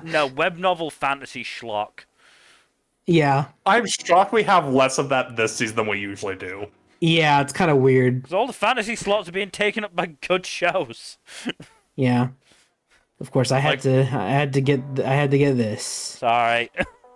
It's fine. Someone has to watch it. It's fine. Be glad you avoided pardon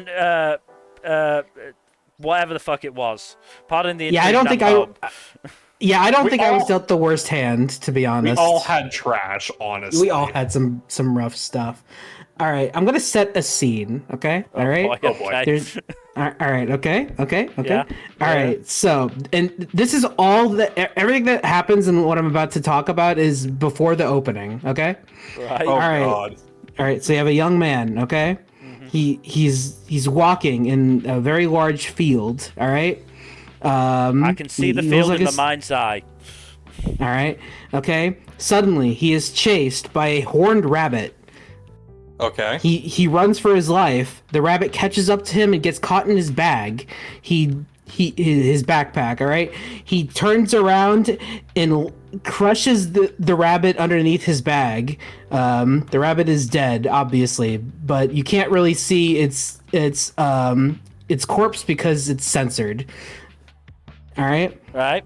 And then it cuts away to an elf archer woman in a forest.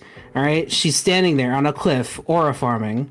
All right, then all of a sudden the camera directs itself at her chest. All right. Yeah. And then all of a sudden the buttons on her sweater pop open, and you can hear a large amount of her chest is revealed, and then she all of a sudden just shrieks, and then the opening plays.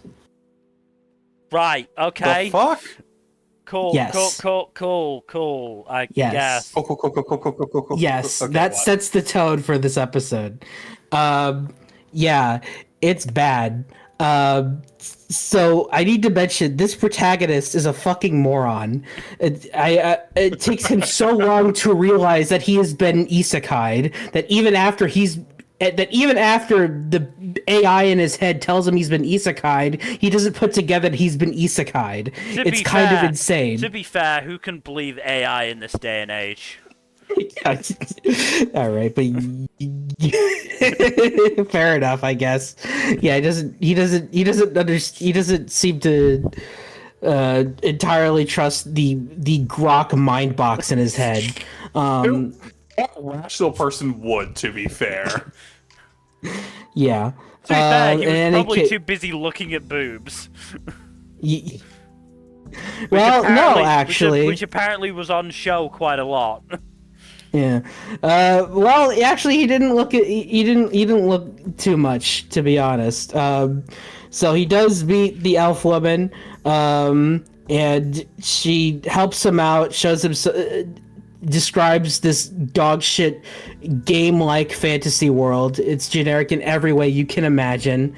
The whole gag with her chest bursting open happens a few times. The protagonist isn't a lech about it, at least, so we can give him credit for that.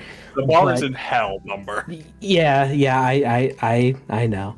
And that's pretty much it. Not a lot really happens. They work together to kill another horned rabbit. And yeah, that's about it. It was really bad. Oh, this is an important detail because the show goes out of its way to clarify that in this world, the you're considered an adult at age 15. Right. Why? Okay. Oh, you Yeah, know why. so- You know why, Red Jack. flag! Red flag! Yeah. You know so, exactly why that's a thing. Yeah. Also, the protagonist is a high schooler, but he has kind of a baby face, so I he mean, looks yeah, younger than he actually is. He looks about 10 in the key visual. He sure does. So, yeah. Anyways, that's this show. It's You're gonna quite watch terrible. it all the way through. Got it. Yeah, totally. Let's move on now. One last To a thing. better Do isekai. you want to take What? you want to take a swing in the dark at what Ice and Bice rated this? Oh, what? 2 stars. So half a star better than Go For It Nakamura. The fuck is wrong with that dude? Don't know. Don't care. Right, let's move on to... Oh boy, it's back. It is... That Time I Got Reincarnated as a Slime, Season 4. I just want Hell to, yeah. just before we get into anything, into the meat of the show, I just want to take you through my thoughts watching the LP. Oh, cool. Is Rimuru finally going to take on you? Did Gobta and Ranga just fuse to create a wolf goblin? Hell yeah. You, Jean, ha! Legitimately, like, that was... Obviously, the Rimuru and Yuki stuff was a bit earlier, but I was still thinking about it. Just go, oh, cool, they're actually going to get to it. And then I saw that and had to pause. Just go, I'm sorry, what the fuck did I just watch? Rewind? Rewind again?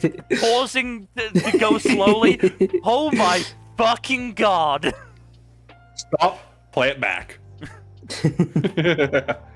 I forgot how much I missed Slime. What if Slime is fun. So funny thing about the opening, what if the whole Rimuru Yuki fight is a fake out like it was, all those years ago? That's the thing. I can never trust. I can't trust the Slime OPs. Is the thing. After they fucking baited me with Rimuru versus Hinata for 3 seasons. Yeah. It was so It's very funny. They kept showing that fight in the opening multiple times. It was so funny. That is legitimately the only reason I kept watching the show after the first few episodes. Like it worked. It worked. I'm still here 4 seasons later, but it shouldn't It have. is very funny. It is very funny. I had to go through so much. Fucking Gabimaru and his sycophants. Fucking Kenjiro Suda showing up. Honestly, Kenjiro Suda is not that bad in this one. I know he's Yeah, not. I know. he doesn't show up very much. I have to play up the bit. Yeah, this is a good reintroduction to Slime and where things stand going into this 4th season. More dungeon shenanigans. Yeah, more The dungeon shenanigans are real fun, to be fair. I loved Masayuki's reaction to learning he was in a meeting with Veldora and fucking Demon Lord Ramaris. Yeah. AKA the 2 biggest goobers in the cast. I mean, yes, we know that. He didn't. True. He'll be able to find that out in real time. Yeah. Also, there was the fucking dude who was being a bitch about the dungeon, and then Benimaru shows up, which is like nuking a dude who's drunk and disorderly. There's no kill quite like overkill, as they say. Legitimately. That dude couldn't make it past, like, level 2 of the dungeon, and Benny Maru is here going, alright, what's happening? Do I have to get involved? No, Benny Maru, you don't! It's like whatchamacallit. It's fucking like a Superman getting called in to deal with a random street thug. No, it's worse than that. It's Superman being called in to deal with a child stealing a cookie from the jar before dinner. Like, God. that is the That level kid had we're it talking coming. about. Yeah. But yeah, we had Rimuru going around the town. That was all very nice. We got a bit with Yuki and the Harlequins. Interesting that Yuki doesn't seem to want open hostilities with Rimuru yet. I mean, probably because he runs a pretty big nation state with a lot of powerful players. Yeah, it's just interesting. I feel like there's obviously a reason for it, but Yeah. I feel like it says something about Yuki's confidence right now. Yes. You say, as I'm pretty sure, as a source material reader. Actually, this is adapting the latest volume I've read. Fair enough. So I won't be able to be all smug about it for much longer unless I read more, which I don't know if I'll have time for. The Rozzos are still scheming as well. Sketchy, And they sketchy, seem to be schemy. playing a major role this time. Especially given the weird-ass ED. Yeah, that fucking ED. Weird ass ED, fucking Maribel's prominence in the key visual and in the OP. Yeah, I would like to think that even Slime wouldn't fucking blue ball us that badly. I'd like to hope. Unfortunately, it is a possibility. You've been blue balled before. Yeah. Joke's on you. Clayman's back. I would be okay with that. Okay. That would actually. I would be too. That would be actually funny. We've also got Diablo is summoning a subordinate who's an old friend of his, because he needs somebody to take care of the miscellaneous tasks like destroying nations while he serves Rimuru tea. I love his sense of priorities. Yeah, no, of course. 10 out of 10, no of course. notes. I knew that was coming the instant it was said. Yeah. The bit with Shion serving Rimuru the tea was pretty cute. Shion managed to not be insufferable. I'll give it that. That is high praise for me, okay? Yeah. Also love the new Rimuru-shaped snack. Yeah. I'm shocked they haven't gone with a marketable plush yet. I mean, they have. There's so many Rimuru plushes out there. No, I mean like in universe. Oh, in universe. Okay, yeah, that's fair. Do they not Like, have? that- Do they that not would- have a Rimuru-shaped beanbag? I feel like I remember that somewhere. I don't recall. Maybe might. it was in I Slime wouldn't be Diaries. surprised. Maybe it was in It Slime was Diaries. probably in Slime Diaries, yeah. There was a lot in Slime Diaries. I would not be against a season 2 of Slime Diaries, if I'm honest. That one was No, just please. a fun time. Yeah, that was It great. was quite fun. It was quite fun. Like, I enjoyed it. Even if it was weird that, old Oni, I can't remember his name, had a different fucking beard. I never was understood weird. that. Why in the main series he has, I'm pretty sure, just like a chin beard, like a chin strap beard. Maybe a bit longer. But in fucking Slime Diaries he had a goatee, and that's so, like, just weirded me out for some reason. He likes to change it up. You can't just change a beard up on the drop of a hat, though. Well, that Slime Diaries took place like over the course of multiple seasons, so I don't know. Okay, it was just like every time I watched an episode that he appeared in, I was like, why the beard? Why is the beard changed? no, I don't felt the same understand way. this. It is distracting. Yeah. Anyway, yeah, Slime season 4 started off pretty well. Yep. Good series. It's good stuff. Let's move on to Oh boy. the Warrior Princess and the Barbaric King.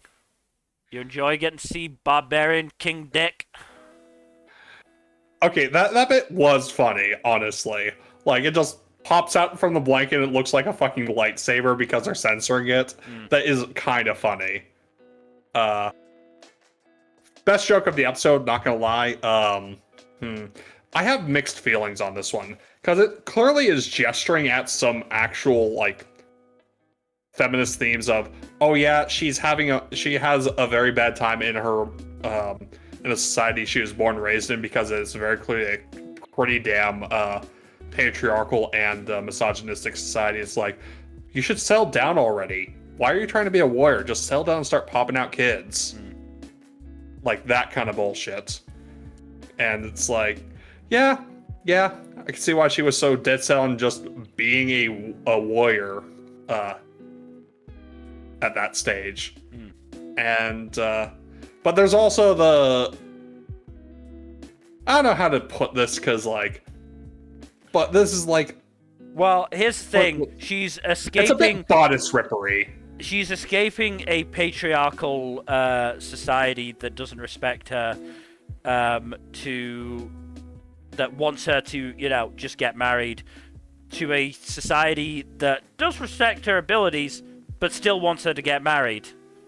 And yeah, she doesn't really have a choice in it.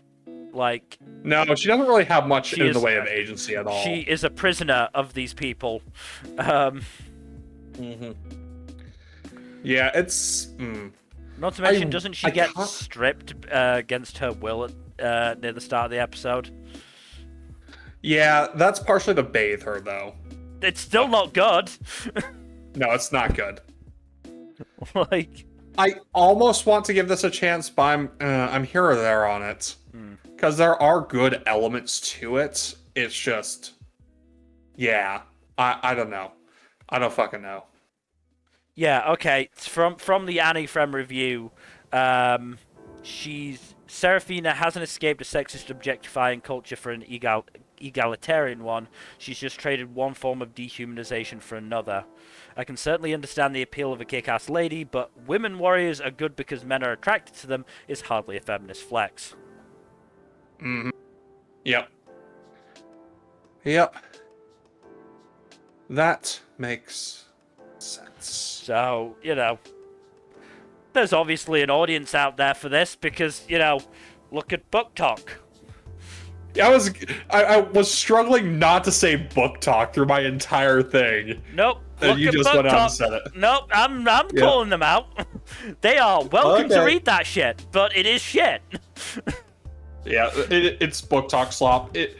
Or like their form others before them, it is Bodice Ripper slop. Yeah, like, look, there's an if audience you like out it, there you for like that. it. Yeah, go ham. I don't really care, but I also don't think you should. It's not really my jam. It's not my jam, and I don't think you honest. should be pretending that it's high culture either, because it's really not. No.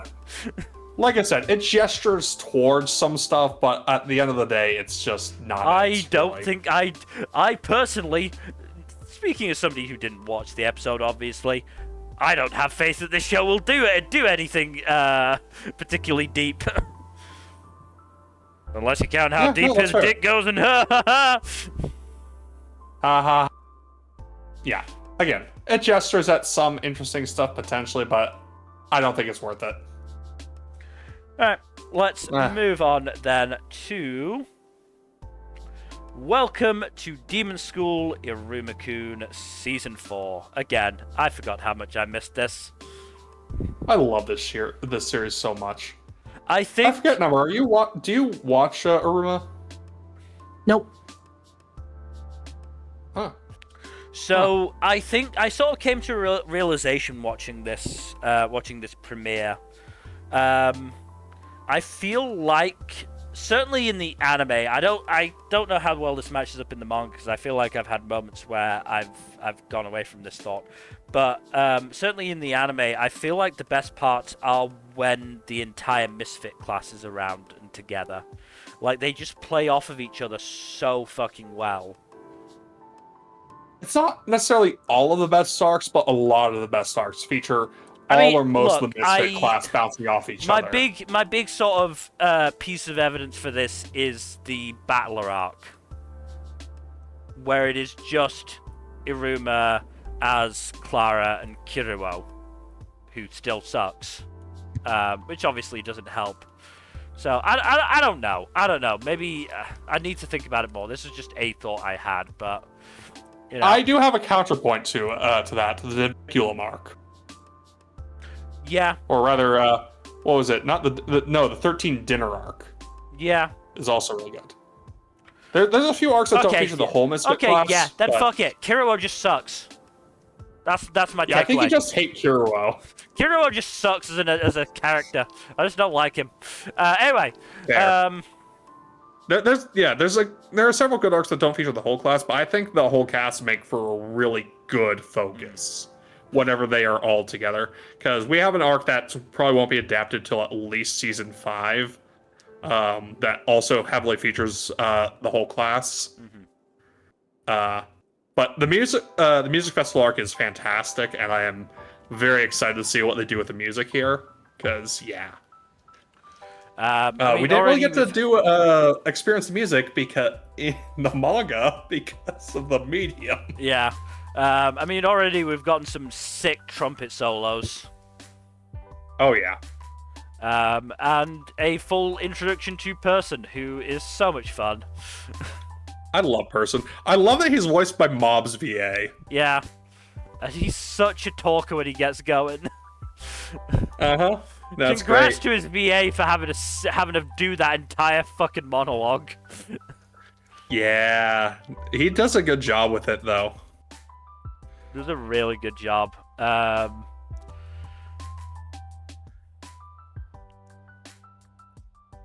Meanwhile, I couldn't help but think about how much fun Ryohei Kimura has voicing Az, because he just goes so hard. Yeah. Oh yeah. There was a moment where there was a moment where usually there's a sound effect, but this time it was Clara playing the triangle for the effect. Yeah, that was great. Oh, I love this series. It's really good. So yeah, we had the whole thing about Person. The class asking Person to stand out so that they can all hit rank Dalit, but him refusing, partially because he is an introvert, and partially because his family are like the demon world's ninjas and they can't speak out. But did you watch the second episode? I didn't know. Damn. Well, you know what happens to the manga anyways. To be fair, it's been a while, because obviously True. I started reading the manga after season 3, and so this was the first stuff I read, and it's been a while. Yeah.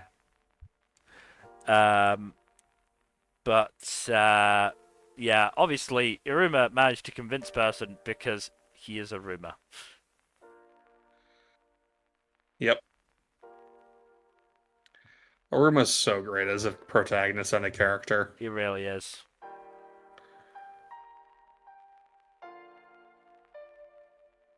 This was just more good Iruma stuff, and I'm really looking forward to the rest of the season. It's a really fucking good series. Same here. I can't quite remember exactly what this is going to cover, but, the music festival arc is good from what I remember. I can't remember what comes after that. Okay, so from the looks of it, based on my record, let me double check. It should cover the music festival, the Soulmates arc, the Viculum arc, and up through the Evidol games. Alright. Again, I can't remember. Which is going to make this... It's going to make this a very music-heavy season. I can't remember too much of it in detail because, as I said, it's just been a while. It's been a couple years for me as well. But yeah, no, Iruma is still very, very good, and I sincerely recommend it. That's what Let's move on, though, to our final sequel on the list, which is Wisteria Wand and Sword Season 2. Well, Edward is such a fucking asshole. What a piece of shit. yeah, he sucks. He sucks. Honestly, that move should have gotten him shit canned. Like, that is just blatantly unethical as a teacher. Yeah, but, you know. I know. It's fucked up. It's sad. Seeing Will so so depressed. He was 1 point away. He was 1 point away. But it was also really nice seeing the support network he now has in. Obviously, he already had Colette and Rusty. When they aren't fucking being catty bitches about Will, which continues to be hilarious, by the way. It is. Yeah. This is the only time I'm ever okay with a love triangle because it's fucking funny. It's so funny. It's so funny. This is the only time. Yeah, no, I agree. Only time I'm okay with this shit because it just works. I think it works because of like how non-masculine or traditionally masculine Will is. Like, yeah, I think if it was like, fucking handsome movie star design, it wouldn't work as well. But because he's this like short nerdy guy with glasses, it just works so well for some reason. I don't know. Maybe. Yeah, I think it works because he's a kind of just lanky and effeminate rather than buff McStrong dude. Yeah, I don't know. Yeah. Anyway, but yeah, so obviously Colette and Rossi, but now he's got Lihana, fucking Wig, whatever it is, I can't remember. So many names. Vignal. And even Shion to a certain extent, like. Yeah. Not Julius though. Julius is an asshole. Julius continues Julius to be is still a an dick, asshole. But like, it was so funny, like him trying to appeal to Shion to get some fucking some support, and it's like, no, Shion wants to see Will fail, but he wants to be the one who makes Will fail. So he says. I mean, he's such a tsundere about it. He's so tsundere. It's so great. Like, I personally feel like he is the ideal version of Bakugo. Yeah. I mean, you're not wrong. And then we get the Terminalia Festival, which, obviously goes wrong, because of course it does. Shit hits the fan in this world. Yeah. Honestly, they time it really well, too, because all the heaviest hitters are unable to do anything at that point.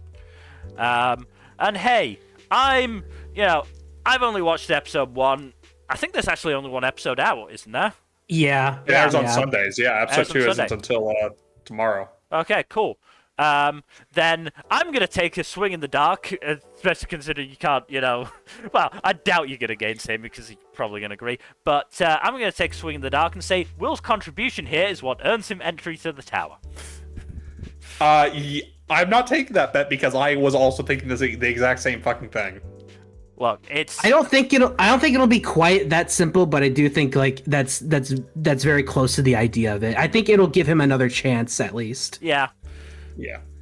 It'll be something like that. Look, this exactly. Series, I genuinely like the series, and this is not a criticism, but this show is like quite standard, I would say.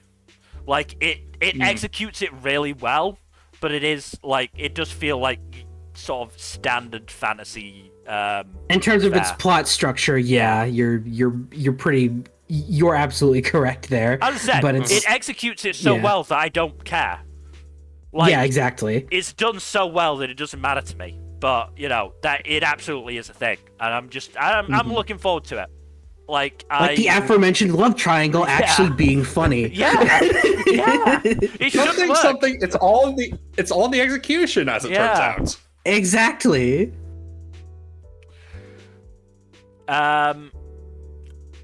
There was a bit of interesting character stuff when Colette expressed some feelings of resentment towards Elfie and the other Magia Vanda because of what Will is putting himself through to reach them. Yeah. And Yeah, it's a nice bit of nuance to the character. And even more Yeah. interestingly, Rusty agreed. Yeah. Which is funny because we get another hint about Rusty in the episode. Yeah, I mean, I think I can't remember exactly. I'd have to go back to the streams to know for sure, but I feel like we've figured that out. Yeah. I feel It's like we just the figured most that out blatant- in the first season. It's the most blatant bit of setup so far to that Oh yeah, reveal. no, this is I would say this is the first real bit of setup we've seen in the show. I feel like we've figured it out based on information outside of the show. Well, there were subtle hints in season 1. This is just a lot more blatant. They're very subtle hints, yeah, but it's Also, his fucking name. yeah. Rusty No Man. Add a letter to each name. Frosty Snowman. Yeah. It's very subtle. I don't know if you can tell. Who doesn't like Frosty the Snowman though? You know, happy birthday. I mean, Jack, I don't believe how you can birthday. say this. This show is the peak of subtlety. I mean, they had a character from another series, and they didn't change his name or design or anything, but it's clearly not the same person, right? I'm still not over that, by the way. He really pulled the fucking Mashima. Literally just took the exact same character from Danmachi and put it here. Again, he pulled a Mashima. Yeah, just fucking insane to me. Absolutely insane. Yeah. But yeah, this is still really good. Yeah, and Yeah. still looks spectacular. We are spoiled for choice with best animation this season. That's gonna be a nightmare category, honestly. It is. Just fucking bloodbath. Who should we decide early who's gonna take the bullet and nominate Wistoria? So the rest of us don't We'll have discuss to. that in the mid-season. We'll talk about it in the mid-season. Alright. God. Oh, God. But speaking of best animation Yeah. contenders... Let's move on to our penultimate premiere, which is Hat Atelier. I'm going to drop an ice fucking cold take, but this is the best premiere of the season. Like, it is absolutely phenomenal. It looks gorgeous. It has a very interesting hook. The characters are interesting and have interesting motivations. And yeah, it does a lot of really interesting stuff with the Are you medium. counting the fact that it was a 2-episode drop? No, I'm just talking about the premiere. Okay, fair enough. I was going to disqualify if you were trying to include episode 2. No, I'm specifically talking about Coco and Kifri. Alright, fair enough. No, that is fair. If we include the second episode as well, it's still extremely good. But I'm just talking about Coco and Kifri to start with, because Coco is a very compelling protagonist, and Kifri is an interesting mentor figure who is just the tiniest bit sus. And has people calling him Gojo. Look, he came out before Gojo, by like a year. The same could be said for 8th, and that didn't stop people. True. Look, they all draw from the same mentor-shaped cloth. Yeah. I'm pretty sure they're all indirectly inspired by Kakashi, actually. They almost certainly are. So, before we get into the meat of the premiere, I just want to make some judgments about the dub. Because, look, obviously, Coco's VA is not doing a British accent or an English accent. Keyfreeze is doing actually quite a good job. Yeah. Agat's VA is doing quite a good job. Risha, I don't think I've heard enough from her to tell. She's kind of a quiet one. Exactly how well she's gonna do with the English accent. I have no fucking idea what accent Tetia's VA is doing. I don't either. I'm not as well versed in British accents as you are. There being, are. I as have American. heard American. I've heard English, and I've heard Irish. I cannot tell. I don't know. No, it's not just American. I also heard something that might have been Scandinavian. The hell? Crazy. I honestly don't know at this stage. I like Teti as a character, I will say, but yeah, what is going on with her accent? I mean, it's not really a criticism. I don't care that much. It's just very funny to me, to be honest. It is. But yeah, no, it's just really good. I love the lore in this series. It is very interesting. And has some interesting political themes to it. As it turns out, knowledge is important, and even if you want to keep knowledge beholden to a select few, that can also have dangerous consequences, as it turns out. I mean, yeah, I did sort of point out the fact that it felt sus that these three dudes decided who got to use magic. There's also the question of, okay, harmful spells are the forbidden ones, but I'm sure there are a lot of spells that could be used for both benign and harmful purposes. So who designates which ones are forbidden? Mm-hmm. And that seems like it's a very intentional thematic thing, rather than, accidental like in a certain other wizard series. I wasn't gonna say it. I'll say it. Fuck it, I'll say it with my chest. Harry Potter. Yep. The turf who tweets did not think about her world building at all. No. Here it's a lot more intentional. Because the author is actually a good writer, and a good person as well. Though that is irrelevant to the good writer bit. But I just wanted to point it out. Shirahama is a good person. Yeah. It's very, very interesting. Also, I love some of the direction stuff that's going on in here. Like some of the storybook transitions are really that neat. was really, really cool. That was really cool. Yeah. The artwork is gorgeous, even if it doesn't quite match up to how absolutely insanely quality the manga is. That's unfortunately that bar is in the fucking stratosphere. Yeah, that unfortunately is just going to happen. It's the same with Medalist. There's just because of the way the art works. It's just so difficult to actually translate it into anime at the same quality. But Bug Films having fucking delayed for at least a season, if not two, they're doing their damnedest. Honestly, I'm glad they delayed it. I'd rather it be delayed and look good than be earlier and look like a mess. No, absolutely. I am absolutely prepared to wait for a series rather than have a Wonder Egg situation.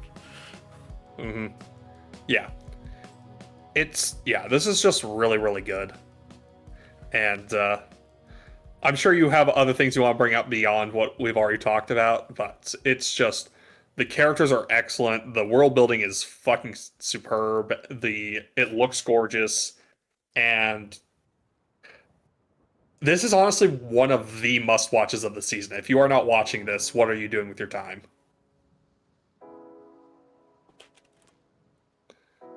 I do have a couple of things left to say. It's about everyone's favorite brush buddy? No, I haven't gotten to him. I've only watched the first 2 episodes. Oh. I literally watched episode 2 before this stream. Like, I finished 10 minutes before. Right, okay, right. What I was going to say is my one criticism for the show is the lack of traditional witches' hats. Ah, yes. Why do brims not exist in this world? Funny enough, I'm pretty sure they mentioned brims as part of another organization in episode 2. Did they? Was it episode 2 or episode 3? I don't remember. It must have been episode 3, because I do not remember any mention of brims and organizations. I did see some traditional witches' hats on at least one of the fucking dudes who decided who got magic. Yeah. So you do remember that one character who? No, never mind. No, Yeah, I don't think I got to him. No, it's not. No, I'm misremembering something. But yeah. Yeah. No, that's fair. It is. It's a minor gripe, but it's an understandable one. I'm joking. It's not an actual gripe. I'm being a shit because I don't have that much to fucking criticize about this show. Yeah, it's hard to find a criticism. It's so good. The show is so fucking good. Nmbr, please watch this show. I'm begging you. Yeah, I'll probably watch it. It has really tasty looking bread in it.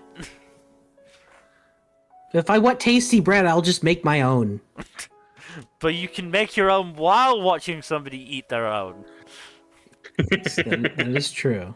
Yes.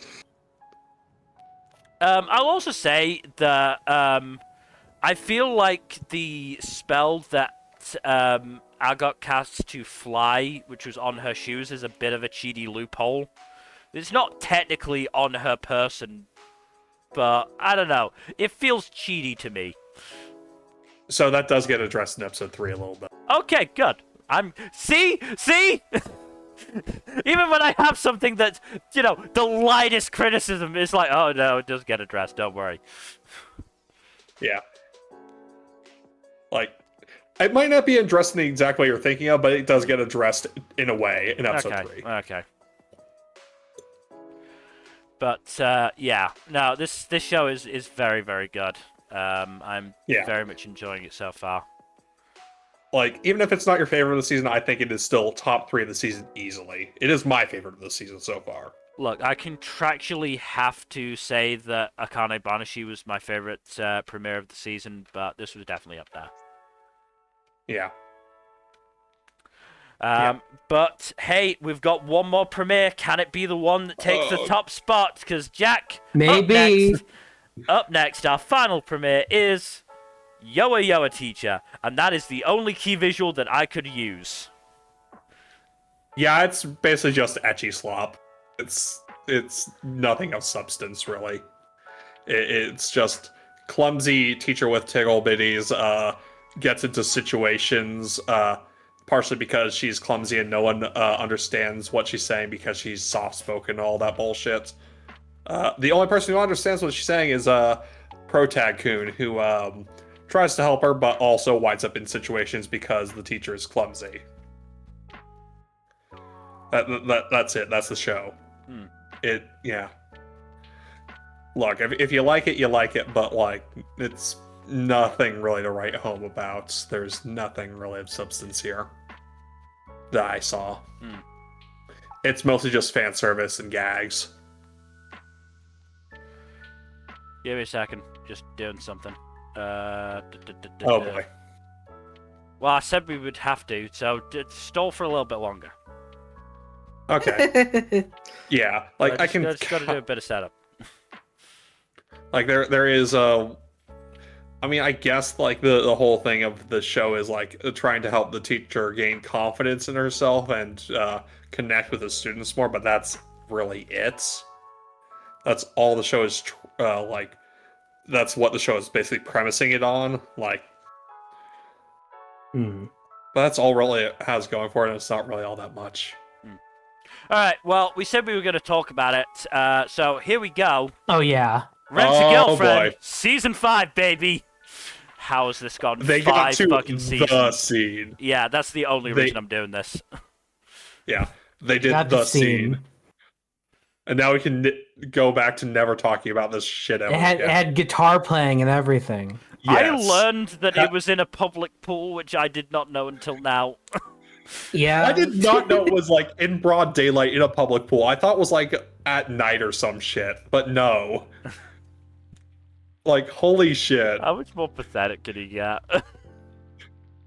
I don't think there is a single protagonist more pathetic than Kazuya. This has a He sets the bar so low in hell. This has a 6.05 on Mal. And yet it's still one of the more popular... Like, how many people have it on their list? To be Let me fair, on AniList it's a 57. So 36,000 members, but only 2,500 have actually scored it. 36,000 is way too many. I know it's lower than prior seasons, but it's still way too fucking many.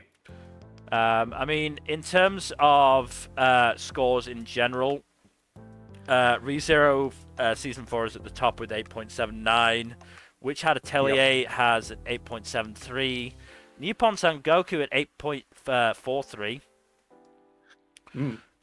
We've got Trio Sequels, Dr. Stone, Classroom of the Elite, and Slime Sakai all in the 8s.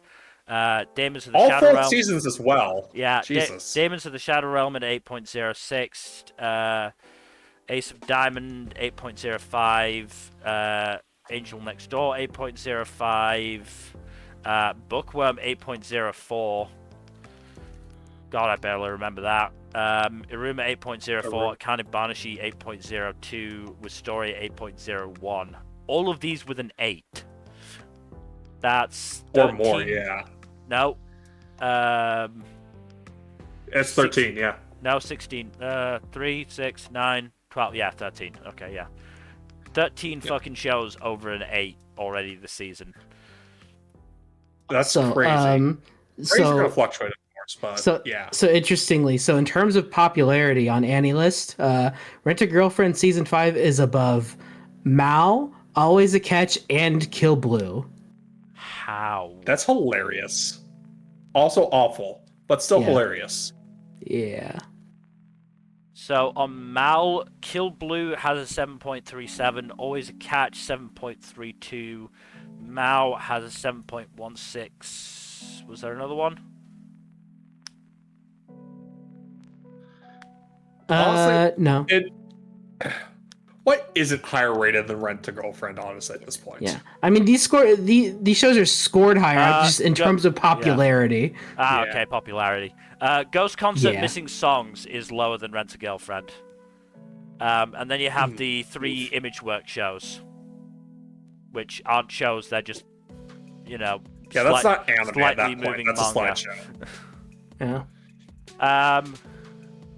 Beginning After the End Season 2 is also lower at 5.84. That's unsurprising, unfortunately. I feel bad for fans of the series. And then there's another ecchi that we did not include because I believe it's only on Ocean Vale. There's a lot that we didn't include because it's on Ocean Vale. Not a lot. Partially because it's basically softcore porn. Yeah. In a lot of cases. But I think that is everything to... We are almost at 5 hours. Yeah, that's how many fucking shows we had, okay? We're going to do some trimming after this. We are absolutely going to do some trimming after this. But yes, that is everything. So thank you, everybody, for watching. Hopefully you've enjoyed. In terms of future stuff, Tuesdays, Thursdays, Saturdays, and Sundays. Please do give us a follow and a subscribe here on Twitch and all that YouTube stuff. Like, subscribe, comment down below. Please press that bell icon, yo. And otherwise, hopefully, we'll see you maybe tomorrow. We'll see how I'm feeling after work. Good night. Later. Bye-bye.